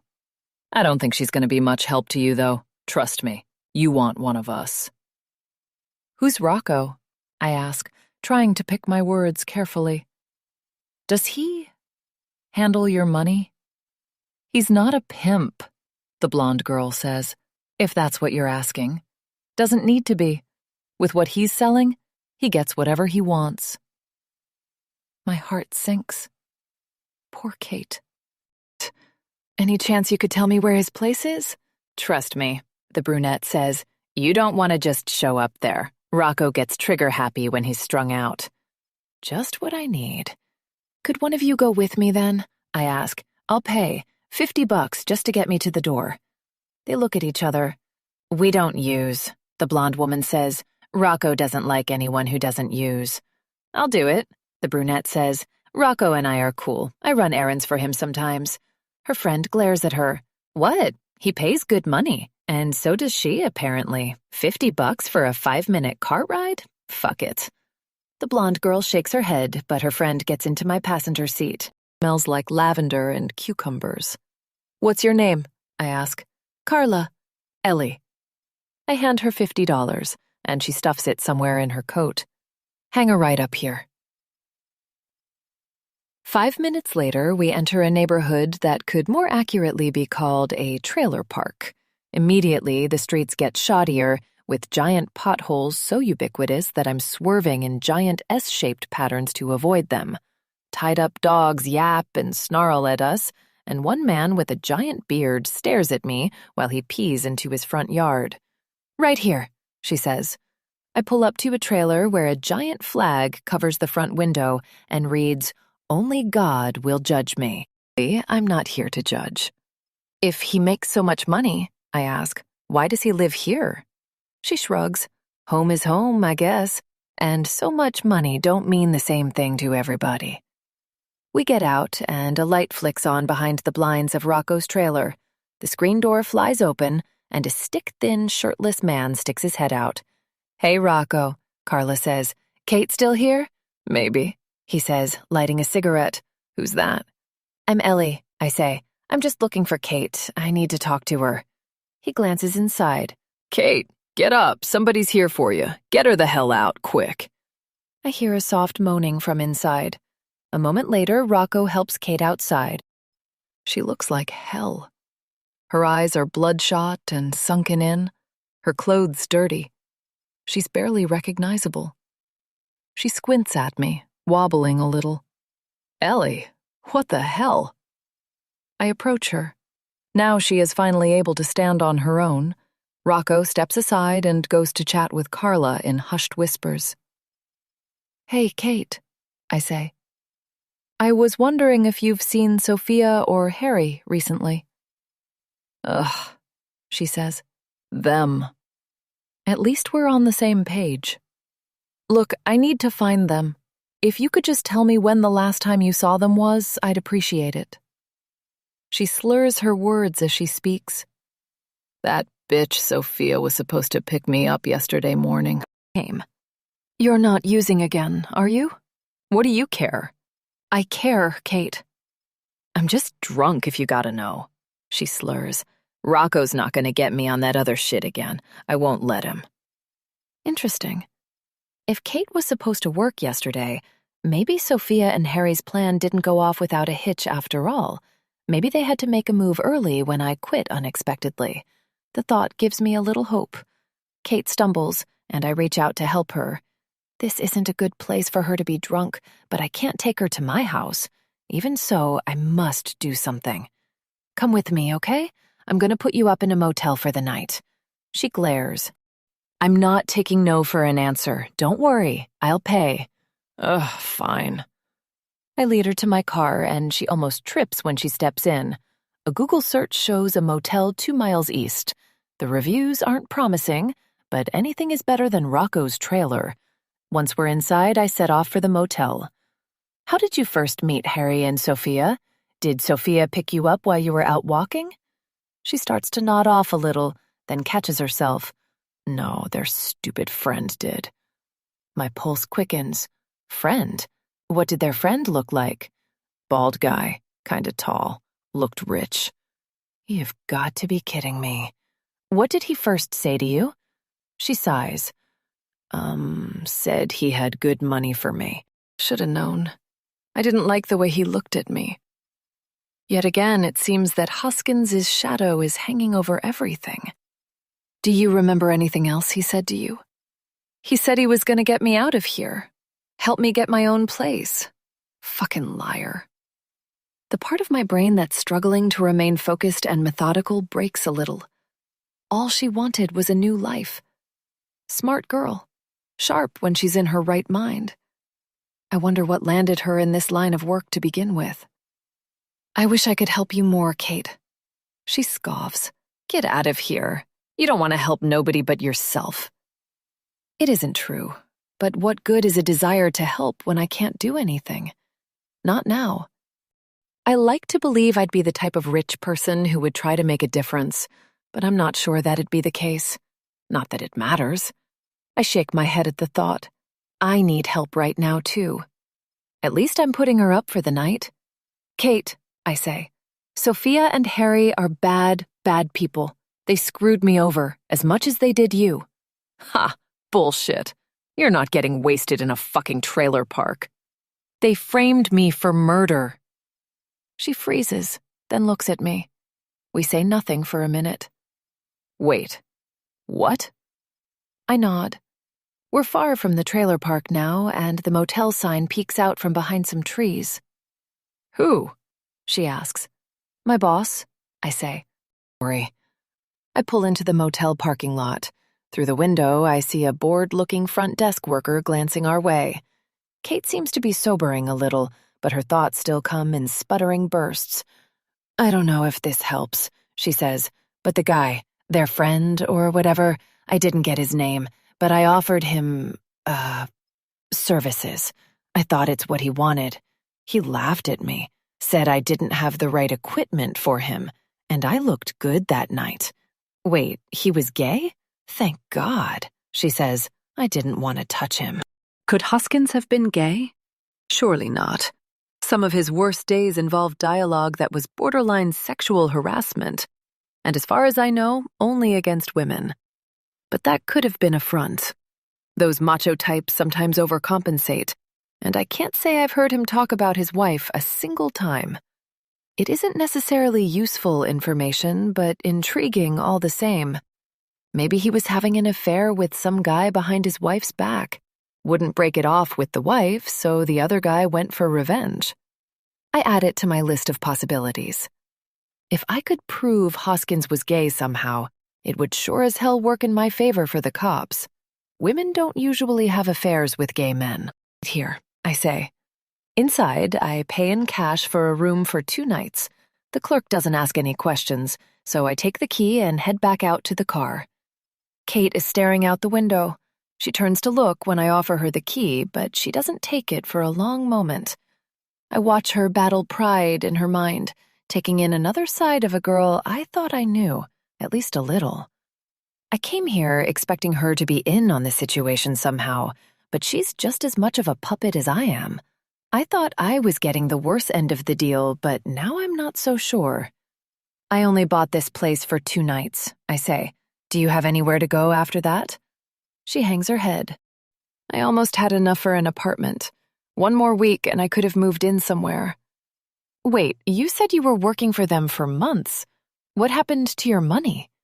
She shrugs. $500 a week is good, but shit's expensive. Finally got a car, so I've been sleeping in it. $500 a week? That's it? She looks confused. Why? How much were they paying you? My mouth gapes as I fail to respond. She was knowingly cleaning a murder scene for less than I was making at Powerhouse. Carla's voice echoes through my mind. So much money don't mean the same thing to everybody. I stuff a stack of 20s into her hand and wave her out before she can protest. Thanks, Kate. Chapter 30. On my way home, a wave of heavy feelings overwhelms me. All day I've been running on adrenaline, trying to exercise my brain to the point of forgetting just how awful things are. Another of my mom's gems comes to mind. Never stoop low enough to feel sorry for yourself. It's the worst, most useless emotion. You gotta fight. Easier said than done, Mom. God, I miss Henry. The thought of going home to my empty house is almost too depressing for words. I'm still beyond willing to accept the idea that even if I somehow get out of this, an empty home without him still may be my fate. Henry must be alive somewhere. I must find him and save him. Maybe it'll make it true. It'll at least keep me sane for the time being. I'm sitting at a traffic light when a light bulb flips on in my brain. The woman at the brothel said the guy who showed up for Rachel and Mandy enjoyed their services in the back room before leaving. But he also turned down Kate's offer when he first picked her up. Whoever this man was, Hoskins or not, he could have been bisexual. But Kate's comment about her not having the right equipment suggests otherwise. Unless we're dealing with more than one man. Could one be Hoskins and the other someone else? Was I caught in the middle of a cat-and-mouse game that Hoskins lost in a very big way? The thought is sickening, but it's possible. Harry is bald too, but Kate would have recognized him. I should have thought to ask her if the man she met was skinny. Regardless, there might be someone else involved. I can't go home. Not now. I can already see myself lying miserable on the couch, guzzling wine until I pass out and have to deal with this all again tomorrow. And am I any closer to understanding anything? Any minute now, the cops are going to find that phone, and God knows what else. I have one more option. One more place I can investigate. After that, though, I have nothing to do but go home and stew in my own misery, hoping I don't spend the rest of my life in prison for a crime I didn't commit. It's worth a try. Instead of exiting the highway toward my house, I head north toward Edmond, toward the house where I may or may not have dropped off an entire year's salary worth of cocaine. I'm not eager for this one.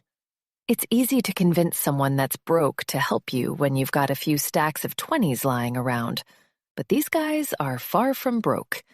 They seemed friendly last week, but I fully expect them to tell me to stop asking questions and get off their property once I bring up cocaine. Then again, what if it was fertilizer? I laugh bitterly at that. Yeah, and maybe the corpse I buried was just a mannequin dressed as my old boss. It's late afternoon by the time I reach the address, and through the tree-obscured view from the street, I can see the same two guys from last time dragging pieces of some equipment I don't recognize. The gate is closed, so I pull up and get out, waving to get their attention. One of them stops what he's doing and waves slowly. He drops what he's carrying and heads toward the gate. He's young and handsome, with a dark beard lining a chiseled jawline. A trucker hat lets slip a few tufts of curly hair. For a moment, I wonder if this was the guy who saw me burying Hoskins, but no, he's much younger. "Hey there," he says, his voice tinged with a southern twang. "Do something for you?" "Hello," I say, flashing my most innocent smile. "I know this is totally random, but I was wondering if I could talk to you for a minute." "You're the delivery lady from last week." "Yes, that's me. Listen, I was doing that delivery for a friend, a neighbor, actually. I was wondering, do you know anything about the guy who sent that stuff over?" "Not a ton, for obvious reasons," he says. "Why, he screw you over somehow?" I stifle a dark laugh. "You could say that." "Damn distributors," he says, "but you gotta deal with them. No other option." "Do you mind telling me how he got in contact with you?" "Look, lady, I'm not looking to self-incriminate." He says the last word very deliberately, like he just learned it. I decide to let a little honesty bond us since I've got sufficient dirt on this farmer. Trust me, I have no intention of going to the police for any reason. I'm wrapped up in this too. He framed me for murder. His eyes go wide. Jesus, lady. Murder?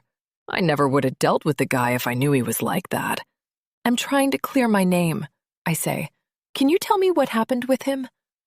His cheeks go a little red, and he turns to look at his companion. The other man has apparently gone inside.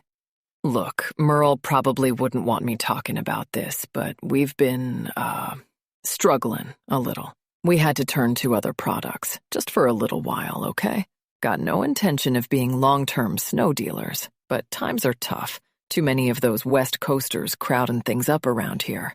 Trust me, I'm not here to judge. That dude, Harry, I think it was. He came to our farm about a month back. Seemed like he knew all about our situation. Offers a new type of crop, one we don't even gotta grow. Says he'll deliver it and we can pay him back after we sell this stuff.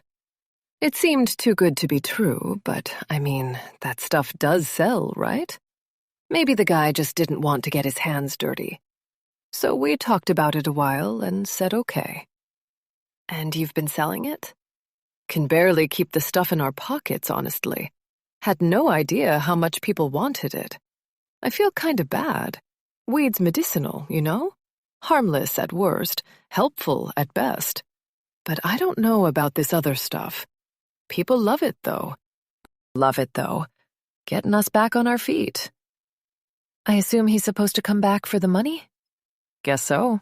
Otherwise, that was a stupid deal on his part. We're expecting him this weekend. He said he'd come this weekend? He nods, then lowers his voice to continue. Merle wants another batch, but we don't need it. New cannabis crop is coming along nicely. He just wants to make more money. I was silly to worry about coming here. Just a couple more pawns in this giant, stupid game. Interesting that Harry introduced himself using his real name. If it was the same Harry I knew. What does Harry look like? He looks away for a moment, thinking. Tall, kinda thick, I think. Full head of hair? He shakes his head. No, I believe he was bald. He was wearing a ball cap, though, so I can't be sure. Interesting. Looks like the Harry I knew did at least some of the dirty work. Maybe all of it. Could it have been him who paid off the old drunk and got with Rachel and Mandy? Sophia seemed at peace with his philandering. My theory wraps back around to there being at least two people involved. Hoskins and Harry working in tandem, maybe one more. Maybe Harry betrayed him, threw him to the wolves after lying. But if that's the case, what did Hoskins originally think the plan was? Thanks, I say. Did you have any other interactions with him? He shakes his head. Just the one. Then afterward, he sent you with the goods. That's all. Appreciate it. My brain's still in shambles. I head back to my car. Hey, wait one sec, the man says. Yeah? When he first came here, he took a call in the middle of his pitch. I didn't hear much of what he was saying, but I remember he answered it by saying, "Hey, John." Dunno if that helps, but it's all I got. Well, that certainly supports my theory. Thanks, it does. I wave goodbye and get in my car. Nothing to do now but head home and hope I can get some sleep. I'm not sure what to do with anything I've learned today, but it's a start. As I make my way down the country road back toward the city, I long for the forest to go on forever. I can feel my house's emptiness all the way from here. Chapter 31. I wake on the couch to another knock on the door. I'm convinced I'm still deep in dreamland, but it's a desire born out of desperation.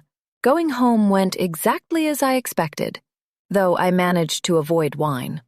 Just a dark, empty house with nothing but a television to stare at and fail to get lost in. I don't know what time it was when I finally got to sleep.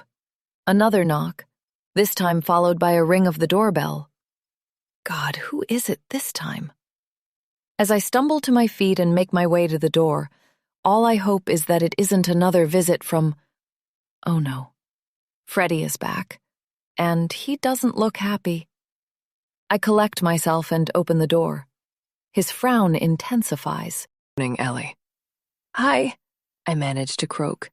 I was wondering if you had anything you'd like to tell me, he says. A long, agonizing silence. Not that I can think of. He sighs.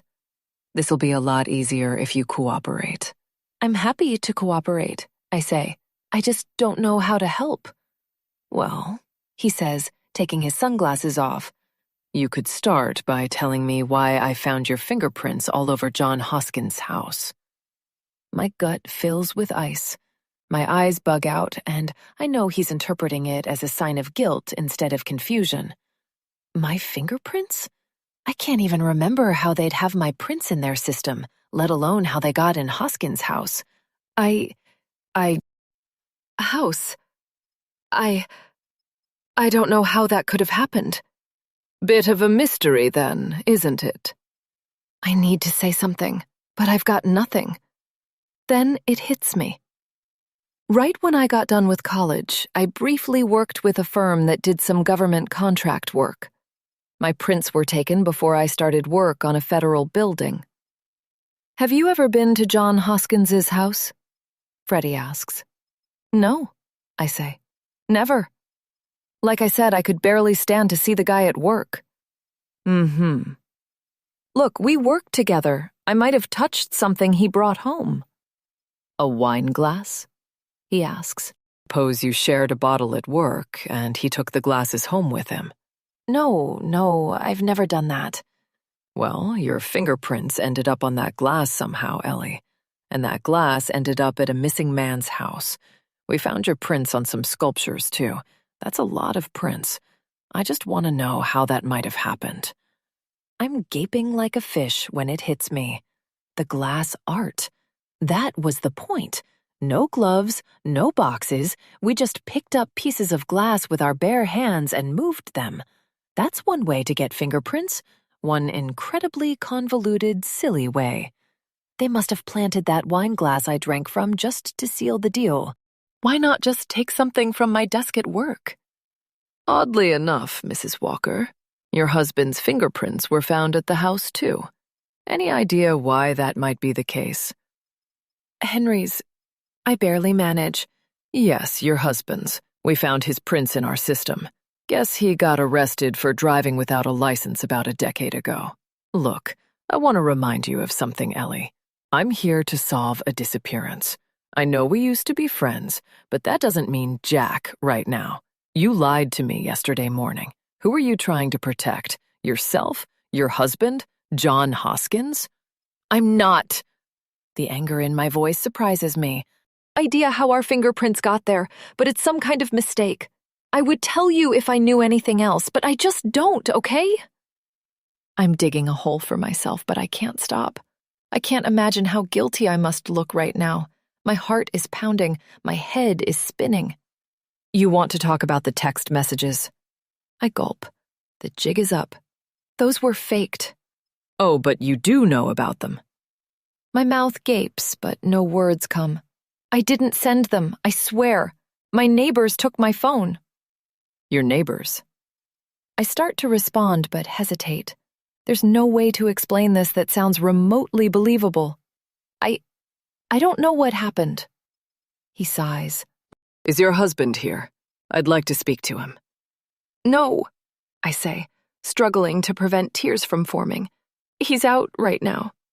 How convenient. Can you give me his cell phone number? I can, but he usually keeps it off at work. He sighs. Of course he does. Well, when will he be back? Later this afternoon, probably. Maybe 4 or 5. My panic intensifies. I just gave myself a hell of a time limit. But what else am I supposed to say? He's gone indefinitely. I don't know where. Sorry. I also wish I knew. But saying he's disappeared too isn't going to look good. Great, he says, still frowning. Look, Ellie, the boys are fixing up a warrant today. Come here and give you a chance to fess up before we have to haul you away in handcuffs. My lip trembling, I say, okay. Is that all you have to say? You know I'm helping you out right now, right? Tears distort my vision. Freddie, I have no idea what's going on. Staring at me, he takes a deep breath. For what it's worth, I'm not convinced you had anything to do with John Hoskins' disappearance. The guy was clearly into some deep shit. The tension in my body lets up a little. Oh, that's good. Thank you. My words feel stupid. That being said, I'm certain you know more than you're letting on. Protecting somebody. And I'd like to know who that is and why you care. I say nothing, force a stoic expression. This is beginning to unnerve me. I don't think police are supposed to behave this way, but what do I know? I've never been questioned before. The warrant is going out today, Ellie, probably within a few hours. You have my number. I advise you to use it. And don't even think about leaving town. It'll only make things worse for you. He starts to walk away, but stops. I'm sticking my neck out for you, Ellie. I don't know why. Maybe I feel a little bad about taking Carlos's side back in the day, but this is my job. Talk to your husband. Do whatever you need to do. Couple hours, this is going to become a much bigger problem for you. He doesn't wait for a response before leaving. Chapter 32. Once Freddie is gone, I sit down for a few minutes. Hopelessness overwhelms me. I'm not getting out of this, am I? I can't believe I didn't see it before. That first job, the fingerprints, it seems so obvious now. Why should there be any part of this process that doesn't point toward me wanting to murder my boss? I'm picturing myself now on the stand in court, trying to testify with the most unbelievable story imaginable. Ladies and gentlemen of the jury, please understand.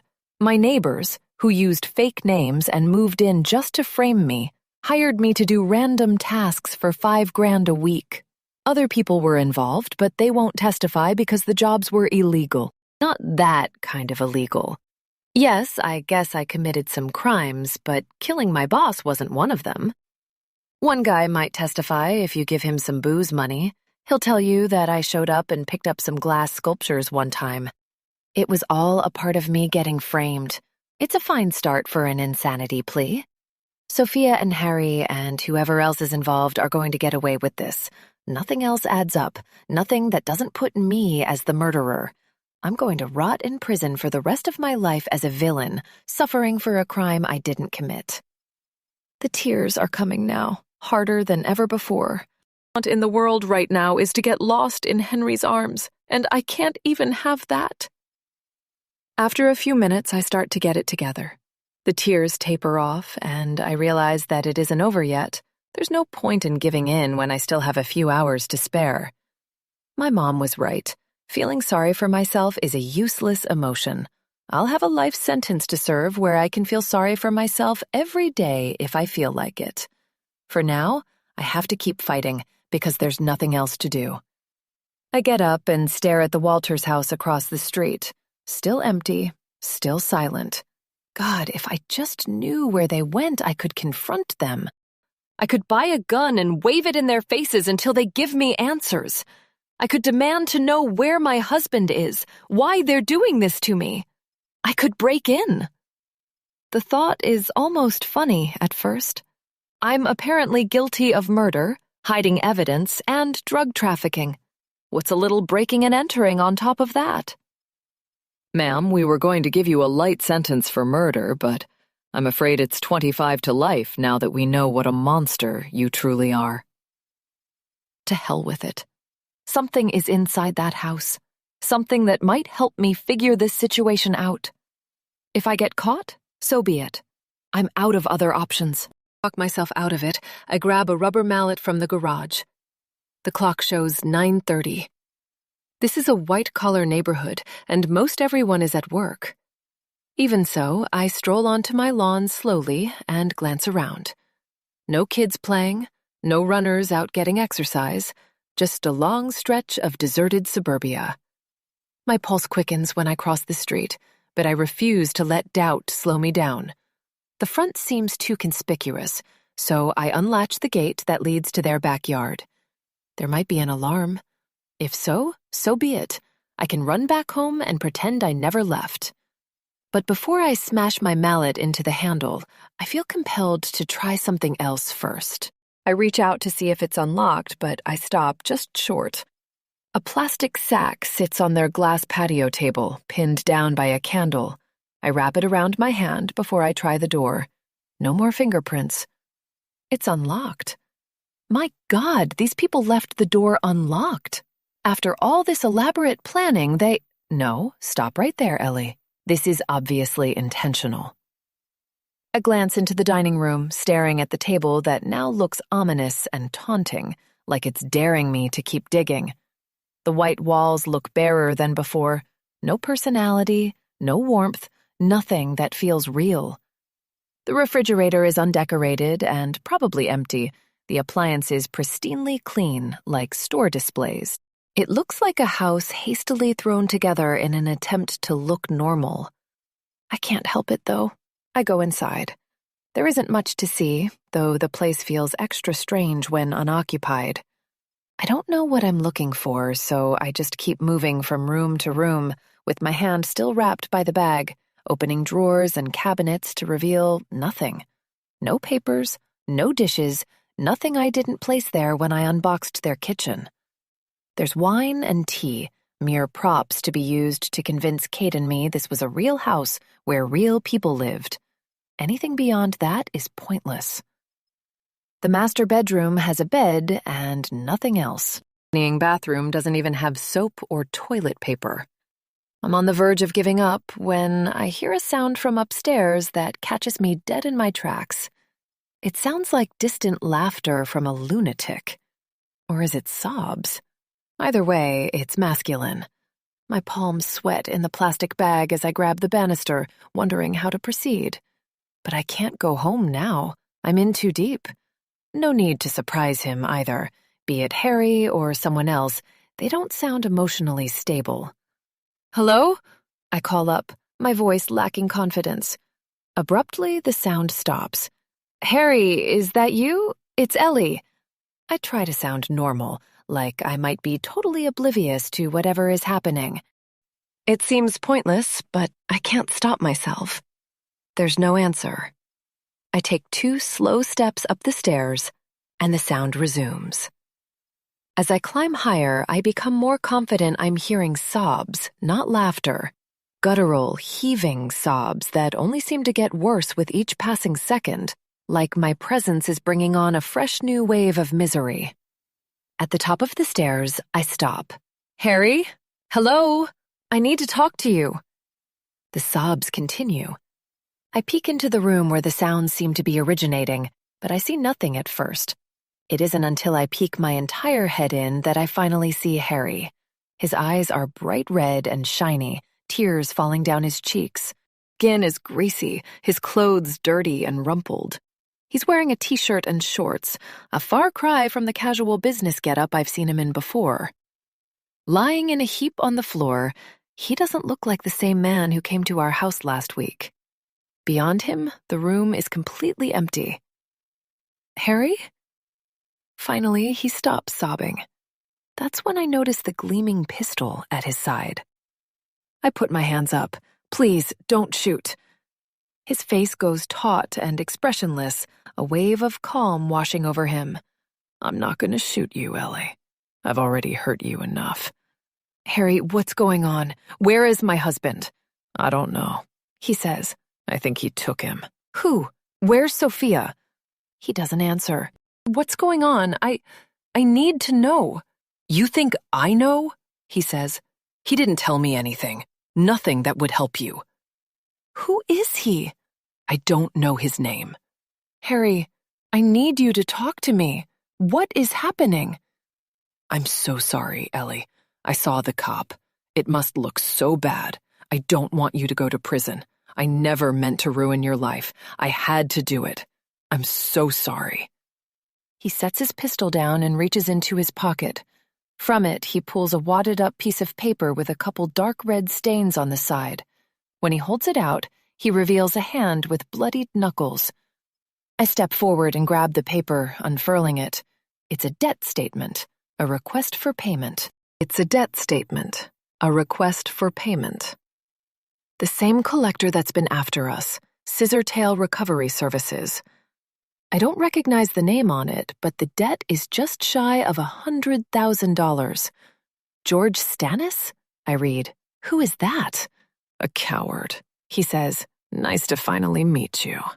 He cocks the gun, puts the barrel to his skull, and pulls the trigger. Chapter 33. All I can do is scream while red and pink mist decorates the walls. I nearly vomit as I stumble out of the room. My ears ring with the sharp rattle of the gunshot. My vision is swimming. In the hallway, I fall to my knees, hyperventilating. I look down at my white shirt, which is now dotted with spots of red. I have to get out of here. The shot was loud, and some neighbor is surely home to hear it. It's hard to think straight, hard to even walk straight, but I manage to stumble down the stairs. I'm half moaning, half crying, but at least I'm moving.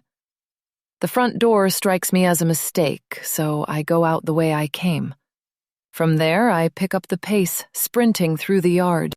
Once I reach the gate, I peek out into the street, but as far as I can see, nobody is here to gawk at the source of the gunshot, yet. I know I should be careful, act natural, but fight or flight mode has kicked in a big way, and I've chosen flight. It isn't until I'm back in my living room that I manage to stop and try to calm down. The room is spinning, and I start to feel nauseous again. When it finally slows, I see Harry's head exploding again in my mind's eye. I run for the bathroom and empty the contents of my stomach into the toilet bowl. If I needed therapy before... Calm down, calm down, calm down. Breathe. I've never seen someone die before. I'd never seen a dead body before Hoskins either, but this is so much worse. The last look on Harry's face was unlike anything I've ever seen before. So full of pain, so resigned to his end. So much debt, way more than we're in. He and Sophia must have been easy to push around. I wonder if Sophia has a history of acting lessons because she truly had me fooled. Desperation does awful things to people. I want to be mad at them, but they're just like us. I wonder where Sophia is now. I hope she's far, far away. I hope she left Harry. At least now I know the real reason they were arguing. Harry must have not wanted to go through with this. God, this is bad. This is really bad. My phone buzzes in my pocket. I pull it out and see a message from Hannah. I open it. Hey sis, can't wait to see you this weekend. Hope you like veggie burgers. It's almost funny. I let out a few sharp laughs that quickly turn into sobs.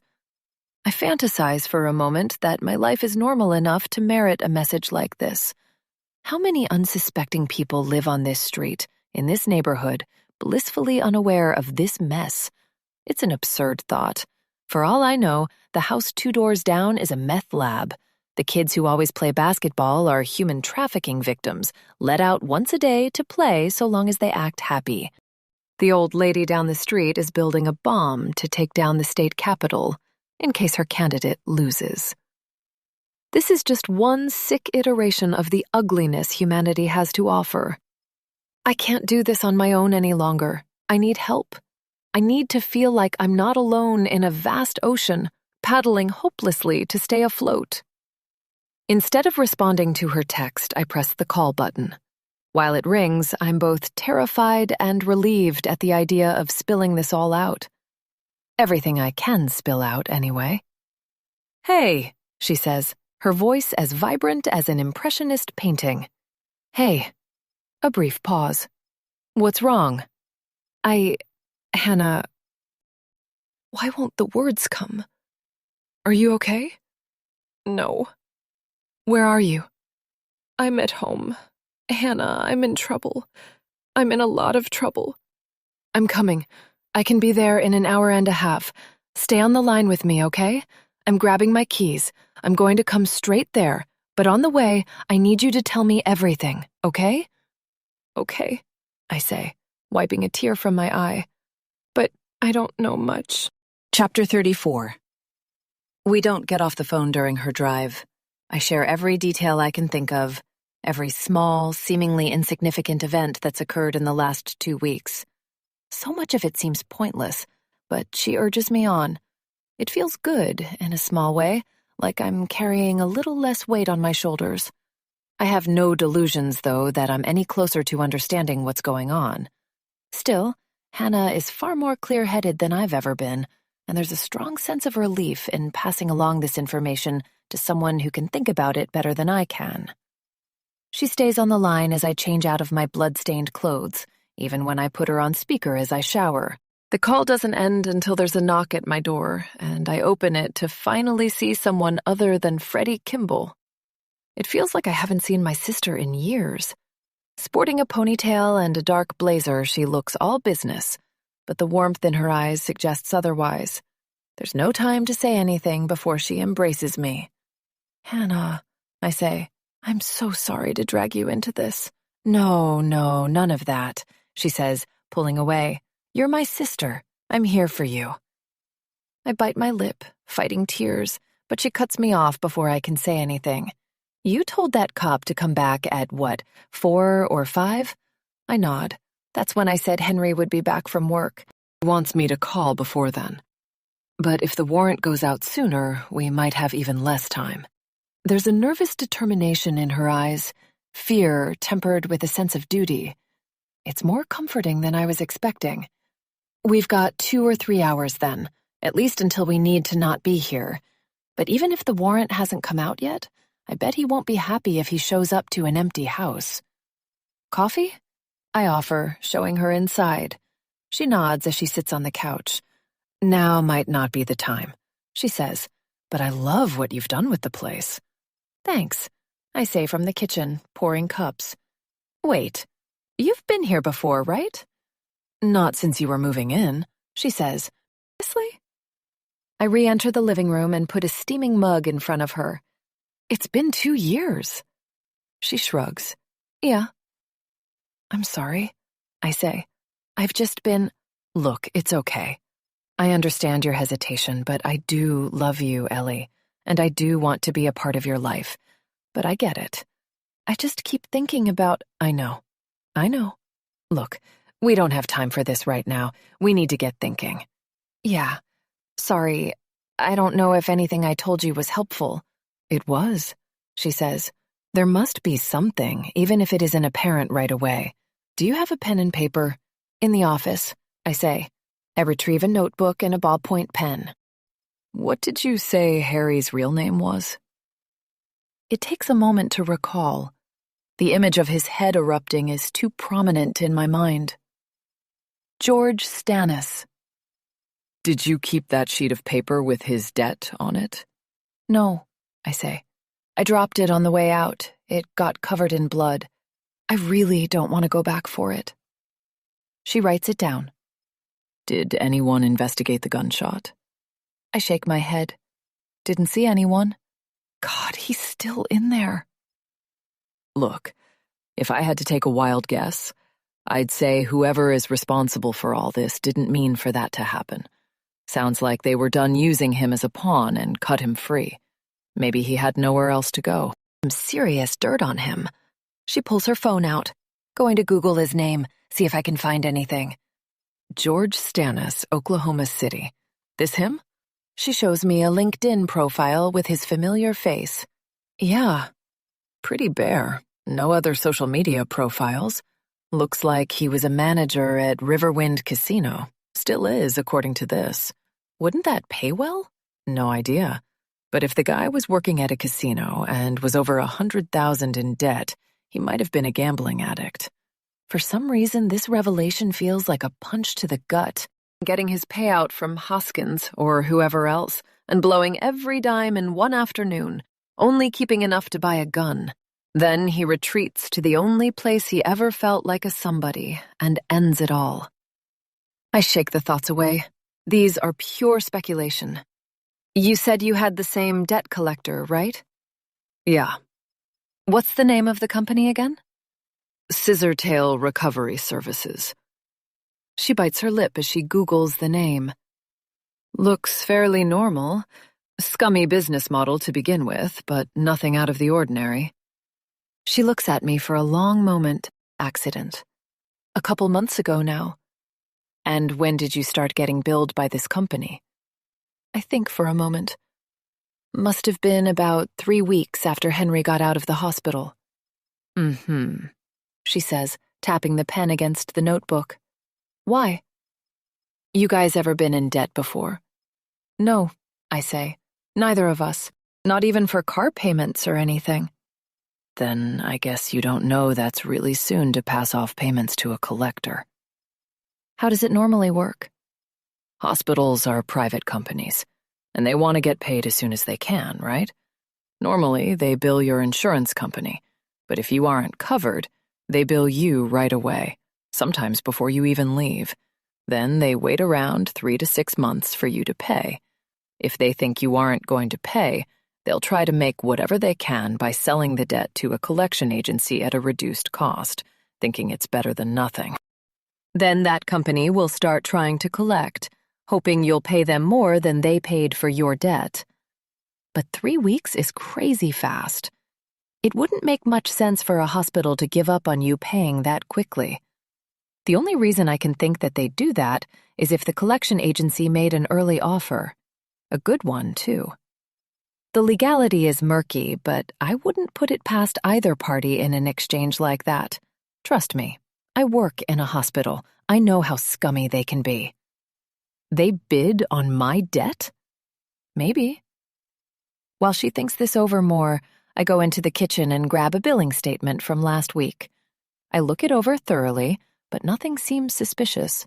At the bottom of the sheet, it gives me the website where I've been making payments. www.scissortailrecovery.com/payments. Next to the instructions, a box reads, "Please type URL by hand. Google compatibility is unreliable."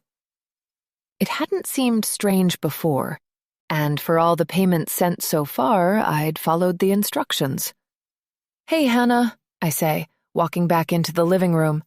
"Did you reach that debt collector site from Google?" Yeah, why? "And it worked?" Yes.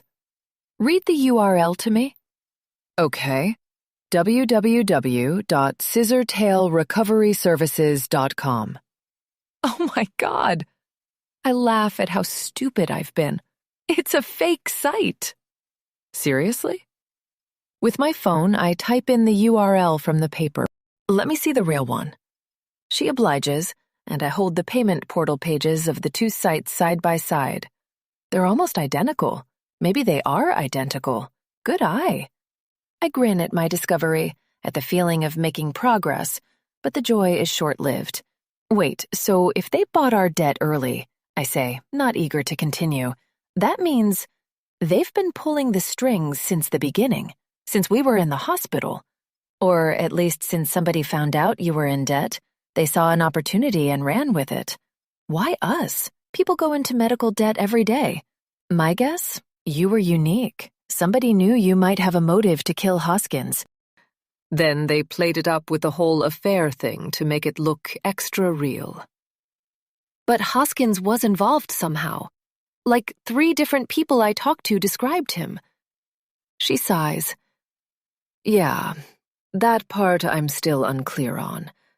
I think you're spot on with there being multiple people responsible, though. At least 2. We're both silent for a minute while we think. Hannah, why are you so good at this? What do you mean? I mean, you just walked right in and started asking all the right questions. I get that you had the whole drive to think about it, but this is kind of impressive. She half smiles, half frowns. To be honest, this is a bit of a flashback. Before Susan and I got together, she was married to a guy who was seriously bad news. She finally left him when he was running a heroin ring up in Tulsa. Wasn't happy when he found out she was with someone new, especially a woman. We started getting a lot of angry phone calls, threats, that kind of thing. Eventually, he started blackmailing her. She and I had to learn to dig stuff up quick. Things got ugly, but eventually we landed him in prison. I had no idea. I didn't exactly advertise it. I took back a tear. My sister is doing all this for me, and I feel like I barely know her. I make a mental note to spend more time with her when we get through this. If we get through this. Susan too. But right now, there's no time. So, what's next? I ask. She hesitates. I might know somebody who can help us. Chapter 35. We arrive at a house in south-central Oklahoma City around 1 o'clock. It's a corner of a neighborhood I've never been to before, a cul-de-sac back-ended by an elementary school. Hannah leads the way to the door. She knocks in a set of 3 followed by 2, then repeats the sequence. She shrugs and looks at me. She gets a little paranoid. 2 minutes. A voice from inside says, I guess this is someone you know from the Susan situation? Hannah nods. She's good. Susan's ex was taking crypto payments for drugs. She blew the ring wide open. Guy's in jail thanks to her. Idiot was using a very poorly designed coin, apparently. Not that I understand how any of that stuff works. But she cracked it in less than 2 hours. Try not to be put off by her setup. She's got a bit of a flair for the dramatic. She knows how to use it, though. The door opens, revealing a woman of middle age. She frowns, the expression matching her rumpled clothes and frizzy hair. She squints into the daylight like she hasn't left the house in days. Hannah, she says. Who is this? My sister, Ellie. Don't worry, she just needs your help. I stick my hand out to shake hers. Hi, nice to meet you. She stares at my hand like it's crawling with germs. Maria, come on in. Her house is so plain that I wonder if she's squatting. Nothing about this place suggests a flair for the dramatic. No art, no personality, just simple furniture. As we weave through the living room, I notice how impeccably clean it all is, like the entire thing has been freshly dusted and sanitized. We enter what could only be her office, and I understand what my sister was referring to. Maria's setup looks like a movie set. 3 monitors form the centerpiece of the display, with an enormous chair before them. Huge twin speakers pour creepy ambient music into the room, like something out of a cyberpunk dystopia. There's a poster for an anime movie called Ghost in the Shell on the wall. I wanted to ask how many sets of hands she has, considering the 3 keyboards, but I keep my mouth shut. I want this woman to help us. What's up? She asks. We've got a debt collection website, my sister says. We need to know where a payment portal leads, if there's a bank account or an address associated or anything like that. Those things are usually secure, Maria says. Very secure. Hannah shrugs. If you can't do it, I didn't say I couldn't do it. I'm just letting you know it might not be possible. It might not be very secure, I say, surprising myself. It's a fake website for a fake company. The few people who use it probably aren't very tech-savvy. No, I fell for it. Apparently, my sister's confidence is rubbing off on me. Despite everything, a strange feeling of optimism is seeping through my despair. It feels good to have her by my side. The horrors of yesterday feel further away. These are scammers? She asks. Probably, Hannah says, but not conventional ones. Basically, they don't, she says. I don't want to know. If I can do it, I want $1,000. Give me the website and an hour. Hannah and I look at each other. Okay. I write down the URL on a post-it from Maria's desk. She snatches it from my hand and sticks it to one of the monitors. She waves us out of the room. Hannah and I go back to her living room, sit on her couch, and wait. We're silent for a few minutes. This is the first time since I dialed her number that we've had a chance to breathe. I'm lost in thoughts of Henry when she mercifully disrupts them. You could have called me right away, she says. I would have been here no matter what. I didn't want to drag you in. I thought maybe I could handle it. You don't always have to do everything alone. Mom was miserable. Her advice did more harm than good. I know. Can I ask you something? Butterflies flutter in my stomach. Of course.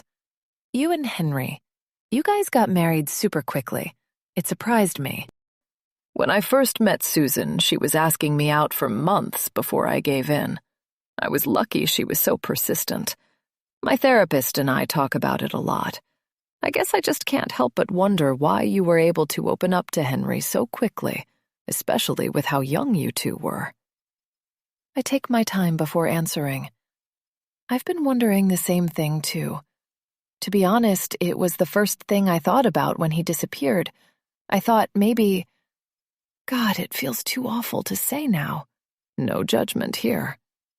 I thought maybe he was involved somehow, like he knew how much I hated Hoskins, and he took it into his own hands or something.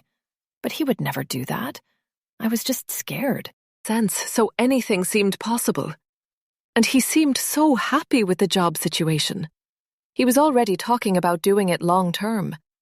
It was a stupid thing to believe. If I don't trust Henry, I can't trust anybody. I'm not suggesting anything, Ellie, but that doesn't answer my question. I'd answer it if I knew. Truth is, I have no idea why I trusted him right away. Maybe I was rebelling against Mom. She said not to trust any men. So what better way was there to get back at her? It was more than that, though. He just felt right. College was a hard time for me. Everybody seemed so fake, so focused on their image. And he was just this cute guy who loved doing yard work. Unpretentious. I don't know. Hannah laughs. It makes sense. Susan was already in art school when we met. I was intimidated. I still give her crap for being pretentious. I've only met her once, but she intimidates me, too. She laughs again. I'll let her know to tone it down. Does she know where you are right now? She shakes her head. She works a long shift at the museum today. I'll explain to her later, maybe an amended version. We're silent again. The only sound is the clacking of Maria's keyboard from a room away. Look, for what it's worth, I can't see any possible way Henry could be involved. If he wanted to kill your boss, he'd find a way simpler method. Didn't involve framing you for it. He's not the type to pull something so complicated. I mean that as a compliment. I laugh. Yeah, it's a silly thought. I'm trying to be better about my paranoia, but, well, hard to do when you're getting so validated for it. Right. Ironically, it feels like 15 years of following Mum's advice finally paid off. Only it didn't really pay off. What good is getting validated when you have no idea what it is you're suspicious of? We're going to figure it out. I just wish he would have called me the minute you found a dead body in your house. Dead body in your house? I know you didn't want to get me involved, but sisters are supposed to be there for each other. A wave of shame washes over me. In my defense, it only happened 2 days ago. 2 days is a long time in the world of investigation. But that's okay. I'm here now. 20 minutes later, Maria emerges from her office with a smug grin. I found something. She waits for a moment, enjoying our anticipation. Go on, Hannah says. Whoever set this up is either very stupid or very arrogant. The portal doesn't even link to a protected bank account. It's a PayPal account. Took about 5 minutes to figure that out. Hacking into the PayPal account was a little tougher. The name is probably fake, but there's an address associated with it, and it's here in the city. What's the fake name? Hannah asks. Dirk Robinson. Looked him up, but there's nobody by that name anywhere in OKC. Plenty in other places, but that's your business if you want to look it up. Did you look up the address? I ask. She smirks. What do I look like, an amateur? Yeah, I looked it up. It's a house, purchased 6 months ago by the same name. Whoever bought it is at least consistent. Can you write it down for me? I ask. Already did. As soon as you fork over $1,000. I reach into my purse and withdraw a stack of hundreds. After counting out 10, I hand them over. She hands me a post-it. 1425 NW, 120th Terrace. Thanks, Maria, Hannah says. I owe you one. You owe me nothing. You owed me $1,000, and here it is. Chapter 36. I don't suppose the name Dirk Robinson rings any bells, does it? We're back in Hannah's Prius now, but I'm at the wheel. She's hunched over her phone doing research. I'm following the route on mine toward the northern reaches of the city.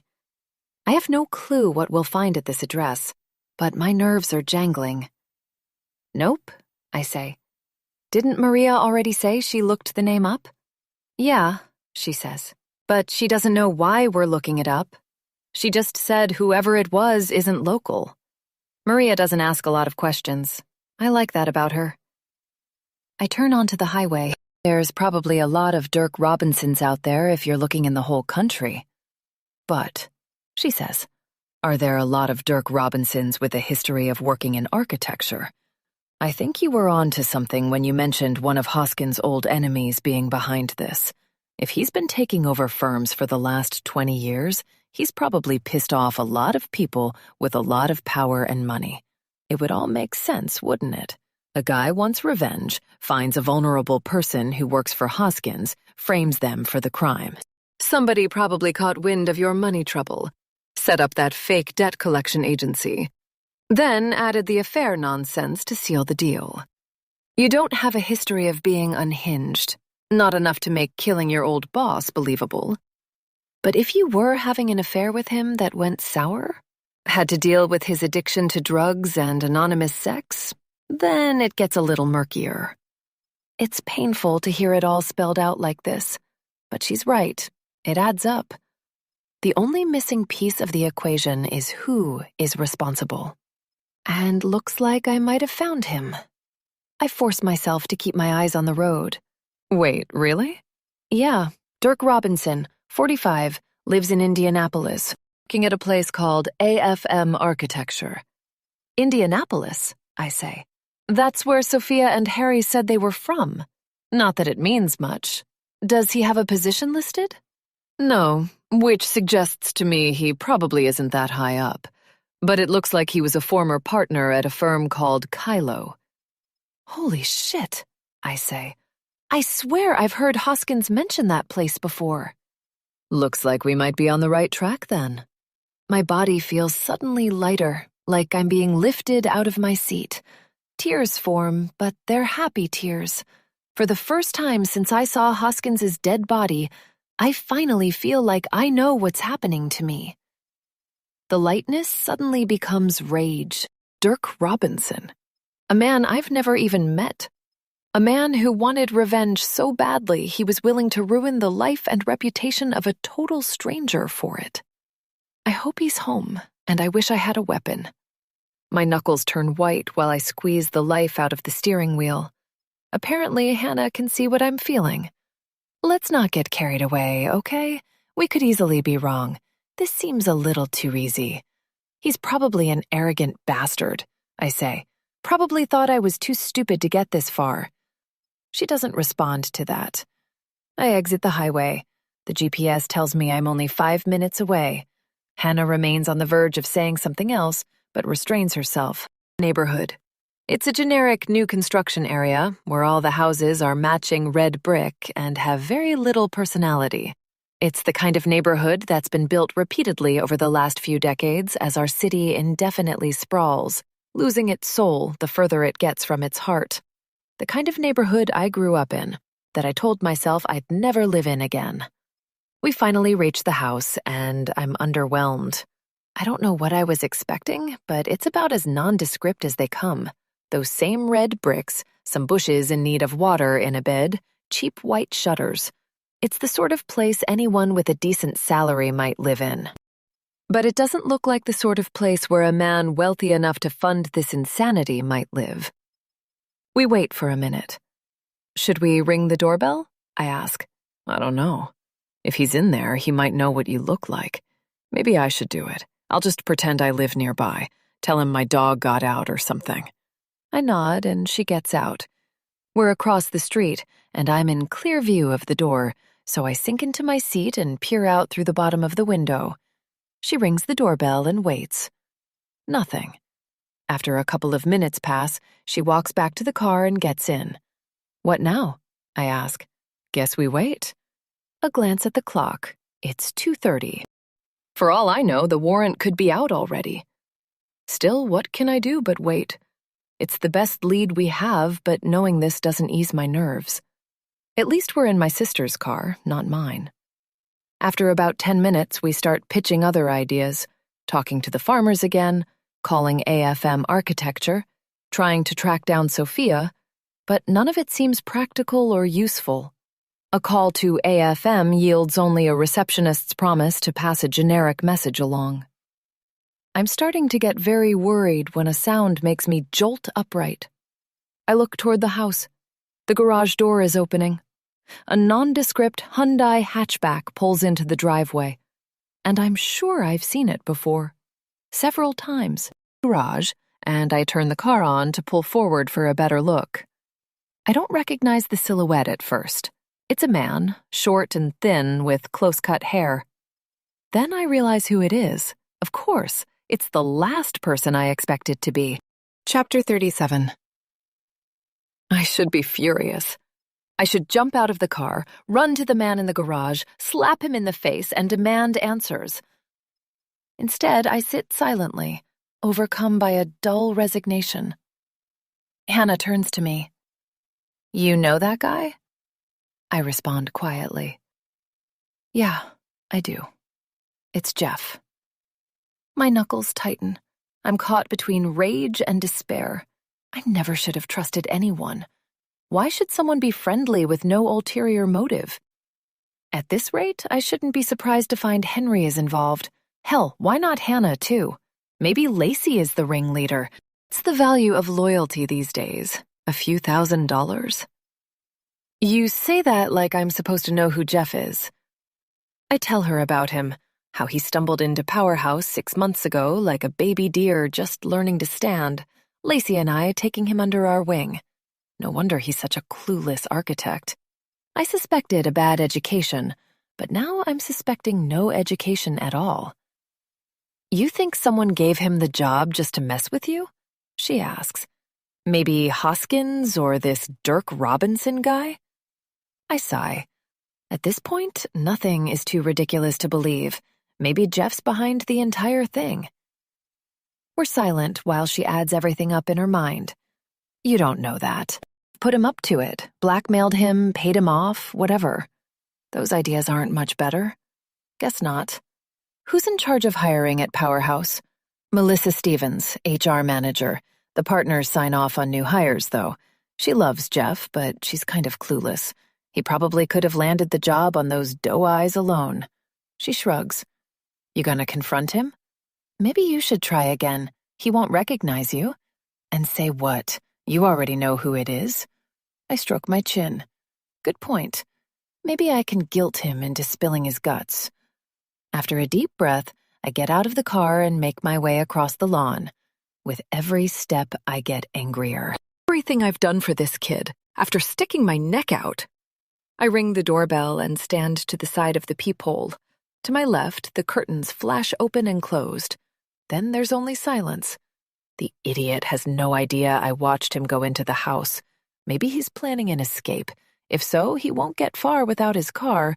The city isn't exactly pedestrian-friendly, and he's too much of a coward for that. He's probably standing on the other side of the door, trying to stay completely still and panicking internally. Jeff, I know you're in there, I call out. Come on out, let's talk. Nothing.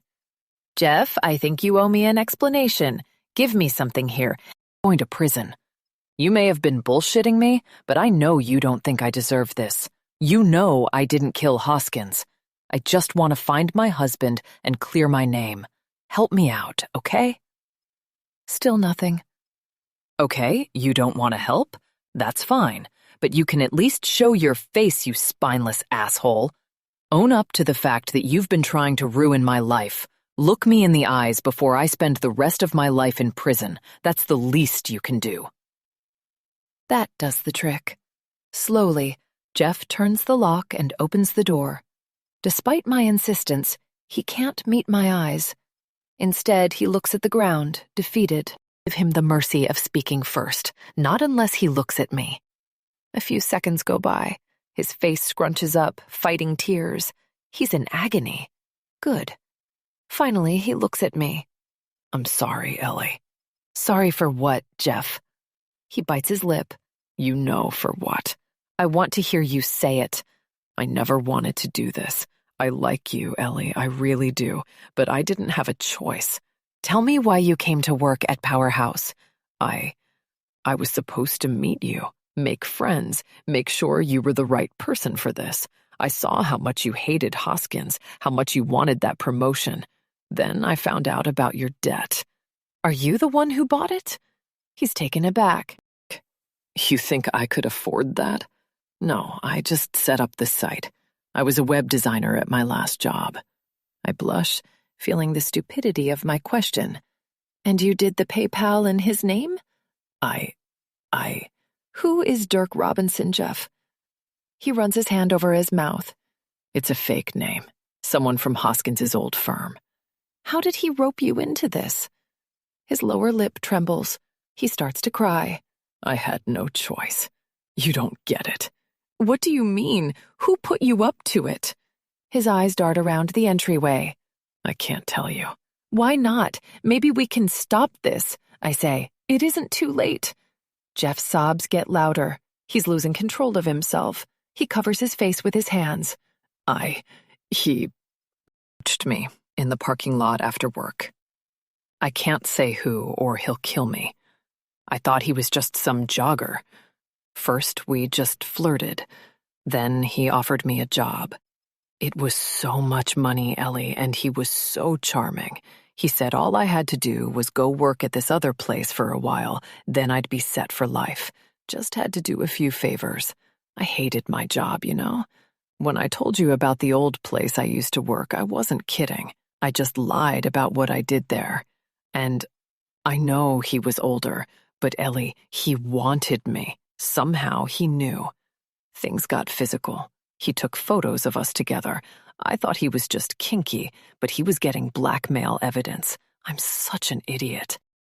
I'm such an idiot. My family, they can't find out. They're Catholic. When I found out what he really wanted, I tried to stop. I told him I didn't care about the money anymore. He didn't believe me. He told me if I didn't do what he said, he was going to mail the photos to everyone in my family. My anger wisps away. I'm on the verge of tears myself. Just another life to ruin. Jeff, you have to tell me, I say. You have to tell me who is doing this. I can't, he says, bursting into a new wave of sobs. He's listening. I know he is. He keeps recording me. I already said too much. Too much. I don't care if I don't get paid, but if they see the pictures, they'll never speak to me again. Do I know him, Jeff? Can you at least tell me that? No, you don't. You've never met him. He made sure of that. How do you know he's listening? He gulps. The other day, I was watching some stupid competition show. He texted me halfway through, asked who I wanted to win. He just wanted me to know he was listening. Jeff, please come with me. We can stay safe together. We can find him. He shakes his head. You don't understand. No, I say. I don't, but I want to. Talk to me, Jeff. He jolts, pulling his phone from his pocket. It's lit up, but I can't see what's on the screen. Green. Jeff's eyes go wide. They dart between me and the phone. Oh God, he says. It's him. Jeff gives me a firm but gentle shove backward, then slams the door. He bustles through the house in a panic while I slam my hands against the wood. Jeff, come back! Please, I can help you! Of course, there's no answer. He only moves farther from the door, his actions muffled by the thick walls of the house. I move to the windows. where through a small crack between the curtains there's a glimpse of movement toward the back door. I sprint across the front yard, where Hannah greets me with questioning hands from the car. There's no time to explain anything to her. Instead, I circle around to the backyard gate and fling it open. The backyard likely hasn't been mowed since last summer, and I'm forced to trudge through tufts of yellow grass that come up past my ankles. By the time I turn the corner to the biggest part of the yard, all I see is Jeff's feet as he hoists himself up over the back of the fence. The guy is more agile than I realized. I run to the fence, but it's a solid 6 feet tall, and I have to jump just to peek over the top. There isn't another yard. The property backs onto a greenbelt where a forest of trees separates the neighborhood from the nearest major road. A creek runs through it. Sprinting as fast as his legs will take him. Damn it, Jeff! I won't be able to catch him even if I can scale the fence. I go back to Hannah. Maybe if we're lucky, we'll be able to intercept him before he finds somewhere to hide. Chapter 38. You drive! I shout as she rolls down the passenger side window. Without hesitating, she jumps over to the driver's seat and turns on the ignition. What the hell happened? I'll explain in a minute, I say, breath heaving. Hang a left to go behind the house. Head for the main street. She doesn't question the order, just flips the car around and does what I say.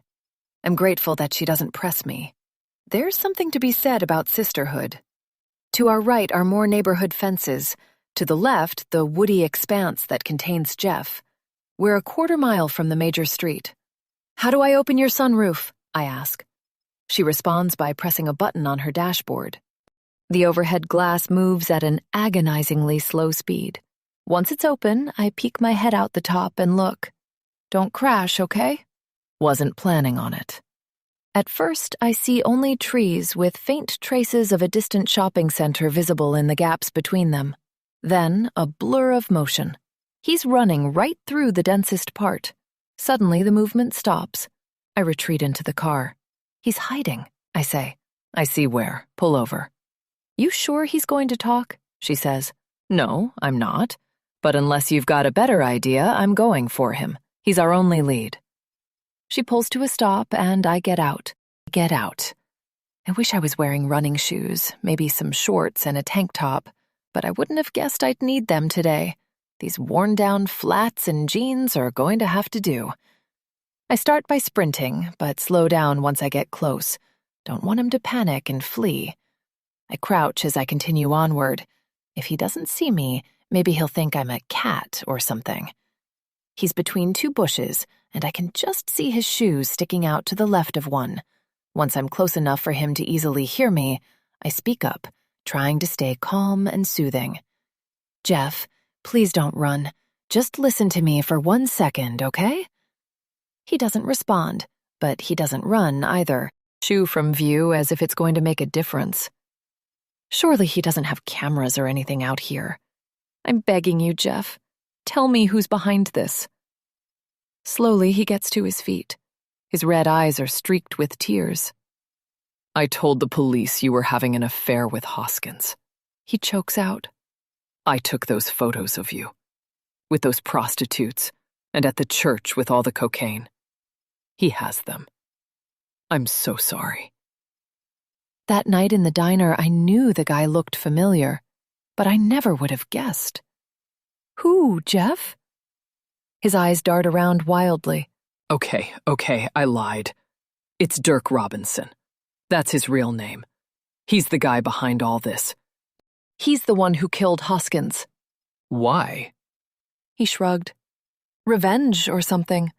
I don't know, he never told me. He jolts, pulling his phone from his pocket. Once again, his eyes bug out. Oh shit, he's still listening. Shit, why did I use his name? He furiously types a response. Jeff, come with us. We can go to the police together. With your story. No police. I have to go. He'll kill me, Ellie. Jeff, wait! It's too late. He sprints off again, this time headed toward the main road. I'm too exhausted to chase him further. Instead, I head back toward the car. Hannah is jogging toward me.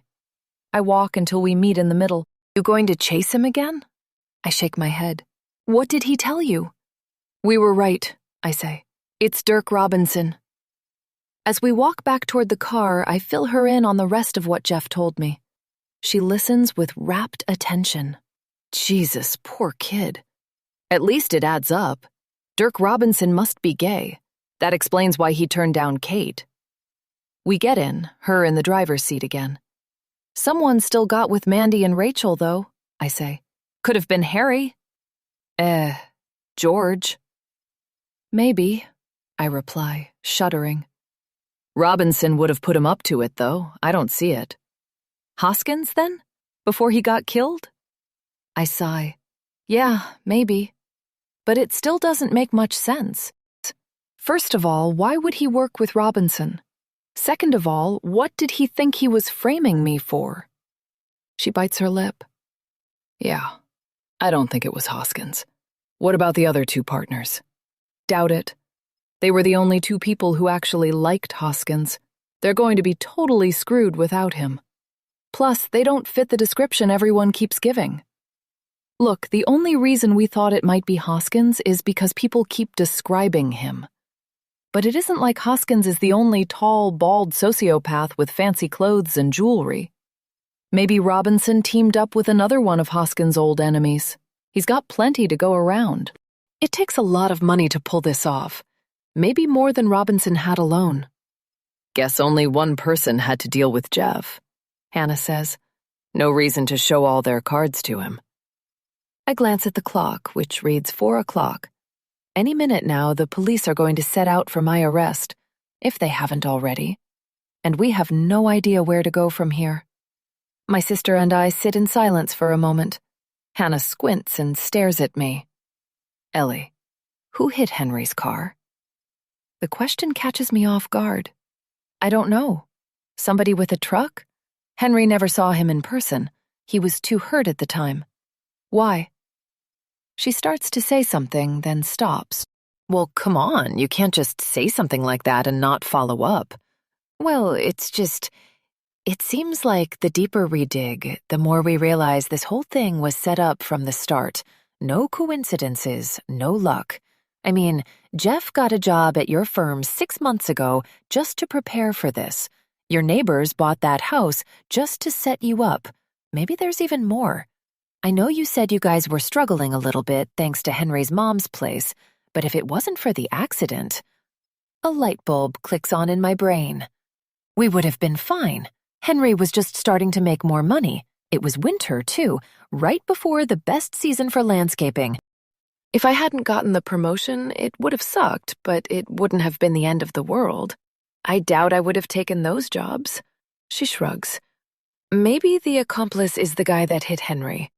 Plus, didn't you say it happened during the 1 week he was between insurance policies? I nod. Yeah, he was on my policy, but he was switching to an independent one. There was some kind of tax benefit to going through his own business. It was weird that there was a coverage gap. Ellie, I think somebody intentionally ran into Henry's truck. I shake my head. The accident was Henry's fault. That's why they didn't cover him. What exactly did Henry say happened? He said, "It got onto the street going left. And this other truck seemed like it came out of nowhere. He swore to me that he looked. They were going alongside a wooded area."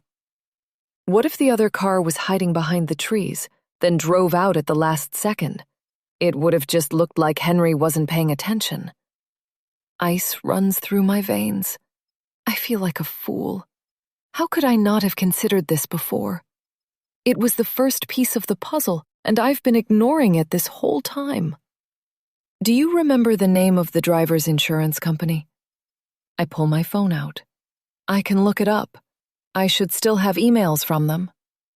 It doesn't take long. Call them, she says. Ask for an accident report. Get the license plate number. I nod and look up the customer service number, then call it. The process is surprisingly easy. After a brief wait, an overly friendly man named Phil asks what information I need, and I ask for the license plate number of the other vehicle. He gives it up, and I read it aloud to Hannah, who types it into her phone. "Thanks," I say, my heart racing. I hang up the phone. "What do we do now?" "We can look up the plates. It costs a few bucks, but I'm going to go out on a limb and say it's worth it." Before I can question it, she's got her credit card out and is punching the numbers into her phone. It's in my hand, startling me. I don't recognize the number, so I don't answer it. A few moments later, I see that I have a new voicemail. I gulp as I press play. It's just who I was expecting it to be. There's venom in his voice. "Ellie Walker, this is Officer Freddie Kimball. I came by your residence at 4:02 p.m. in hopes of speaking with your husband and found nobody home." To say he sounds displeased would be an understatement. I can practically hear his teeth gritting as he talks through them. "We were given some interesting photos. There is now a warrant out for your arrest. I advise you to turn yourself in as soon as possible." My hands are trembling when I hang up. Anyone wants to track it. Who was that? "They have the photos. The warrant is out." "Shit," she says. "We have to hurry." "Hurry to do what? Run away? Go to prison?" "Look." She shows me her phone, revealing the name Charlie Barker as the owner of the car that smashed into Henry's. "Great," I say.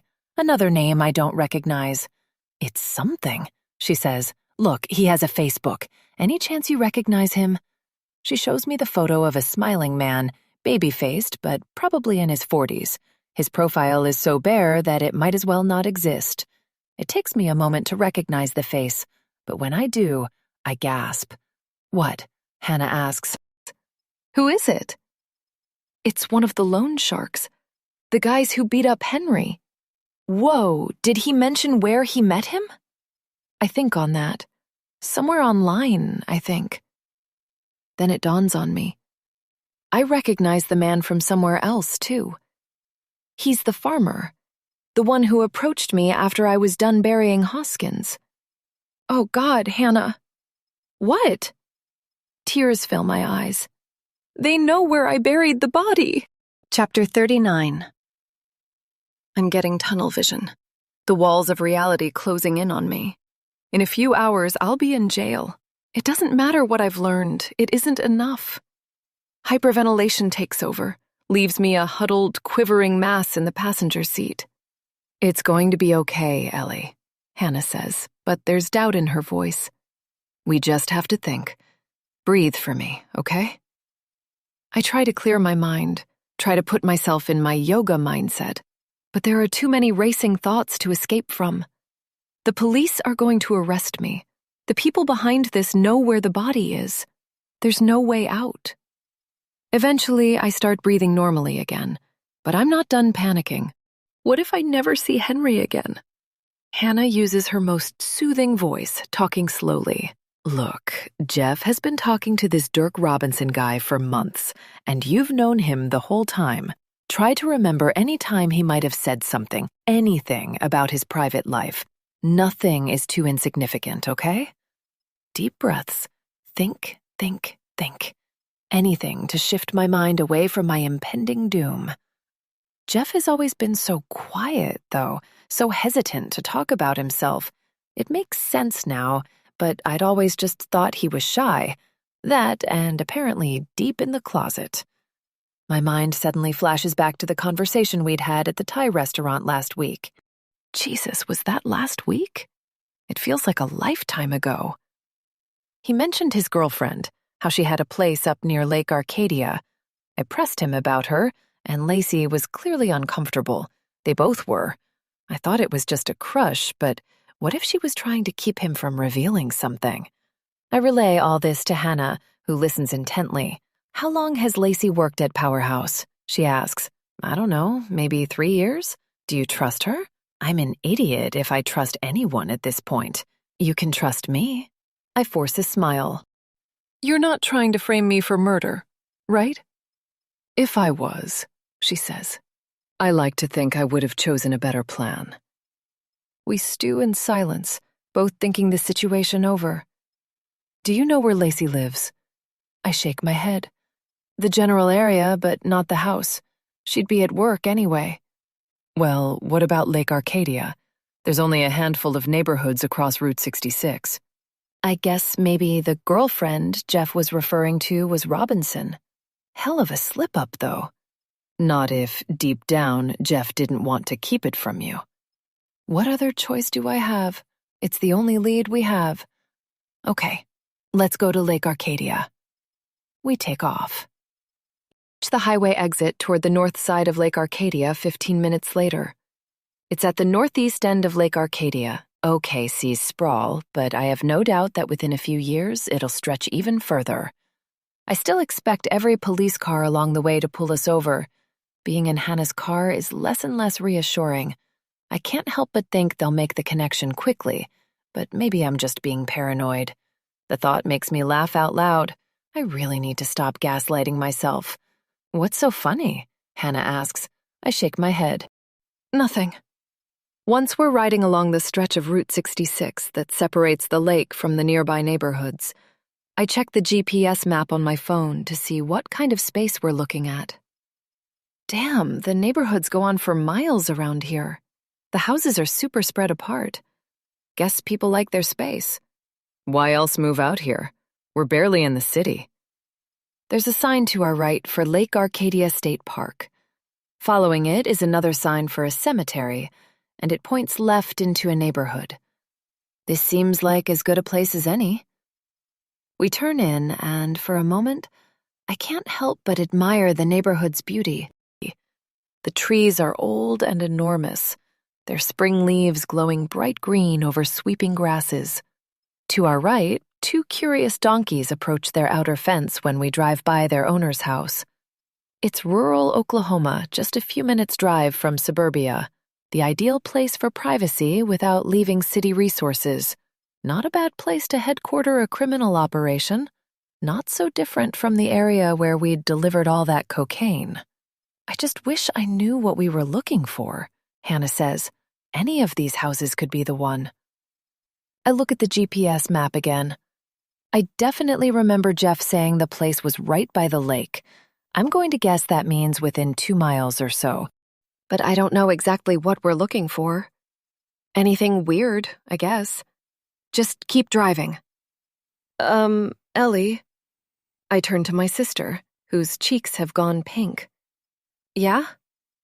Look, just in case it gets ugly, I want you to know I have something. Open the glove box. Something? Just open it. I pull the handle, and when the glove box slides open, the sun reflects something shiny inside that forces me to look away. When I look back, my eyes go wide. I didn't know you owned a gun. It's a tiny thing, just big enough to do some damage while being easily concealed. Susan's ex was a nasty guy, she says. We needed it for protection. I grabbed it when you called me, before I left. I could hear the danger in your voice. Why didn't you tell me before? What if someone was at that other house? That was in the middle of a suburb, she says. Gunshots don't go unnoticed there. The cops would be on us in a minute. Bad for the other guy, but bad for you too. We're basically rural out here.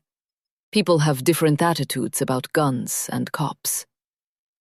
I pick the pistol up carefully, examining it closely, keeping it pointed away. It's damn simple, she says. If you need to shoot it, you just pull the safety down and squeeze the trigger, okay? Got it, I say. Guns have always made me nervous, but this time, the grip of it is reassuring. Thank God my sister thought ahead. What are we going to do? Barge into a criminal's house and hope they surrendered? Even with the gun, we're probably going to be outmatched. If we find something, she says, as if hearing my thoughts, I don't want this to turn into a firefight. It's a last resort, okay? Okay. If we find Dirk Robinson or Charlie Barker, I don't know if I'll be able to resist pulling the trigger. We circle the streets for almost an hour, weaving our way through every path in the neighborhood multiple times, hoping for something, anything. With each passing moment, I get more tense, my palms sweating bullets. I glance at the clock on the dashboard. 6:42 p.m. The warrant has been out for hours. Tension is growing thick in the car. The growing darkness makes seeing anything more difficult. The neighborhood's monstrous trees cast spindly shadows, the edges still jagged from winter stripping them bare. Then I see it. "Stop the car," I say, throwing my hand to my sister's shoulder. She does. "What?" The house itself is dark, painted a charcoal gray that's blending into the encroaching night. I may have missed it entirely if not for the car in the driveway. The silver BMW glints in the headlight beams. "That car," I say. "It looks like the one Jeff was driving when we had all that cocaine." "You sure?" "Hang on, turn the car off for a minute." And let me see your phone. She does as I ask, turning the lights off. I quietly exit, shutting the door as lightly as possible. I cross the street for a closer look. When I'm standing behind the car, I glance in the windows of the house, but there's nothing detectable inside. I turn on the flashlight from my sister's phone and look into the car. There it is. The Maple Leaf air freshener. I run back to the car and report my findings. "That's it," I say. You're totally sure? "It has to be, come on." I doubt myself for a moment. I'm so desperate for answers that I'll take anything, but I know what I saw. I think for a moment, work back a few houses. She turns the car on and reverses 2 properties down. There's a narrow bank off the road where we leave her car. We're about to get out when I stop her and gesture to the glove box. She nods. I stash the gun in my pocket and we get out. We start toward the house and stop when we reach the property line. My heart is pounding harder than I thought possible. The house, in all its silent darkness, looks like it's challenging us. Chapter 40. A short white fence separates us from the property. We stop and look everything over. Toward the back right corner of the property, there's a black barn with a large door on the front. On the side of the barn facing the house, there's a raised concrete platform with some chairs and a smaller door. A few dozen yards to the left lies the house itself. It's 1 story, simple. From where we stand, I can see only the house's front door and side, but the hint of a back porch is just visible. From behind a curtain, a light flicks on in the house. Looks like somebody is home. "Get down," Hannah says. We crouch behind the fence, staring at the lit window through the gap between posts before the light flicks back off. The weight of the gun in my pocket presses against me. "Maybe we should check out the barn," I whisper. She nods, and I throw myself over the fence, landing with a thud before resuming my crouch. Hannah follows, losing her footing momentarily when she lands. It's nearly dark now, but if someone were to look out the window, they'd see us. We move quickly until we reach the barn and disappear behind it, letting it block the view of the house. Behind the barn, the fence continues, and there's nothing but a rack of firewood separating them. Peek around the barn's corner toward the house and jolt. The house's back porch light is on. 2 figures move close to the door, but I can't make them out before I get too nervous and pull away. I hold up 1 finger in front of my lips, and my sister nods. A few moments later, 2 voices become audible. One of them is nervous and frantic, the other severe. Look, I would have, the nervous one says, but I panicked, okay? And she knows my car. She would have followed me. Jeff sounds like he's on the verge of losing his mind. "So you waited and took my car instead. Great," says the angry one, who I can only assume is Dirk Robinson. "You're an idiot. You know that? I sent the cops the other photos, okay? She's probably in jail. I just checked, and there's been a warrant out for 2 hours. She better be." The barn door unlatches, and the 2 men move inside the barn, their voices muffled by the wooden walls. I can't make out the conversation anymore. I look at my sister and point to my ear, but she shakes her head. We wait a little longer while Jeff and Dirk fumble with something inside. It sounds like they're dragging heavy objects around. Finally, the door opens, and they come back out. "If you fucked this up, I'll kill you too." Dirk sounds calm considering the severity of the threat. Jeff doesn't respond. They make their way back inside the house, closing the door and shutting the porch light off behind them. "Did you hear that?" Hannah asks. "Kill you too." Panic overwhelms me, and tears blur my vision. "Yeah." She hugs me. "They were talking about Hoskins. Had to be." "Yeah," I say again, unconvinced. Please, please let Henry still be alive. Still crouching, I circle around to the front of the barn and try the door. Unsurprisingly, it's locked. I feel Hannah's presence behind me. "Don't suppose you know how to pick a lock?" She shakes her head. Damn it. I've come too far to let a locked door stop me. I pull the gun from my purse, tracing the line in the air where I might smash the butt down on the handle. "That's going to be loud," Hannah says. "Might not even break it." I wipe the sweat from my forehead. "I'll dampen it as best I can. If you have a better idea, I'm all ears." With the gun wrapped in the bottom of my shirt, I lift my hand to smash it downward. But I stop when the house's porch light flickers on again. "Get back!" I whisper shout. We run around the side of the shed into the darkness again. It's Jeff again, and this time he's by himself. I can barely see his face through the darkness, but his eyes look puffy, glistening. Making a beeline for the barn, I turn to Hannah and hold the gun up. She nods. It pains me, but I don't see another option. Once Jeff is inside the shed, I creep around the corner and run in after him. "Don't move, don't talk," I say, quietly but firmly. Jeff spins around, his eyes bugging out. He sees my gun and puts his hands in the air. Hannah enters and closes the door behind me. The large door remains shut, so I'm blocking his only exit. At first glance, it seems like little more than a storage shed. There's a lawnmower and various other landscaping tools, a dusty lathe that looks like it's been unused for years. Beside it, a pile of wood lies covered in cobwebs.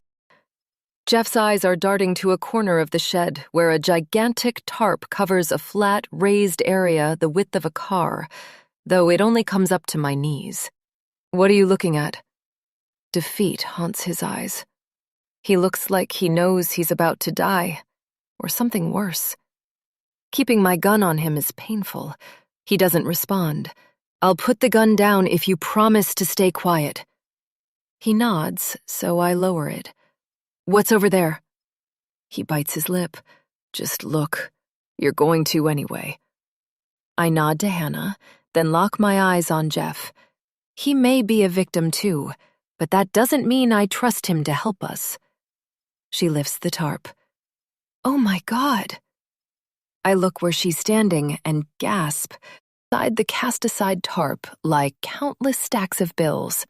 They're hard to read in the dim fluorescent light, but there are a lot of 10s and 20s, some hundreds too. "How much is that?" I ask Jeff. "I don't know. A lot. Millions." "No shit," I say. "Why's it here?" "I can't." "Stop it, Jeff. It's over. We found you here. Talk, now, and don't say he'll kill you if you talk. Tell me what's going on or I'll kill you myself." He hesitates, biting his lip. Okay. Powerhouse is a front." I'm speechless for a few seconds. "A front?" He nods. "They're using it to launder money." Hannah and I exchange a glance. That doesn't make sense. I've been with Powerhouse for 10 years, buildings for them. "Most fronts are real businesses. They just don't make anywhere near as much money as what goes on the books." Hoskins' Rolexes, the fancy suits, the cars, not to mention the other partners. I figured there was more money in the projects I wasn't working on, that others in the firm got the high-dollar accounts. Another reason I was right to be paranoid. "So where does the real money come from?" Hannah asks him. I already know. "They're running drugs," I say, "and a prostitution ring." He nods. "They want to pin it all on you and Hoskins." "Jesus, Jeff, who?" He hesitates. "Dirk Robinson." Hannah and I exchange a look. "Jeff, tell us his real name." We're interrupted by Jeff's cell phone ringing. He stares at his pocket. "It's him," he says. "Should I answer it?" I nod. "Don't you dare say a word about us." With a trembling hand, he picks up the phone. Yeah? Yeah, I'll be right in. Sorry, I was just looking at something. No, I wasn't. I'm coming back right now, okay? He hangs up. I have to go. Look, I promise not to say anything, but they're going to come out here if I don't go back. They? Who else is in there? He gulps. Who, Jeff? Is my husband in there? He nods. My heart starts pounding at 1,000,000 miles per hour again. Is he okay? Yes, Jeff says. My stomach does a backflip. he's okay. For now. Is he involved in this? I ask, dreading the answer. He looks confused. No, why would... He shakes his head. Look, I have to go now. I point my gun at him again. I just need a minute to think. I have to go. Hold him hostage, Hannah says. A trade. Jeff's eyes go wide at it. No, please, God, no. They don't care about me. They'll just kill your husband and let me die. I bite my lip. He's right. I look at the money stash next to Hannah. Now there's our hostage. Hannah, go check to see if there's any gas for that mower. She runs across the shed and picks up a bright red gas can from beside it. Beside the lathe, an ashtray sits littered with ancient, withered cigarette butts. Look for a lighter. Shit, they're coming, Jeff says, staring past me through the filmy window. When I turn, light from the porch is peeking through it. Found one, Hannah announces. She holds up a blue Bic, flicking it to reveal the tiny orange flame. Okay, I say to Jeff, here's how this is going to go. Chapter 41. I open the door to the shed and shove Jeff out, gun to his back. Before I can hear anything else, I slam it shut. Ducking beneath the window, I peek out just enough to see through it. 2 men are shouting at Jeff, but I can't make out what they're saying. It takes me a minute to recognize them. Out of context, they look like any random 2 old men. Oh, God, I say. There is no way. There is no way. Carl Johnson and Gary Farrow are standing in the yard, Gary waving a handgun while Carl shouts at Jeff. Hannah rushes to join me at the window. You recognize them? The other partners. She shoots me a really look. I thought you said those guys loved Hoskins. Apparently not. Both men turn to the window, glaring. I don't know if they can see me, but it doesn't matter. Keep the gas and lighter at the ready, I say. Carl takes a deep breath and shouts, Open up or your husband is dead. I step over to the door and open it a crack. Immediately, both Carl and Gary approach. Give me a stack, I say to Hannah. Hannah runs over and hands me an inch-thick pile of 20s and the lighter. I torch the end and wait a second for the fire to get burning. Then I toss the flaming money out the door. Carl and Gary step back, and I slam the door shut. With the butt of my gun, I smash through the filmy window, panicking, stomping out the fire. I duck under the window and shout into the darkness. I'll burn it all! Don't fucking test me! Bullshit, Carl cries. You burn that money, you've got nothing. I've already got nothing, thanks for that. Why the fuck are you 2 doing this to me? Start talking. Carl gives an impatient grunt. You burn that money, we kill your husband. It's that simple. And we'll all end up in prison, and you'll be too broke to hire a decent lawyer. He forces a laugh. You think that's all the money we have? Honey, that's chump change. I force a laugh back. Is that why you pissed yourself when I set $1,000 on fire? You idiots keep all your money in cash, probably too scared of a paper trail. If I burn this money, you're fucked. Tense, frantic whispers echo through the window. Hannah grins at me, clearly impressed. What do you want to know? Gary asks. The stupidity of the question nearly makes me laugh. Why you're doing this? Why do you think? We wanted Hoskins dead, and we needed someone to pin it on. You were in the wrong place at the wrong time, sweetheart. And you still are. We just told the cops where the body is, and your DNA is all over the scene. In your house, too. Tell them whatever you want. Nobody is going to believe it. My vision goes red for a moment. I breathe deeply to hold it back. God, how I wish I had my phone with me. If I could record this, it would be worth the risk of being tracked. I hold my hand to my head in imitation of a phone, but Hannah frowns and shakes her head. She must have left hers in the car, too. Where's Dirk Robinson? A brief pause, then fake-sounding laughter. Dirk Robinson? Good Lord, Jeff, you really never told her. I'm almost impressed. Dirk is an old associate of Hoskins, another man who hates him, our Plan B scapegoat. Not that we'll need him. You've done beautifully, Ellie. You a lot. And Charlie Barker? A pause.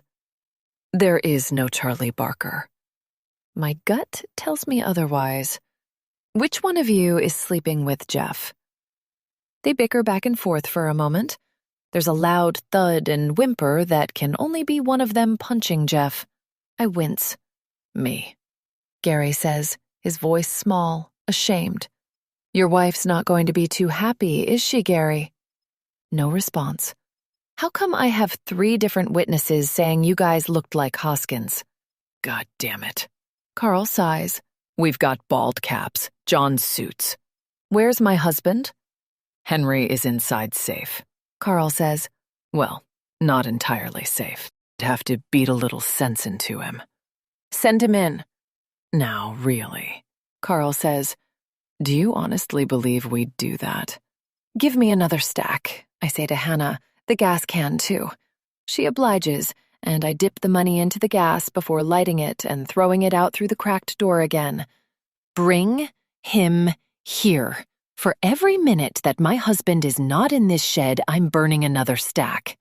More tense whispers. Fine. Carl says, but Gary and his gun aren't going anywhere, so don't try anything. I say nothing, just listen to the sound of Carl trudging off through the grass. I badly want to turn and look, but I'm afraid Gary has his gun fixed on the window, waiting for just such an occasion. I wait. If only Jeff would hit him back. After a few minutes of silence, I hear the grass rustling again. All right, Ellie, your husband is here. Henry? I call out, my stomach fluttering. Are you okay?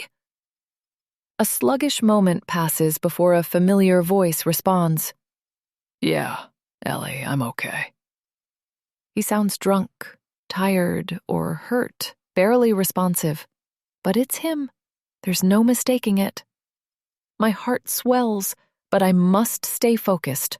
Bring him to the shed door and leave him, then walk away. Footsteps approach the door, then move back toward the yard. All right, he's there. I nod to Hannah, who approaches the door. Be careful, I whisper. Don't let them get a shot on you. She's sweating. There's terror in her eyes. It doesn't matter. She nods. She flings the door open, pulls in the crumpled form of my husband, then slams it shut and locks it. No gunfire. One look at the state of him, and it's all I can do not to burst into tears. His face is beaten to hell, swollen in spots, bleeding in others. Both eyes are black. He's still in his cast, but the side is cracked, and he has no crutches. He's still wearing dirty work clothes, likely the ones from the day he went missing. Oh my God, baby. Thought I was never going to see you again. I start to embrace him, but he winces at my touch. He's wounded beneath his clothes, too. We need to get you to a hospital. He moans, looking up at me through his swollen eyelids. The faintest hint of a smile crosses his lips. I love you, I say. I'm so sorry they did this. I love you too, he manages to whisper. Give us his crutches, I shout through the window. There's no response. Hey, I'm talking to you. I said I'll burn this whole stack, don't test me. Still no response. I'm about to shout something else when the large door of the shed starts to open. Chapter 42. Oh God, Henry, get up, please, please. There's no chance he'll be able to flee, and I can't leave without him. No wonder they let him in. Close it, Hannah cries, ducking behind the stack of money. I crane my neck wildly, looking for a switch that I can't find. It must be remote only. I don't blame Hannah for hiding, but it's our only bargaining chip. I'll only be away from Henry for a moment. I dash to the stack of money as the door reveals 3 sets of legs on the other side. On my knees, I pass the gun to Hannah and grab the gas can and lighter, holding one in each hand while Hannah fixes the gun on Carl, Gary, and Jeff. Stops moving, and Gary's gun is pointed right at us. He looks nervous, but not as nervous as Jeff. Carl, on the other hand, looks furious. "Step away from the money," he yells. Now, why on earth would I do that? I try to sound more confident than I am. I'm painfully aware of how poor a barrier a stack of paper would make against a speeding bullet, so I hold the gas can in front of my torso. "I'm losing my patience with you, Ellie," Carl says. "Oh, I'm sorry," I say. "Let me just get this over with, then." I tip the gas can, letting a hefty dose of the noxious fuel pour out over the bills. "Stop! Stop!" I stop, but I flick the flame to life. Carl squeezes the bridge of his nose. "Maybe we can make a deal. Just the 3 of us. You, Henry, and your sister," I say. "And whatever you're suggesting, no. You are the last man on earth I'd trust right now." "That may be, Ellie, but I have you in a vulnerable position here. You may be feeling reckless, but are you willing to risk the life of your husband and your sister?" You have me in a vulnerable position? You realize I can destroy your entire fortune right now, right? "You're not gonna die just to make me go broke." Fine, go ahead and kill me. Lose your scapegoat, too. Have fun explaining 3 more disappearances to the cops, I say. Look at all the trouble you went through just to cover up Hoskins. He laughs at this, a full-bellied rumble. Oh, sweetheart, I wouldn't need to. Do you know the real reason we needed to cover up Hoskins' death? I don't answer. It's simple, honey. He's a millionaire. When rich people die, the police care. They care a lot. Especially when those handling his estate are willing to spend handsomely out of pocket to make sure the crime is solved. The digging would never stop. You, your husband and sister, they'd abandon the case within a week. Just another sad, tragic loss of life that'll be forgotten by the next news cycle. Let me make one thing clear to you, Ellie. You don't matter. You've been accepting from us proves it. You do know architects are supposed to make more than that, right? Especially after 10 years. Christ, have some self-respect. Fists clenched, I'm on the verge of dumping out more gasoline when Hannah stops me. Don't. He's baiting you. Then why kill Hoskins at all? I ask them. A personal disagreement, Ellie. None of your concern. Agree to disagree, Carl. I'd say that's a huge concern for me at the moment. No response. Deep breath. Clear head. I look away for a moment, then look back. Gary is completely stoic, robotic even. Carl is grinning ear to ear. He's getting cocky. He thinks he has me in the palm of his hand. Neither is paying much attention to Jeff, who looks to be on the verge of a meltdown. He's vacillating quickly between panic and rage, his expression that of a madman losing his grip on reality. It's hard to imagine the level of psychological warfare these two have put him through. Carl's speech looks like it's too much for him to bear. Jeff screams, slamming a fist into Gary's face. The gun goes off with a deafening roar, ripping a hole into the ceiling as he plunges to the ground. Carl whips his attention over, eyes widening in panic. "Shoot them!" Jeff screams. Gary's gun skitters across the floor of the barn, and I lunge forward over the money to pick it up. Behind the cash, and Hannah and I each point at one of the partners. If I actually kill someone, my troubles are only going to get worse. But God, I've never wanted anything so badly. Carl makes the decision for me. He runs at me full speed, kicking up piles of bills while he charges. There's rage in his eyes. He wants me dead. I pull the trigger, and a red hole opens in Carl's shoulder. The gun bellows. He screams and collapses into the pile of cash. Blood squirts from his wound into the bills, staining thousands of dollars red. Hannah stands and backs up. I do the same. There's something delightful about watching Carl ruining his money with his own blood. You motherfucker, Gary finally says, rubbing his face. He reaches into his pocket without standing and pulls out a second pistol, but he's too slow.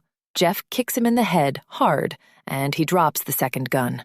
With no hesitation, Jeff picks it up and fires a shot directly into Gary's face. My ears ring so loudly I wince.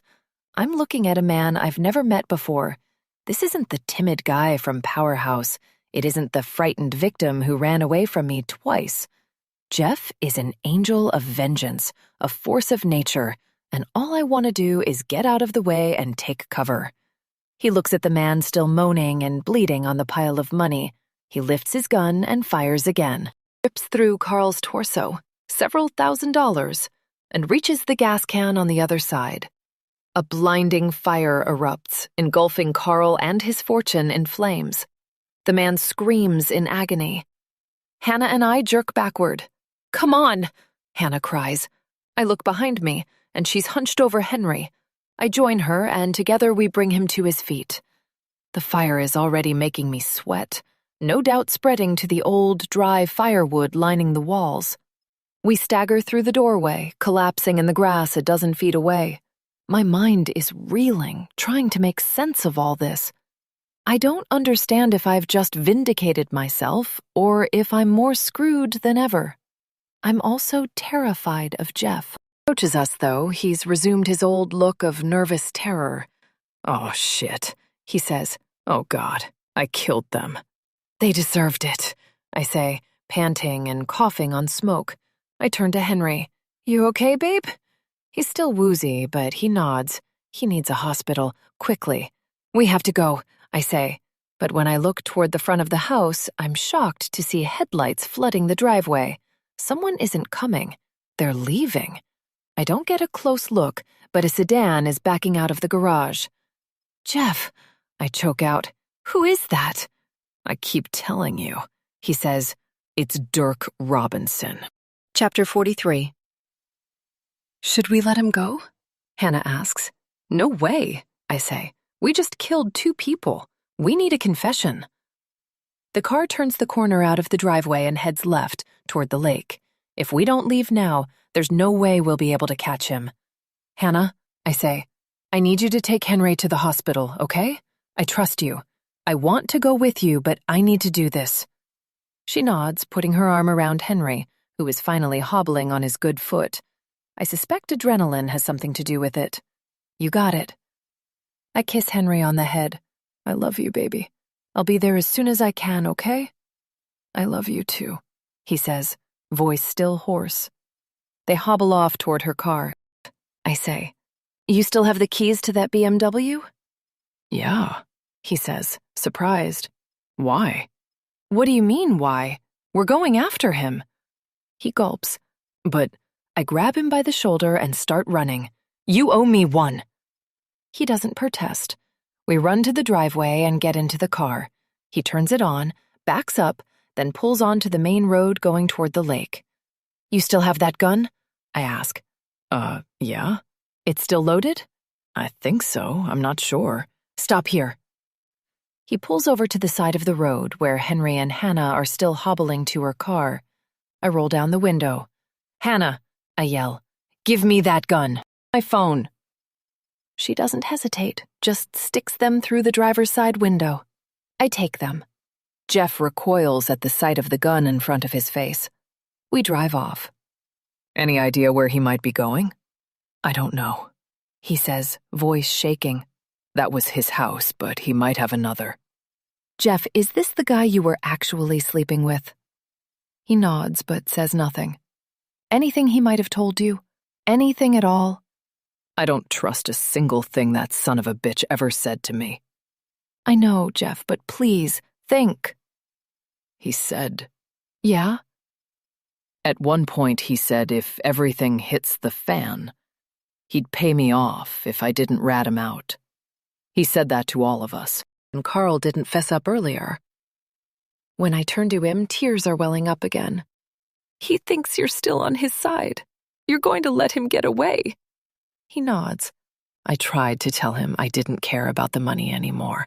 He didn't believe me. Money, money, money. That's all he thinks about. It's all he cares about. It's all he thinks anyone cares about. So, he thinks he's safe. He grimaces. Oh, God. I think I know where he's going, Ellie. Where? He doesn't answer. Once we reach Route 66, he turns left. Within a mile, he turns right into Lake Arcadia State Park. He breezes past the entrance station so fast that I can't tell if it's occupied. He weaves through the park's dark streets until we reach a parking lot with a boat ramp by the water. There is only one car in the lot, a dark sedan. At our entrance, the driver turns it on and starts to pull away. Jeff doesn't let him. Instead, he screams so loud my ears start ringing again. He floors the BMW and charges at the other car. My body clenches up as I await the impact. Metal crunches against metal. The airbag deploys, smashing me back into my chair and knocking the wind from me. The force against my face feels like a punch. I'm lost in a daze, woozy and confused for a moment. Beside me, Jeff exits the car. I hear yelling, but I can't make anything out. I've gathered my strength. I stagger out and point the gun. At first, I'm seeing double, but the shapes of the two men become clearer. Jeff is beating Dirk Robinson with all the strength left in him, kicking him in the stomach while he's doubled over. It's hard to tell in the moonlight, but it looks like he's spitting out blood. "This is for saying you loved me," Jeff yells, kicking him in the stomach again. "You asshole. You didn't think I'd come here. After everything you've done, you expect me to trust you." Dirk splays out on the ground, apparently in too much pain to move. The moonlight reveals his face, and it's hard to believe I've seen this man twice before. Dirk Robinson. Ponytail. The farmer. The face of a chameleon. A man who's been everywhere and nowhere all at once while I've been fighting for my life. When Jeff kicks him again, I smile. I point Hannah's gun to his head. "You're gonna talk, aren't you?" He nods. "You're gonna tell them everything." He nods again. "And you're going to spend the rest of your life in prison." Jeff kicks him one last time, then collapses on the ground. Better than he deserves. I keep my gun fixed on Dirk. Jeff sits on the ground, trying to compose himself. It's over. All I can do is hope the cops will listen. Fingers trembling, I turn my cell phone on and dial the number for Officer Freddie Kimball. Chapter 44. "Hey, babe. Can you hear me?" Henry blinks his eyes open, stares at me through a haze. "Ellie?" I smile. It's me. You've been out for days. I lean into his hospital bed, hugging him lightly. He winces, but that doesn't stop him from hugging me back. What happened?" I relay everything I know happened that night. It feels so good to talk to him. He thought Jeff wouldn't go after him. Can you believe that? Went less than 2 miles from his house to wait it out. "Arrogant bastard," Henry says. "I guess when people keep taking your money, you forget not everyone is that desperate. We were." "Oh, come on," he says. "We weren't that desperate. You sure about that?" He frowns. "No, guess not. What happened to you? The cops got what they could from the confession, but I want to hear it from you. I was doing a lawn job across town for Sophia that morning, but it didn't take nearly as long as they said it would. I came home early, and there was a van in our driveway. Those 2 assholes that called themselves your bosses were in there dumping Hoskins. They had guns. Wasn't anything I could do. They tied me up, put me in the van, and brought me to that house." To that house. Kept me locked up there for days. I'm so glad you're okay, Ellie. I'm just glad you're okay. Did they arrest you? Yeah, I say. Once they got the confession, though, they didn't have much on me. Worst they could pin me for was obstruction of evidence, burying the body. It was the only crime I committed on purpose. I have a good lawyer, though.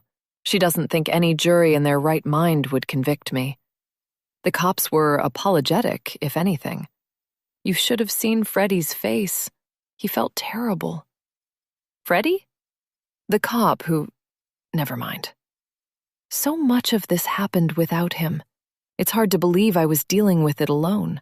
If Hannah hadn't come, I don't think I'd be here right now. What about Jeff?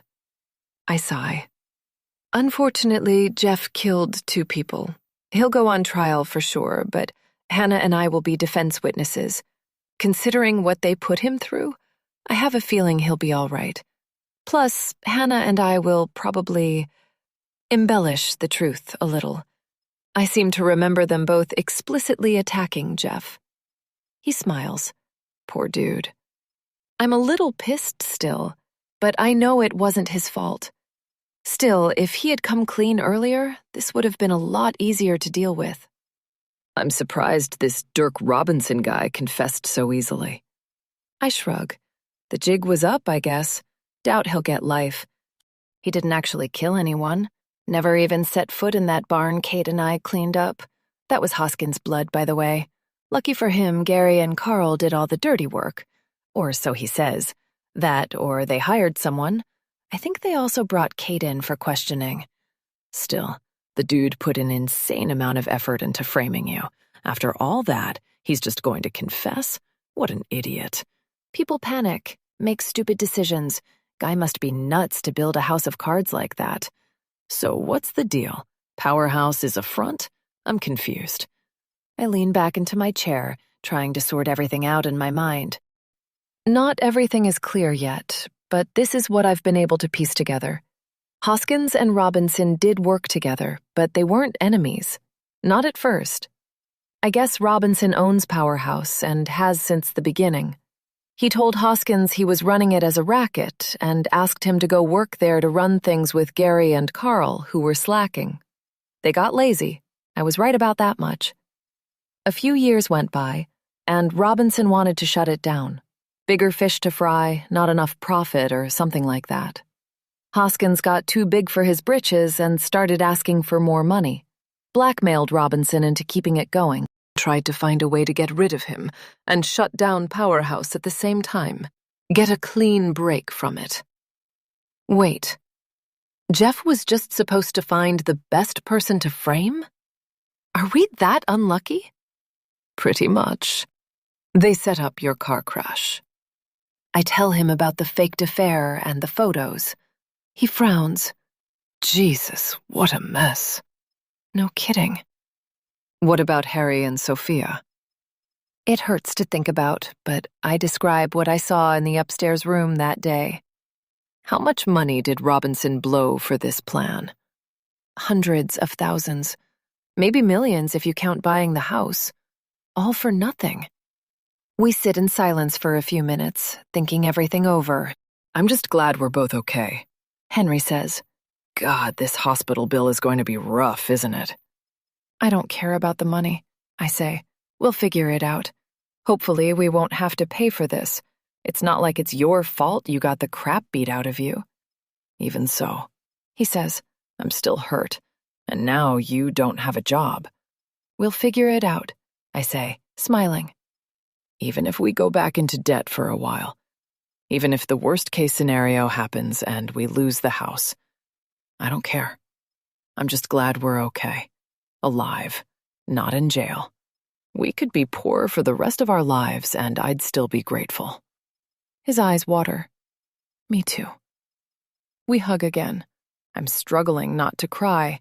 Wait, one more thing, he says when we pull away. What about Sophia? What about her? You said Harry killed himself. What happened to her? I ponder this for a moment. I don't know. She must have run off. Poor woman. I know she screwed us over, but I get why. At least her debt is gone. Is it? I nod. Ours too. The old medical debt. Robinson bought it so he could put the pressure on us, set up a fake collection agency and everything. Looks like we might be replacing it, though. The loan shark debt is gone too. Not that we actually needed to pay it. Those guys that came into our house and beat you up, one of them was Robinson. The one with the ponytail. Guess it was fake. He must have taken it off when he put on the bald cap. He laughs. Seriously, why?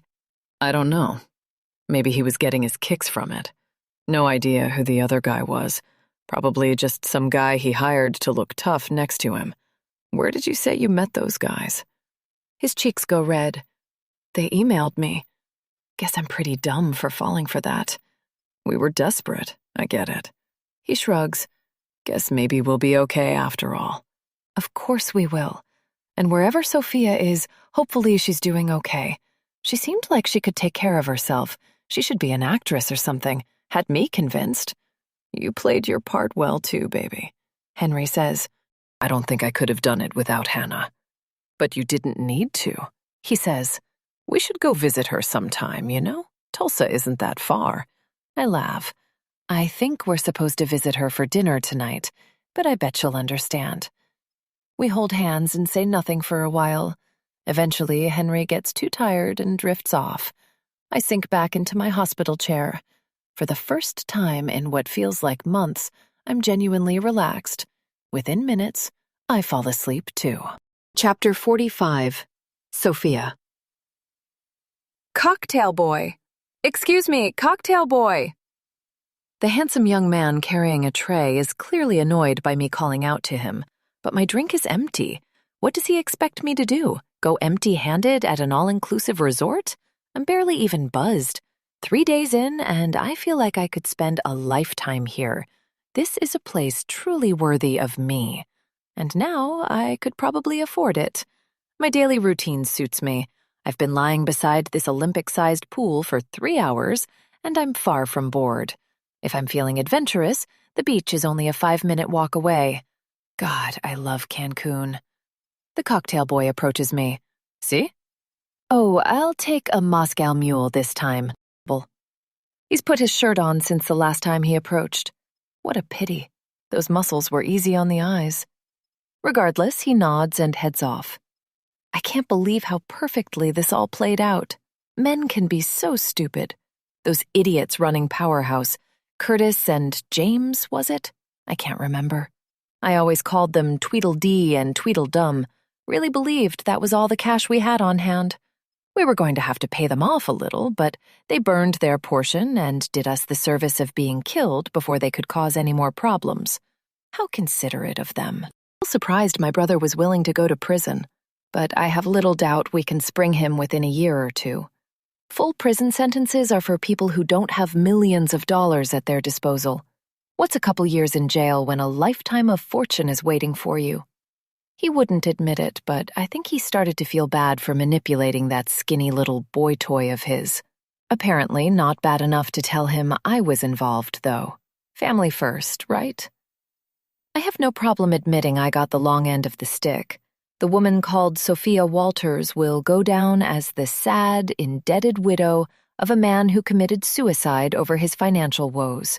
I can't believe that idiot almost ruined everything. God, it was hard to keep him from spilling the beans. But money talks, as they say, and he kept mum until he killed himself. If they go looking for that Sophia, they'll come up dry. They won't look hard. She was poor and had no connections. I'm just glad I never had to sleep with that pathetic loser. It was bad enough pretending he was my husband. We paid off all his gambling debts just to get him to cooperate. And what does he do? Goes right back to the casino and buries himself in another pit of debt. Guess that's why he killed himself. He must have known he would always keep going back. Thought Dirk was stupid for buying that house and setting up that account in his name, for doing anything in his own name. Maybe that was the boy toy's doing. I never asked. He might have ended up without jail time if he hadn't. But I must admit, that would have left a lot of loose ends. The cops probably would have kept investigating. Now it's closed. Powerhouse is shut down. And all the money is sitting neatly in a Swiss bank account. For whatever reason, he was willing to take the fall. Everything is tied up neatly. Thanks, brother.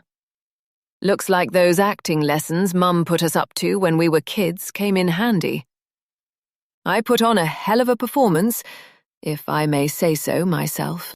Dirk, always the drama queen, managed 3 separate roles. Some might have called our plan too complicated, but hey, it worked, didn't it? The cocktail boy returns with my Moscow mule. I take a sip. Ugh, too spicy. Bring me a Mai Tai instead. He scowls and wanders off. Maybe his manager needs to hear about this. I'm in no hurry for Dirk to get out of jail. He won't rat me out. I have all the money. And if I'm being honest, I'll thoroughly enjoy gallivanting across the world in the meantime. Maybe I'll even save some for him for when he gets out.